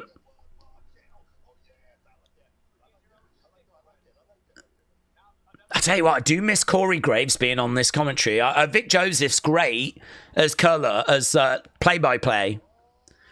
Oh, against the ropes, bang! Back she goes. That was really good. So she managed to pick up Blake, smash her into that top rope, then chuck her back. That was really good. Look at that. Look at that. Slingshotting her off that top rope. Yeah, I like Booker. I mean, I think Booker provides, like, colour and, you know, a bit of fun, injects a little bit of fun, but I don't know. I think Corey just provided that proper colour commentary. Shot coming in there by Jordynne. Another forearm coming in there by Jordynne. Big boot coming in there by Blake. So far, the first 3 matches have been solid, but this match might be the weakest, said Big Time. Wrestle with Andy said evening gown match. Let's go. Let's go, mate. That's where we're going. Okay, so she's absolutely driving her, smashing her in the corner. She's got the arm. Bah, big clothesline. Blake Monroe goes down. And again, look, again, something else just went flying off. I'm telling you, they are losing their ring gear. It was like an arm strap just went ping, flying off. Against the ropes. Spine buster there by Jordynne. Looking for a suplex. Got her up. Oh, look at that jackhammer. Really good. I mean, like, she didn't really hold it.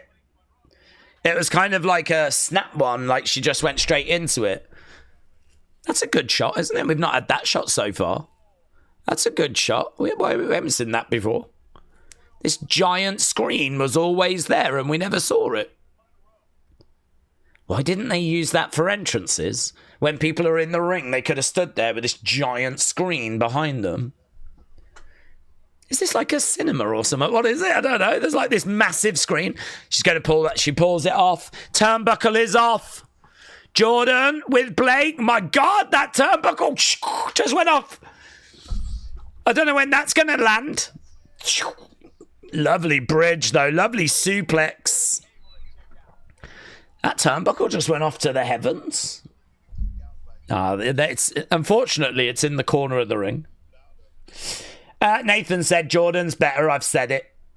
Jacy said the ladies are giving it their all, including the gear. Mate, everything's getting stripped. The ring's getting stripped. Jordynne grabbing Blake. Big forearm shot coming in there by Jordynne. Blake going over against the ropes. Oh, slams her down, grabbing a hold of the arm. She's trying to get like this. It's like a disarmer, isn't it? Jordynne, though, use. Oh, hello. I've got. I just had like some picture interruption. Big knee by Blake. 1, 2. Kick out. Oof. Kick out. Look at that big knee driving it in. 1, 2, but could only get a 2.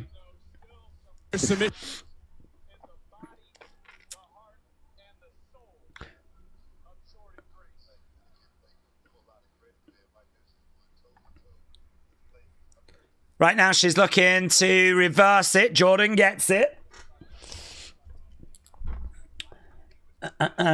Piece by piece, this match gets better. Wardrobe malfunction is coming, said King Yeti. Okay, right now she's got her up. Electric chair. 1, 2. Kick out there by Blake. So she had her on her shoulders. Electric chair. Went for the cover, but could only get a 2 count. Blake Monroe going over against the ropes. Jordynne down. Referee checking on Blake.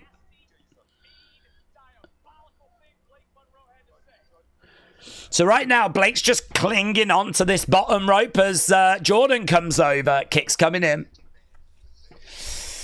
Fans are chanting for Jordynne. She is the face in this. Blake's the heel. Jordynne picking up Blake. Blake trying to pull on that arm still. She manages to get down. Headbutt. Headbutt by Blake. Back fist. Jordynne firing up. Another headbutt. Jordynne going back against the ropes. Big knee by Blake. Suplex. Lovely work. Trying to come over for the cover. 1, 2. Shoulder up. Shoulder up.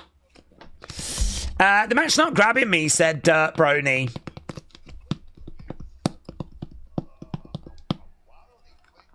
The fans are chanting, "This is awesome." We've got "This is awesome" chants again. This is awesome.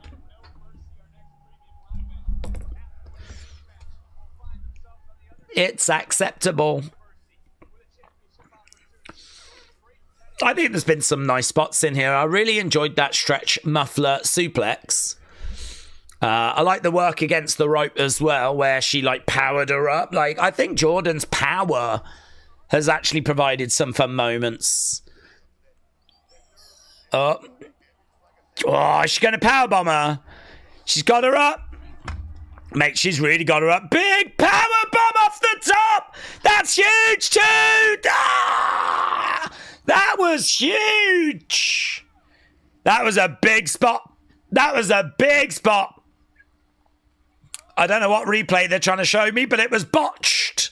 Guys, we just got a massive spot, and then they followed it with a production botch.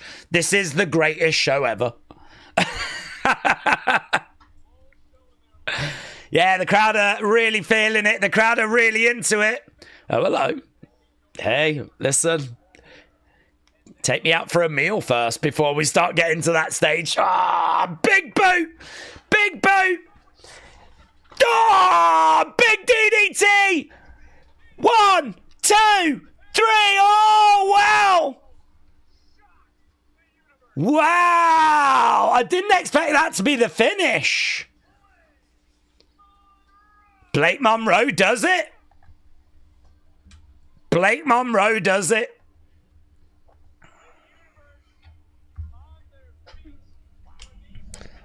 I tell you what, I don't really know how Blake Monroe managed to survive that big powerbomb from the corner, but she did. And then moments later, she was able to hit a DDT and get the victory. Did that turnbuckle actually play into anything? Did we do anything with the turnbuckle? Did I miss the turnbuckle actually being used for anything?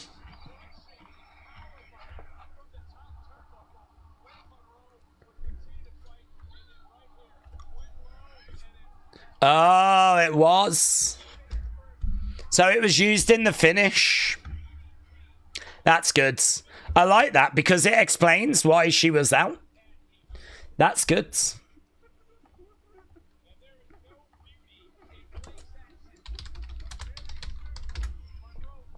So before she hit the DDT, she kind of kicked Jordynne into the exposed turnbuckle.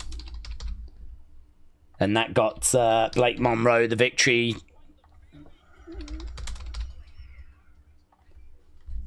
Good. She got curb stomped into it.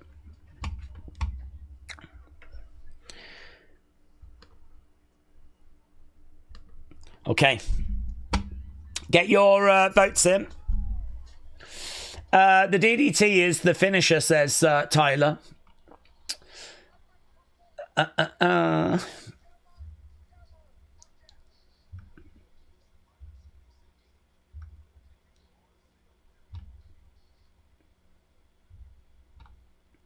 I don't know how people are going to rate that. Okay, we just got a promo for WrestleMania. I don't think it reached the level I was sort of hoping it would. I don't think it's a disaster. I don't think it's like a terrible match or anything like that, but I'm not sure it reached the level I was hoping.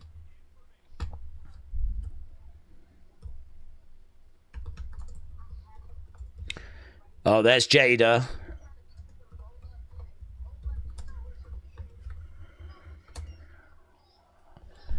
Here's Lash in the backgrounds. I tell you what, the main event must be getting some time because I don't think the tag match is getting much time. So the main event's got to get some time.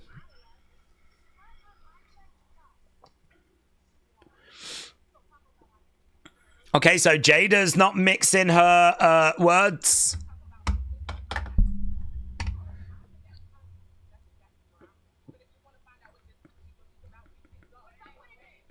We got Jaida stepping up to Lash. Oh, this is going to be awkward. This is going to be awkward. We're with Jacy.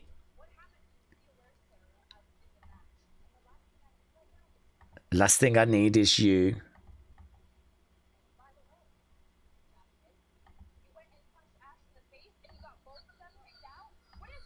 What is she? Yeah, she's having a right go at Jasmine.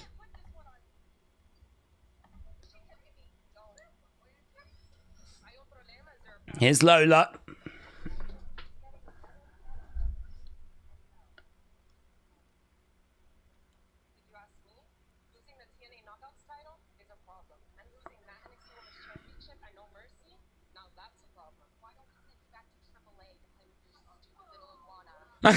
Why don't we send you back to AAA to play with your stupid iguana? Here's Sol Ruka and Zarya.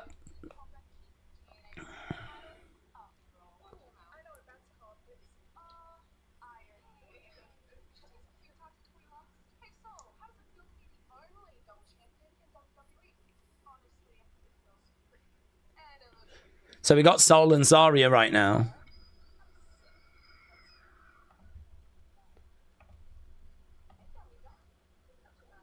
Okay, so Sol and Zarya just... What's that? Oh my God. NXT returns to Full Sail. Homecoming. Tuesday, September 16th. Oh my God, I'd love to be at that. I'd love to be at that. NXT Homecoming on Tuesday in September. They're going to Full Sail. Oh my God. And the logo was all like black and gold era. Oh, mate. What a great announcement.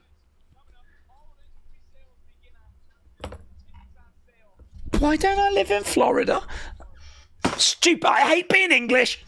Sucks. And look, now I've got to watch Team USA against Team Canada. I ain't got no one to root for, have I? Sucks. Being English sucks.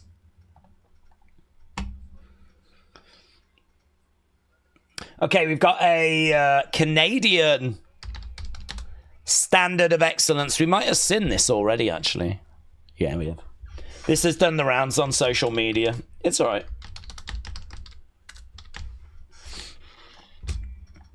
Ego. Days, maybe tickets are cheaper because America sucks, said Dr. Luchalala. I can't even say America sucks because you're getting that show and it looks great.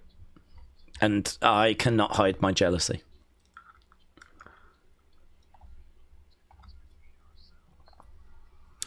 Okay, so right now we are building to match number 5. We're only an hour and a half into this show. What the flip? They've done all this in an hour and a half so far. 2 matches left to go. I can't see this match getting half an hour. So, I mean, I don't know. Days IW, an honorary American. Thank you, my friends.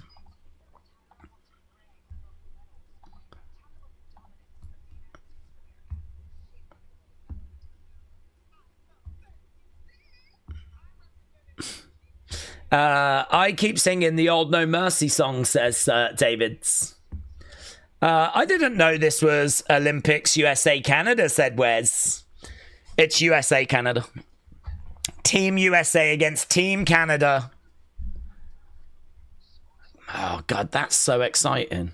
I'm so excited for that show.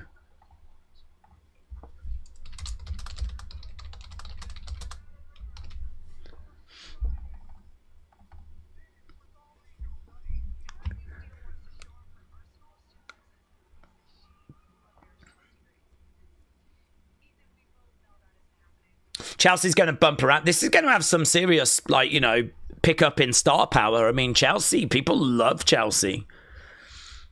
We're doing a whole Team USA against Team Canada thing in America, and the fans keep chanting for the Canadian. Team USA, Team Canada, and the Americans want Team Canada because they love Chelsea.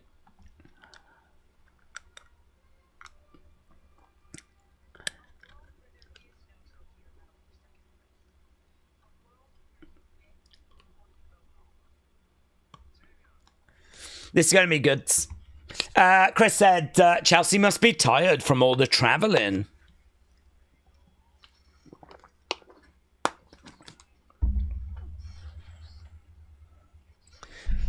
Surely the baby faces get this, don't they? Surely.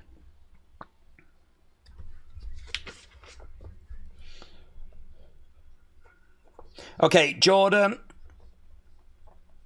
versus Blake. You not enjoyed that as well, you know. You really enjoyed it.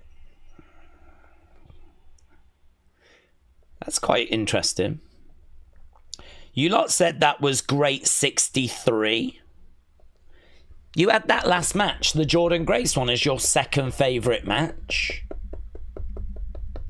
Here's Tavion. Intense. Yeah! Okay, well, he's bringing energy. Not a fan of what he wears. I don't understand the leg sleeve. I think it looks stupid. The singlet's nice. I really don't like the leg sleeve thing. He's got the Olympic rings on his robe. Did he make the Olympic team?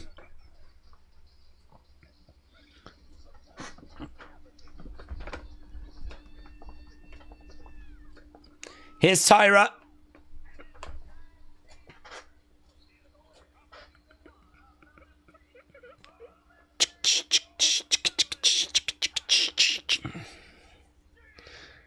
I mean, now that's a hell of a cape she's got as well, isn't it? Oh, look at that, girls. Oh, my God. Oh, my God. Dude, you've just got like a little plastic medal, don't you?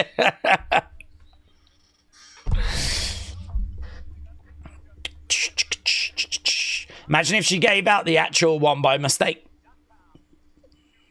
And then she mean mugs. Is she going to mean mug?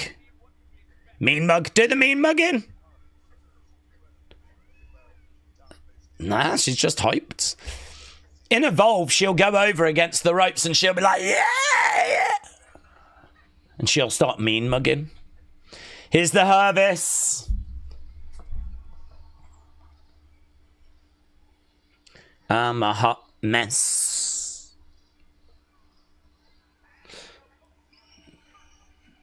Chelsea making her way down. Big pop for Chelsea, said Brony. Oh, people love her, don't they? I think this crowd will be with Team Canada because they love Chelsea. And I think Ethan's got a lot of support as well.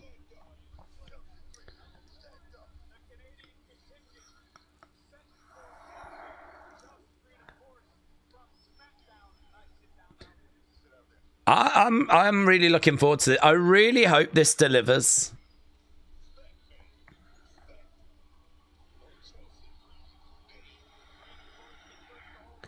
There we go, Chelsea in the corner, saluting the crowd, going crazy.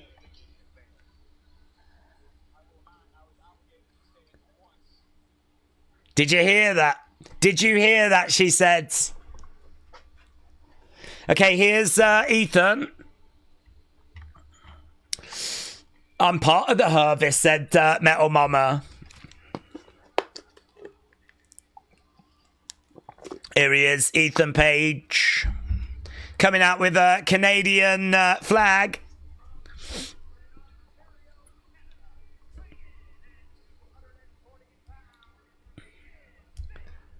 Chelsea's always working, isn't she? I mean, she's in the ring saying, do you want to get a picture of that whilst he's out there? She's constantly trash talking. I think Tyra will have been saying stuff back, though. Yeah, look, Tavion's got a few words to say.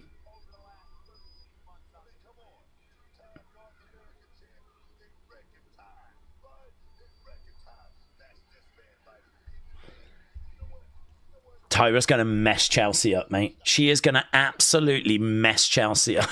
It's going to be really fun. You have to face Ethan in the ring. Chelsea, Piper, Elba on the outside. There could be lots of shenanigans, said William. Ethan Page would be such a natural fit on the main roster, says Brony. Ethan sounds like Sean when he shouts, said Night is Gamer. Chelsea chants, mate. Loud Chelsea chants. Tyra's in there. Chelsea, Chelsea.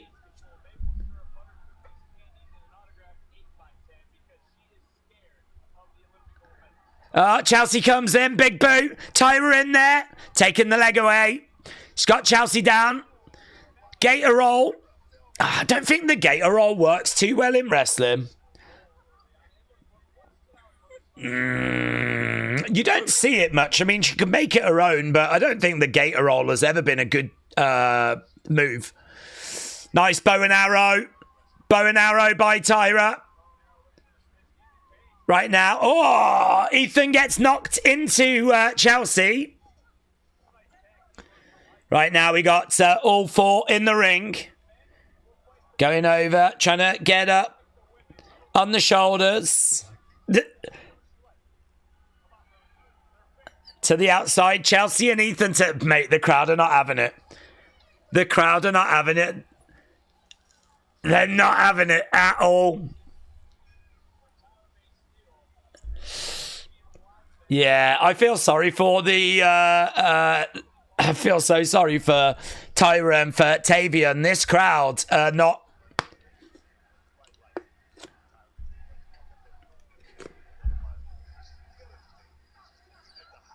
I don't know what we're doing here. This crowd are just all about Chelsea. I don't know what we're trying to do here. Ethan's on the outside. Tyra's a bit confused. I don't know where Ethan's gone. We got Chelsea on the outside. What are we stalling for? Oh, microphone.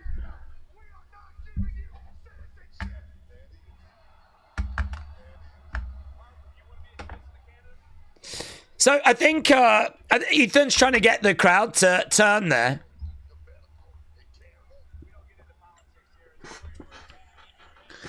So, Ethan was just like, if you're trying to get citizenship, we're not going to be giving you citizenship. So he was just trying to get a little bit of heat there, Ethan. Shot coming in. They've got to try and find a way of getting heat, actually, the heels. We want Chelsea chants. This crowd are just doing what this crowd want to do, mate. Right now, Ethan...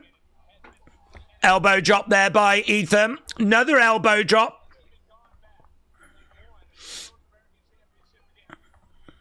Right now we've got Tavion down. Tavion trying to get back up to his feet. Big chop coming in. I mean, crowd are really invested. Big boot there by Ethan. Tavion goes down. Ethan in control. Chelsea is a sweetheart. She has a fab personality, said Liam. Crowd don't care about anyone in this match except Chelsea, says Brony. So is chanting, we want Chelsea.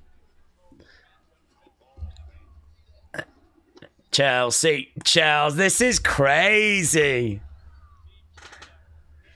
I tell you what, though, when he tags her in, the pop is going to be flipping huge. 1, 2... Shoulder up there by Tavion.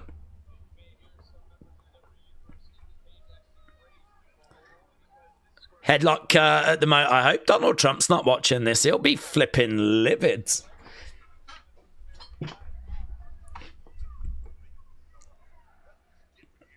Secret Harvest chant. There's a secret Harvest chant. Secret Harvest. Alba Fire's on the outside like...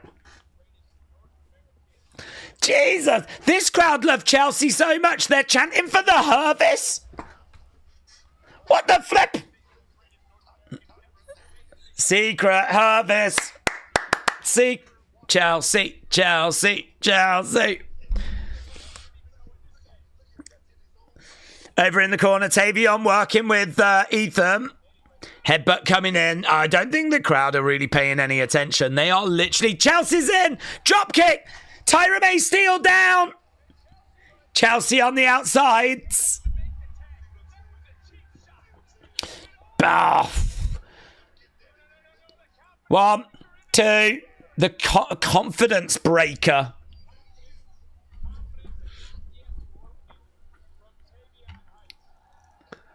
Mate, it's a massive talking point just how much this crowd are into Chelsea. Tag being made. Massive cheer. Huge cheer. Chelsea comes in. This crowd's loving it. Oh, backhand is stopped. Where's Tyra? There she is. Mess her up, Tyra. Mess her up. Throwing down some slaps. Tyra taking down Chelsea. Dragging her over. She's going to look to slingshot her up. Oh, Chelsea goes into Ethan. Ethan goes down. Chelsea is down. Tyra going over. Tyra goes over against the ropes. Chelsea. Double knees to the back. Big cheer. I tell you what, if Tyra was the heel and Chelsea was the face and this was a singles match, this crowd would be loving this. But, like, the dynamic's completely wrong. Shoulder up there by Tyra. The crowd just don't know Tyra, and they barely know Tavion said this. It's true. It is true. Right now we've got Chelsea. Tyra goes into the corner.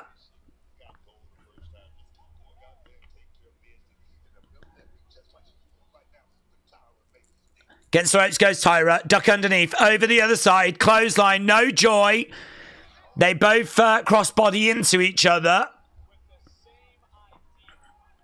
Chelsea down. Tyra down. Tavion on the outsides. Chelsea trying to get over, make the tag. Ethan about to come in. Bang, big clothesline. Over the other sides. Whoa, big suplex. Tavion. Oh, sling blades. Ethan is down. Wow. Wow. Look at that by Tavion. He's good. Straps coming down. Tavion gets... knee coming in there by Chelsea.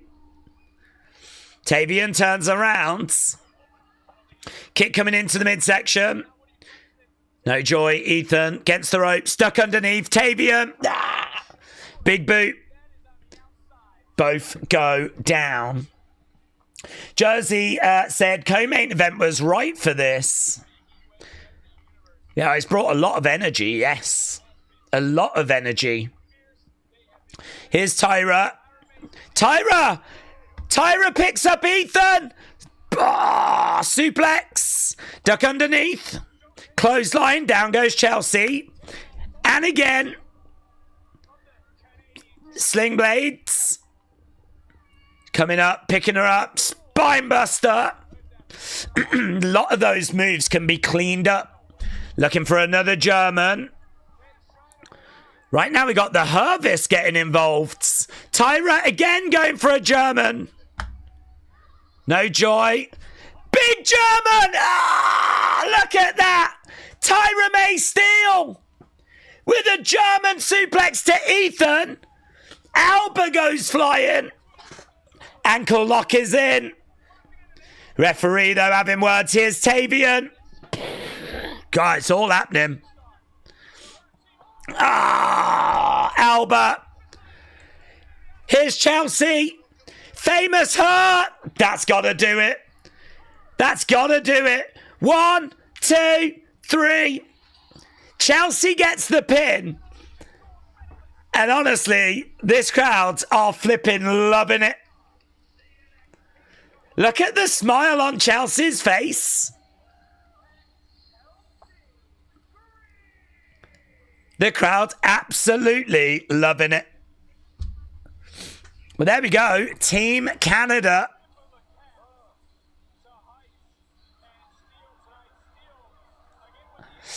I mean, there was outside interference. The big talking point is the crowds.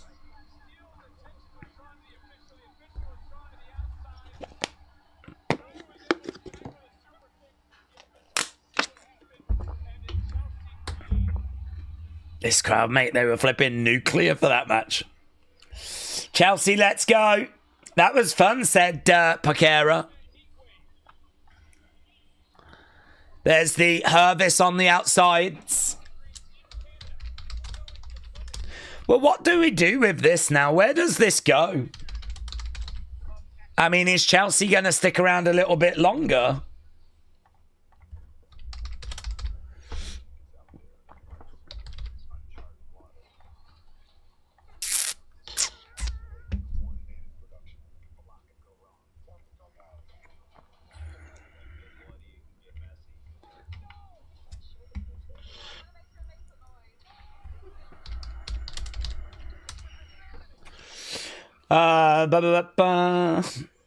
John, hello, buds.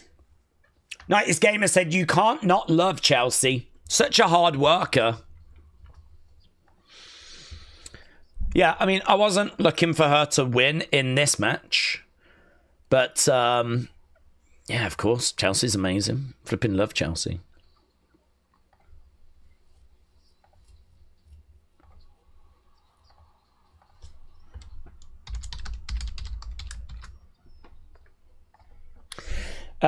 Chelsea is like 10,000 times more entertaining than Tiffany, but I guess Tiffany is more athletic, said Dr. Lucha Lala.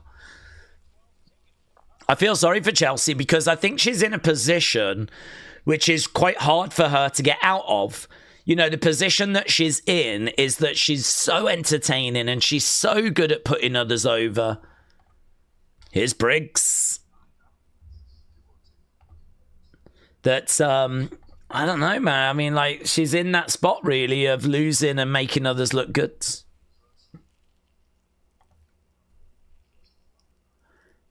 He's got a nasty bruised eye, hasn't he, there, Briggs?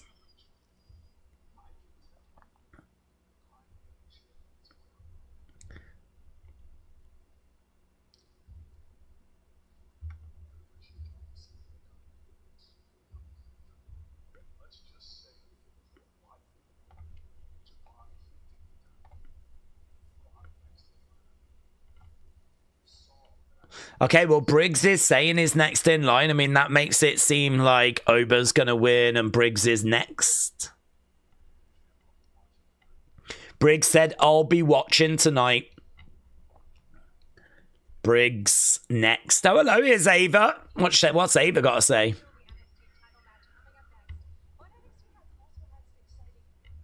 Oh, what's this?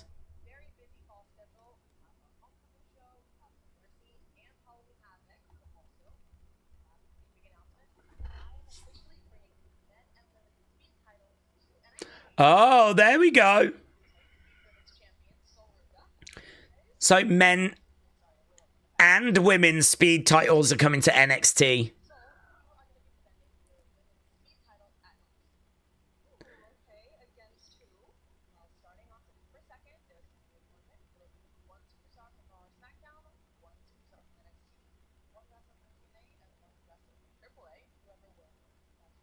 Oh, right.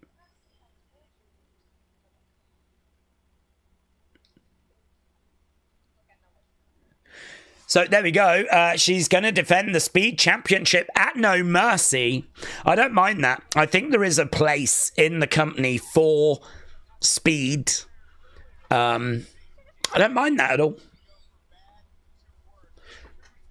Okay, we've got 6-woman tag on Tuesday. And the blindfold match coming up on Tuesday as well. So 1 wrestler from AAA, 1 wrestler from TNA, 1 wrestler from Raw, 1 wrestler from SmackDown. Little mini tournament.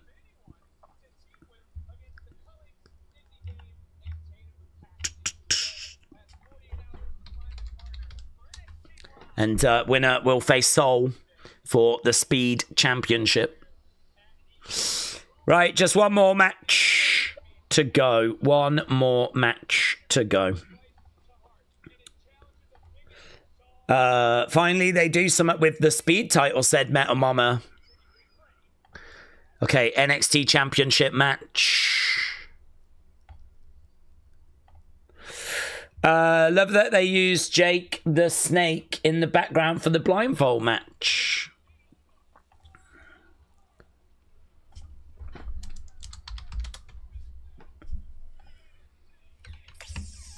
Okay. Ober versus Javon. Let's get this poll ended. I mean, like, the Briggs thing could be to throw us off, you know. Could be to throw us off.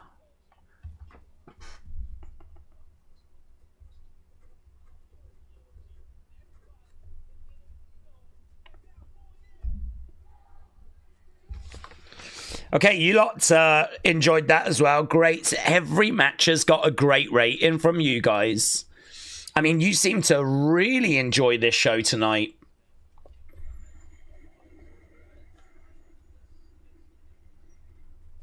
So, great 55, great 55, great 71, great 63, great 63.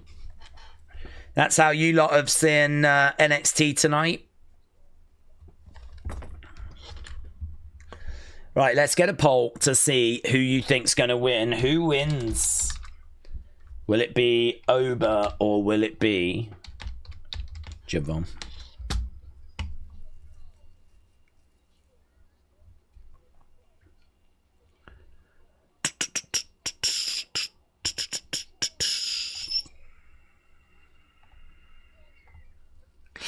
Right, NXT is levels above Raw and SmackDown. Oh, yeah, definitely. We've been saying that all year. I completely agree. It is levels above.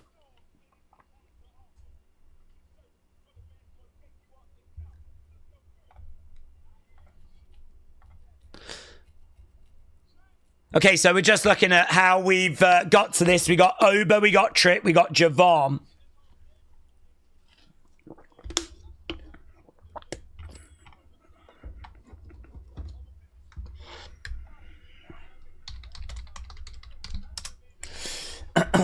Can't wait for this main event. It won't be less than great with Javon involved, said Jordynne. It's about to get bouncy. Yeah, I mean, this is just going to be sick, isn't it? I mean, there's no way that what we're about to see here is just not going to be... I mean, this is going to be Javon digging deep, pulling out everything from his boxer tricks. But, I mean, he's got it all to do, hasn't he?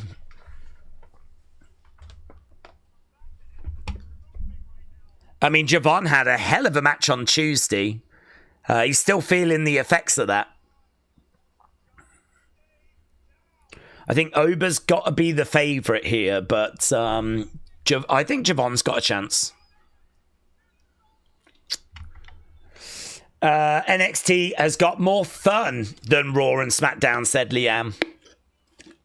Super chat, sorry.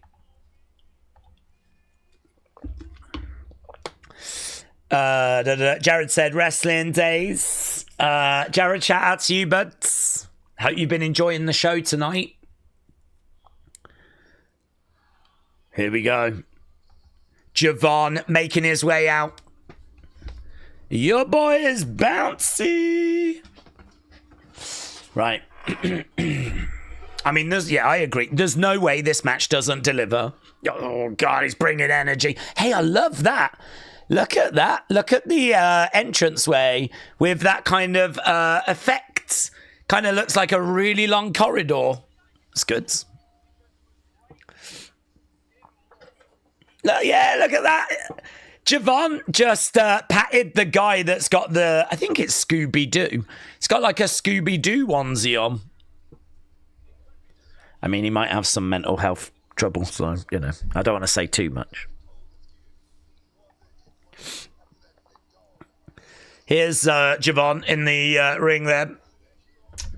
The women's speed title is going to be on a PLE match before the women's US title, said DBQS Party. Javon has got a great chance of losing, said Jim. Art709, glad to hear you had a good time, but... Okay, Javon is in the ring. Here comes the ruler.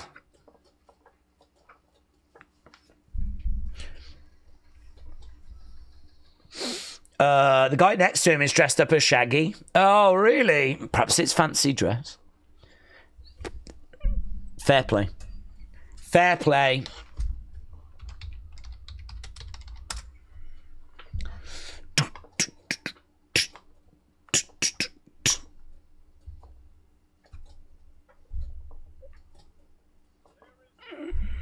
The ruler.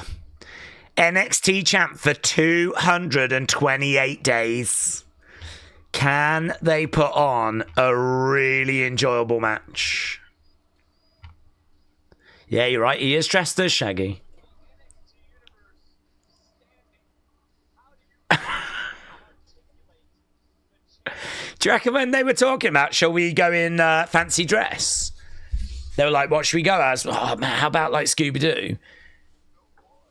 Do you reckon the guy wanted to be Scooby-Doo? Or do you reckon like, oh, no, you're going to make me be Scooby? Yeah.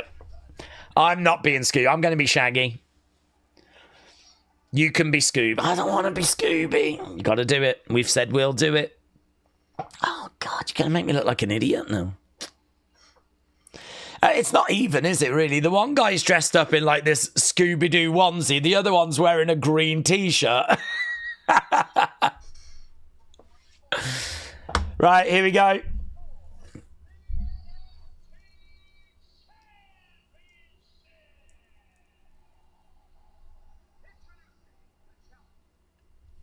Okay, Javon getting his intro.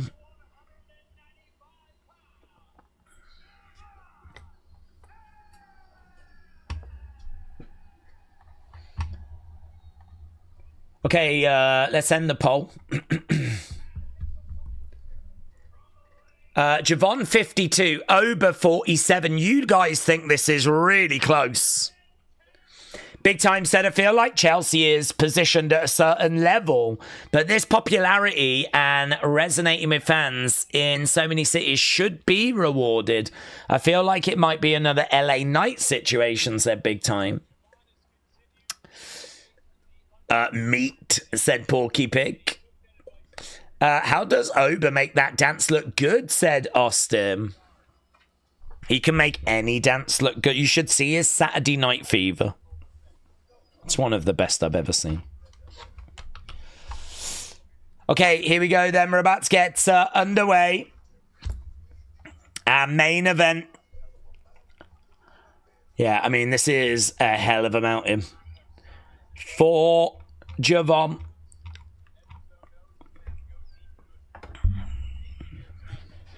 Vic Joseph said Evans knows that he's going to have to go into his cardio bag. He's got a bag of cardio. Okay, right now we've got Ober trying to get a hold of Javon.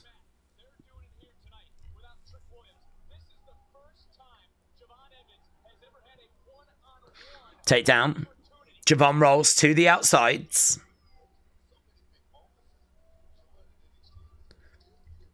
Javon's in a corner at the moment.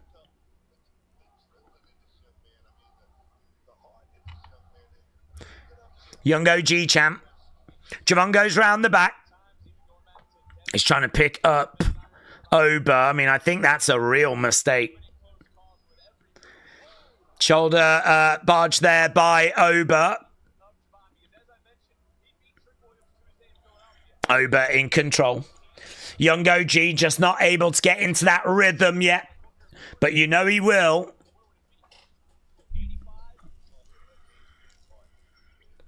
You lot have got this real close. Chop coming in there by Javon. That's just not going to do it, is it? Javon is really facing him out in here, isn't he? I mean, chops and stuff like that. I mean, it's just not going to... He's going to have to do a lot of that kind of work if he wants that to get anywhere. Kick coming in there by Javon. No joy. Oh, I tell you what, though. Nice right hand there by Javon. Kick coming back there by Ober. He's got Javon picking him up. Power bomb. No, on the feet. Chop coming in. Javon. Springboards. Ah! Nah. Nope. Against the ropes. Picks him up. Lands on his feet. Ober. Mates. The air that he gets, the hang time he gets on that cutter, that kind of like springboard stunner, so good. Ober was ready for it though, he had it scouted. Bang! Do you know what? This match feels really important. I think what's been missing tonight is that sense of importance. I didn't really feel like the women's TNA match had that kind of element of importance, and the tag match doesn't really matter, does it? But this feels NXT Championship on the line, and you guys have got it pretty much 50-50. Could go either way, this. Javon over, slides under the rope. Jumps up, gets out the way, through the ropes. Evans shouldn't win if he's not 100%, said Austin. Springboards. Got caught. God, look at the power. Into a bear hug as well. Javon gets out of it. I'd have liked to have seen a bit of a bear hug, actually. I'd like to have seen the young OG, like, really screaming in pain. Imagine an Oba Femi bear hug. Yeah, Ober's a bit shocked. He just got super kicked and he went down. Oh, young OG. No joy. No joy. Here we go. We got Javon going up. No, he didn't go for anything. Very good. Very good by Javon. He jumped off the top but didn't do anything. Knees up by Ober. Javon laughed at him and then stomped on him off that top rope. Yeah, let's go. Now he's getting into his rhythm. Yeah. Here we go. The young OG. Against the ropes. It was a bit slow, wasn't it? It was a bit slow. Ober had it scouted. He's got Javon. I feel like Javon's going to do something here. Javon, edge of the ring, gets out the way. That was nice. Well, if he was going to do it, he ain't doing it now. Moody, mate. Flipping moody. Bang, look at that. This match is next level, said V85. James said the bear hug is such an underutilized move. Yeah, do you know, I actually got a bit excited when he put it on. It's quite rare to get excited for a bear hug, but when he had it on, I was like, oh, that would be good. Imagine if he really squeezed like the power of Ober, and we know that Javon's quite like thin. Now you could have Javon screaming in pain. That could be a good spot. But we didn't really do it. Right now we got Ober standing on Javon over in the corner. Heatwave's still going, it is. Yeah, main event. It's been good. Heatwave's been class, said Liam. Oh, gutbuster. Gutbuster there by Ober. Boom. Javon down, holding his midsection. Ober standing over him. Grabbing the young OG. Do you know, Ober's done really well, actually, to stop Javon from getting in that rhythm. He's got him up again. Like, it's so easy for him to... again. Double knees to the midsection. He had him up and then just dropped him down. Bang. Into his knees, gutbuster.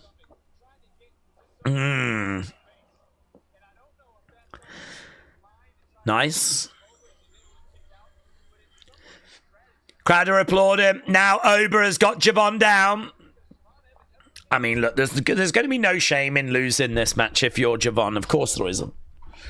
There's going to be easier ways to get the NXT Championship than off a 100% fully fit Oba Femi.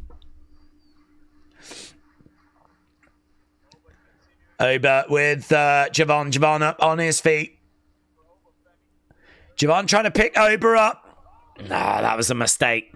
1, 2. No. Suzanne, shout out to you, my friends. Now we've got an Oba Femi champ breaking out. Oh, kick coming in there by Ober. Oba Femi, young OG. Oba Femi, young OG.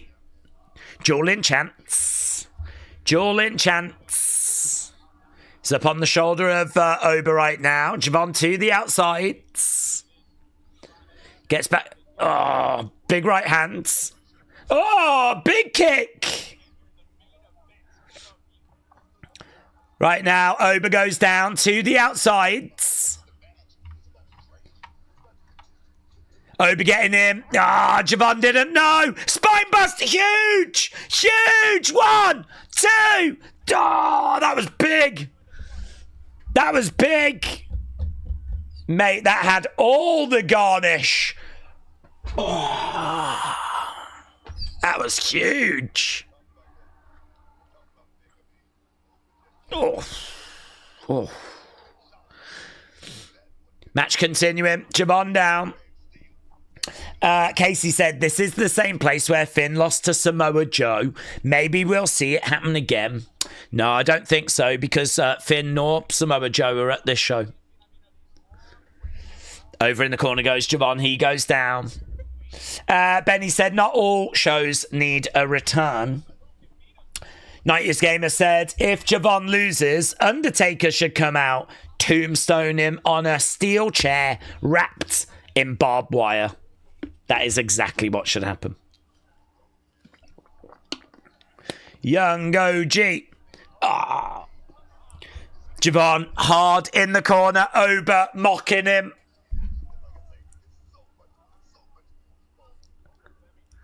Yeah, he was mocking him. This is the main event. Flexing the guns. It must be so lovely to have guns. I haven't even got a flipping water pistol. Javon over by the ropes. Ober grabbing him. Javon, on his knees. Ober, big boot there by Javon in the corner. Ober stumbles back. Javon comes over. Shot coming in. Forearm shot coming in. And again. I don't feel like we've done like many big Javon spots. They're coming. You know they're coming. Here we go. Against the ropes. Another big forearm. Over the other side. No. Picked up. Backbreaker. Backbreaker by Ober. Oh my God. 1, 2. He surely kicks out of that, but Javon's getting beaten up, mate. He is getting beaten up. Oh, backbreaker. I think, was it a choke slam that we had as well? Yeah, choke slam. Look at that. Look at the height. He doesn't just pick him up and do it. He takes him up here. Oba Femi is picking Javon up so high he could dust the chandelier.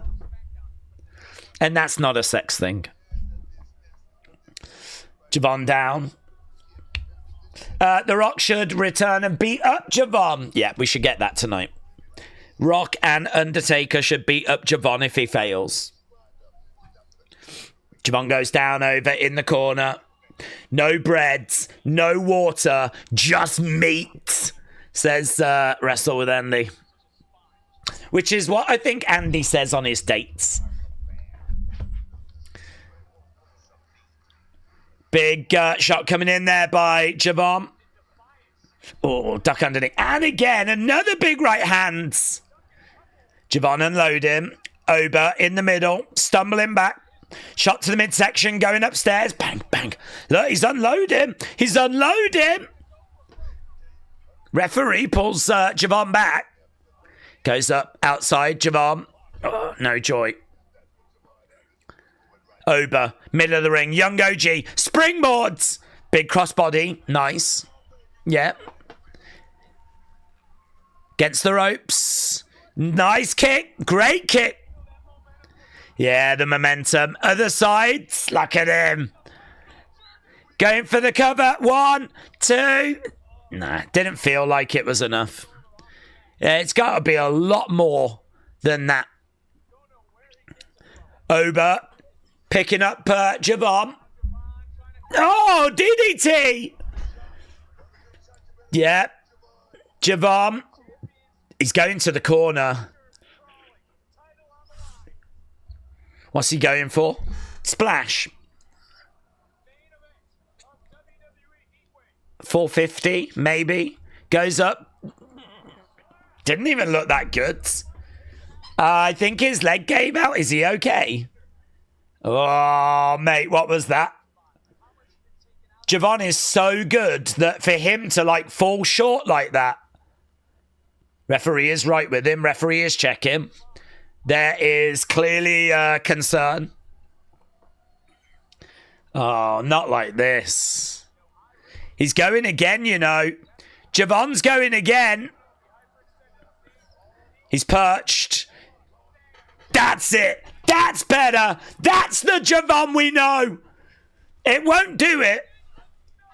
But that was much better.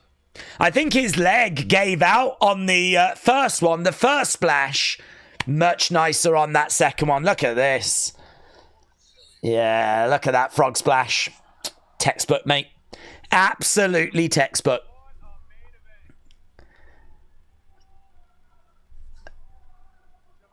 Bang! Shot coming into the midsection. And again. Forearm by Ober. Ober going back. Big boot. Javon going back. Ober. No, gets ropes. Snap German. Oh, but he's fired Ober up. Oh, my God. Snap German. Ober gets up. Oh! Ober back in the corner. Collides into Javon. Come on, young OG. Come on, young OG. Weather the storm, young OG. Yeah! Into a cutter. Young OG. Big air. Mates. Oh, my God. What a sequence.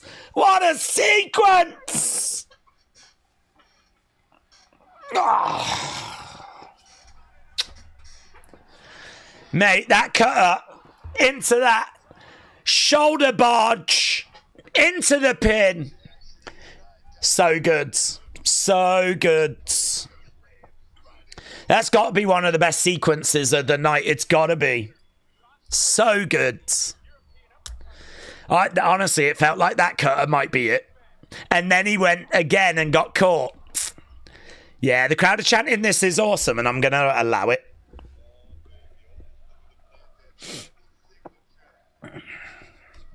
I'm allowing it.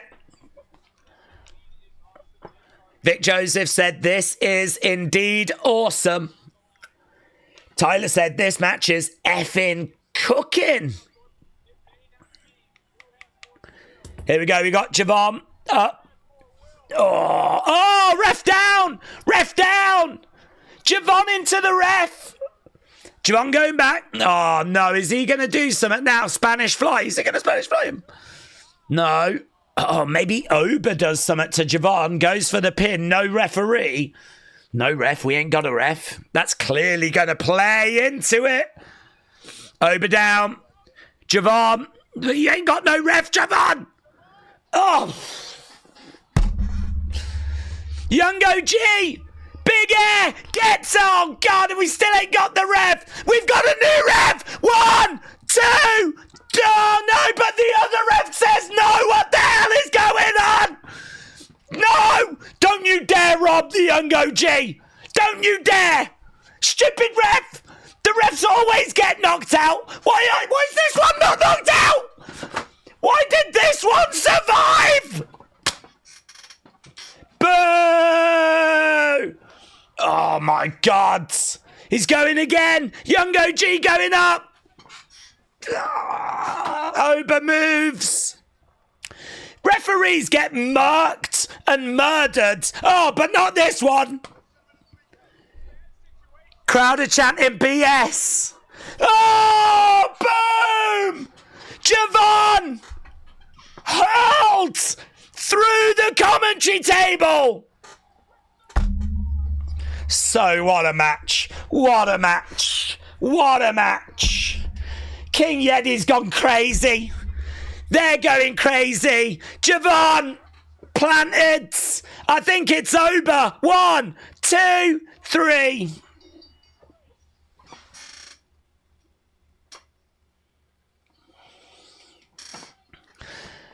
Oh my God, we found the one ref that refused to get knocked out.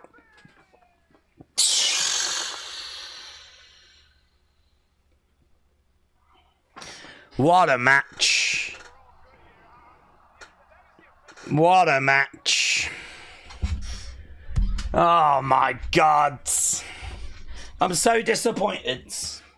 I didn't think I'd be this disappointed, but I am. Life sucks.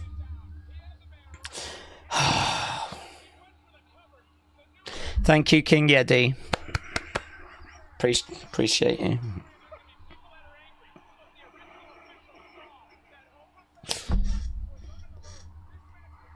Oh. Vic Joseph's like, I know people are going to be angry. Yeah, because refs get knocked out when you look at them. If you look at a referee gets knocked out. Oh, not this one. If this ref had just done what every other ref has done in the history of wrestling, Javon would be the champ. Oh, I'll never get over this. That was great. That was really great.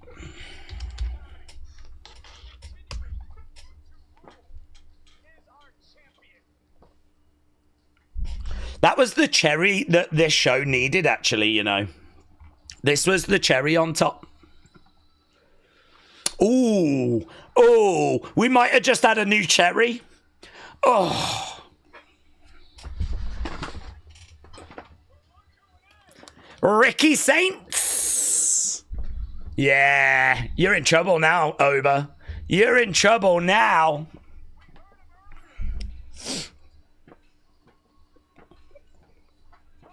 Ricky.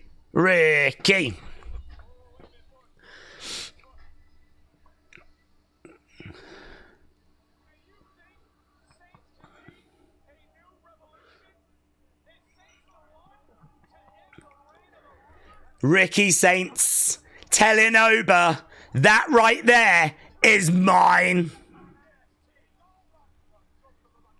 You're just another guy. Oh, I need this match. Run it now. Do it now. Or go to black. I need that match. Oh, God, it was so good, that match. That main event was so good. I lived my best life. Daze, that match had so much emotion from you. I love watching Javon, though, because, I mean, the great thing with Javon is that when you've got someone like him that is thin and on the smaller side, I mean, he's got height, But, you know, he's not jacked, is he? And so seeing him get smashed around with Ober, you can totally buy it and believe it. It's not a challenge to believe he's getting smashed and getting, like, murked. So, you know, I'm watching him getting murked. And then, you know, flipping... he comes back, and the great thing is his comebacks are so good. I mean, he's doing these cutters and stunners, springboarding and flipping over and all this stuff. So he's got the right size. He's got the... It's perfect. He's perfect because he's got the height. So he doesn't look like small or anything, right?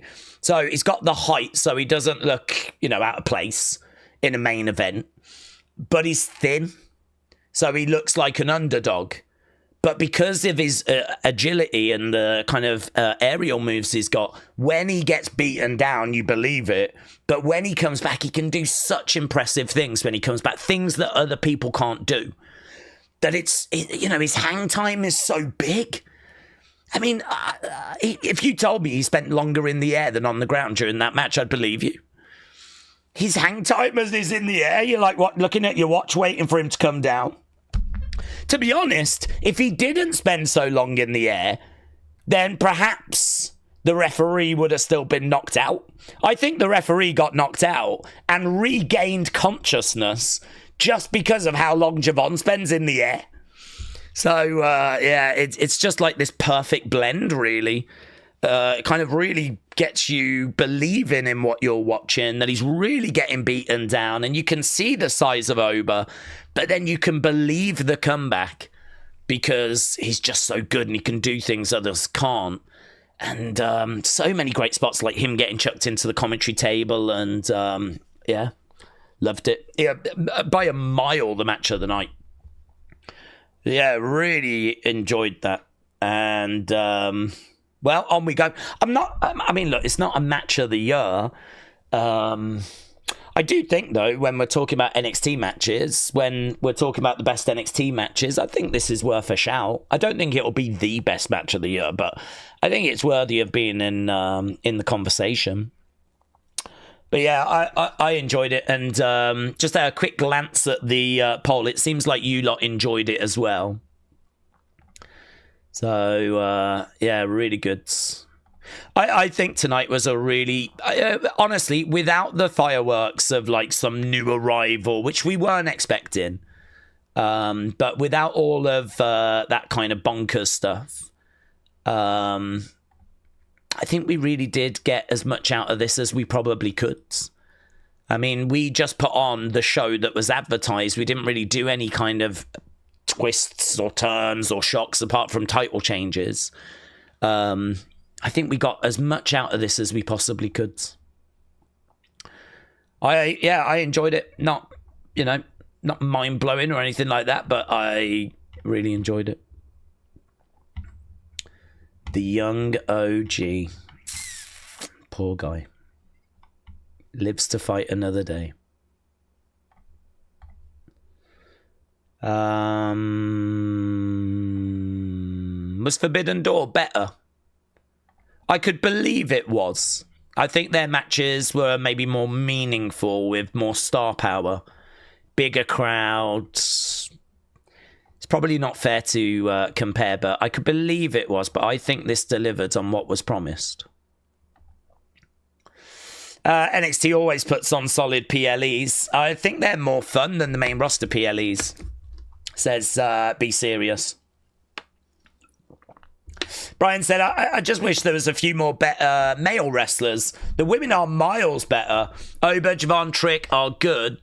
Timu Rock looks like a joke in front of Ober. Can we get Ava and Sean to run the main roster, said Liam.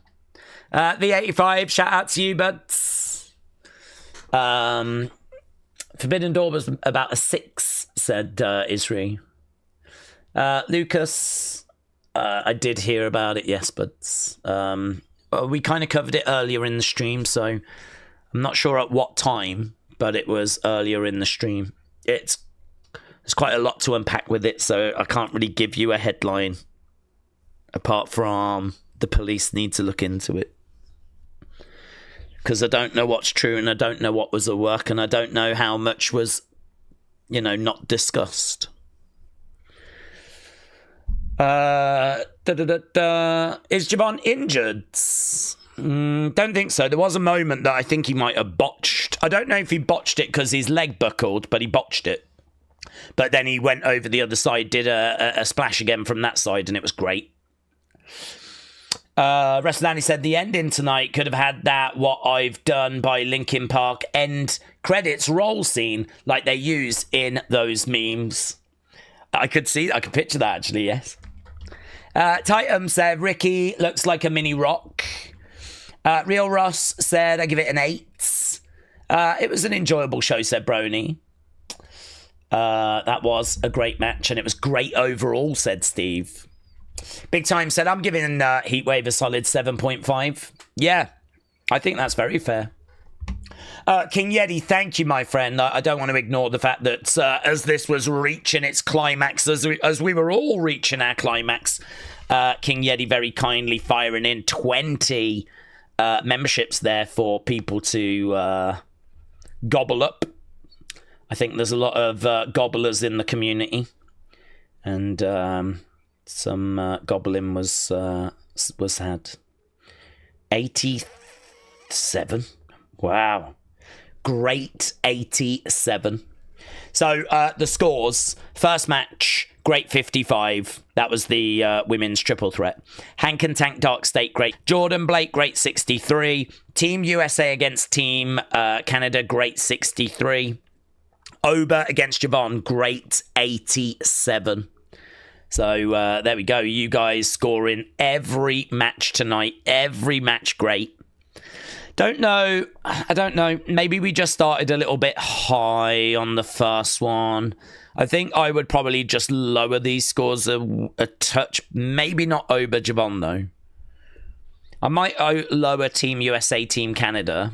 Great 63 seems a little high. Jordynne Blake kind of felt like the weakest match up until this point, but great 63. I think Jacy match deserves to be second best. I agree. Hank Tank Dark State, great 55. I don't know. I'm not a million miles out from you guys. I think I would go down on some of those scores rather than up, but not by much. I mean, I do think it was a really enjoyable show. So there we go. There we go. Okay, I'm going to run away and work on... I like to do a video, don't I? Talking points. I'm going to work on that. And I'll get a review video up. I'll get the unseen video up. And there's lots of stuff we need to do. So big thank you to everyone that's joined us. Really do appreciate it. And don't forget, we're back tomorrow. And don't forget, it's early tomorrow. Raw is live from Birmingham. A place I know very, very well. And yeah, we are obviously going to be covering that, and it's going to be earlier than usual. I think it starts at like 8 UK time, which I think is like 3 Eastern. So many of you might not be able to join us. So, that's going to be a real shame. There is no second stream because there is no second showing. Once it's done, it's just on Netflix for people to watch. So there is no kind of like later showing of it. So we'll be live tomorrow for Raw, and it's going to be coming live from Birmingham, England. So love it. King Yeti, thank you.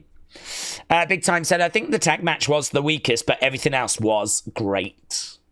There we go. Right. Thanks a lot for watching. Appreciate the support, and I will see you again hopefully very soon.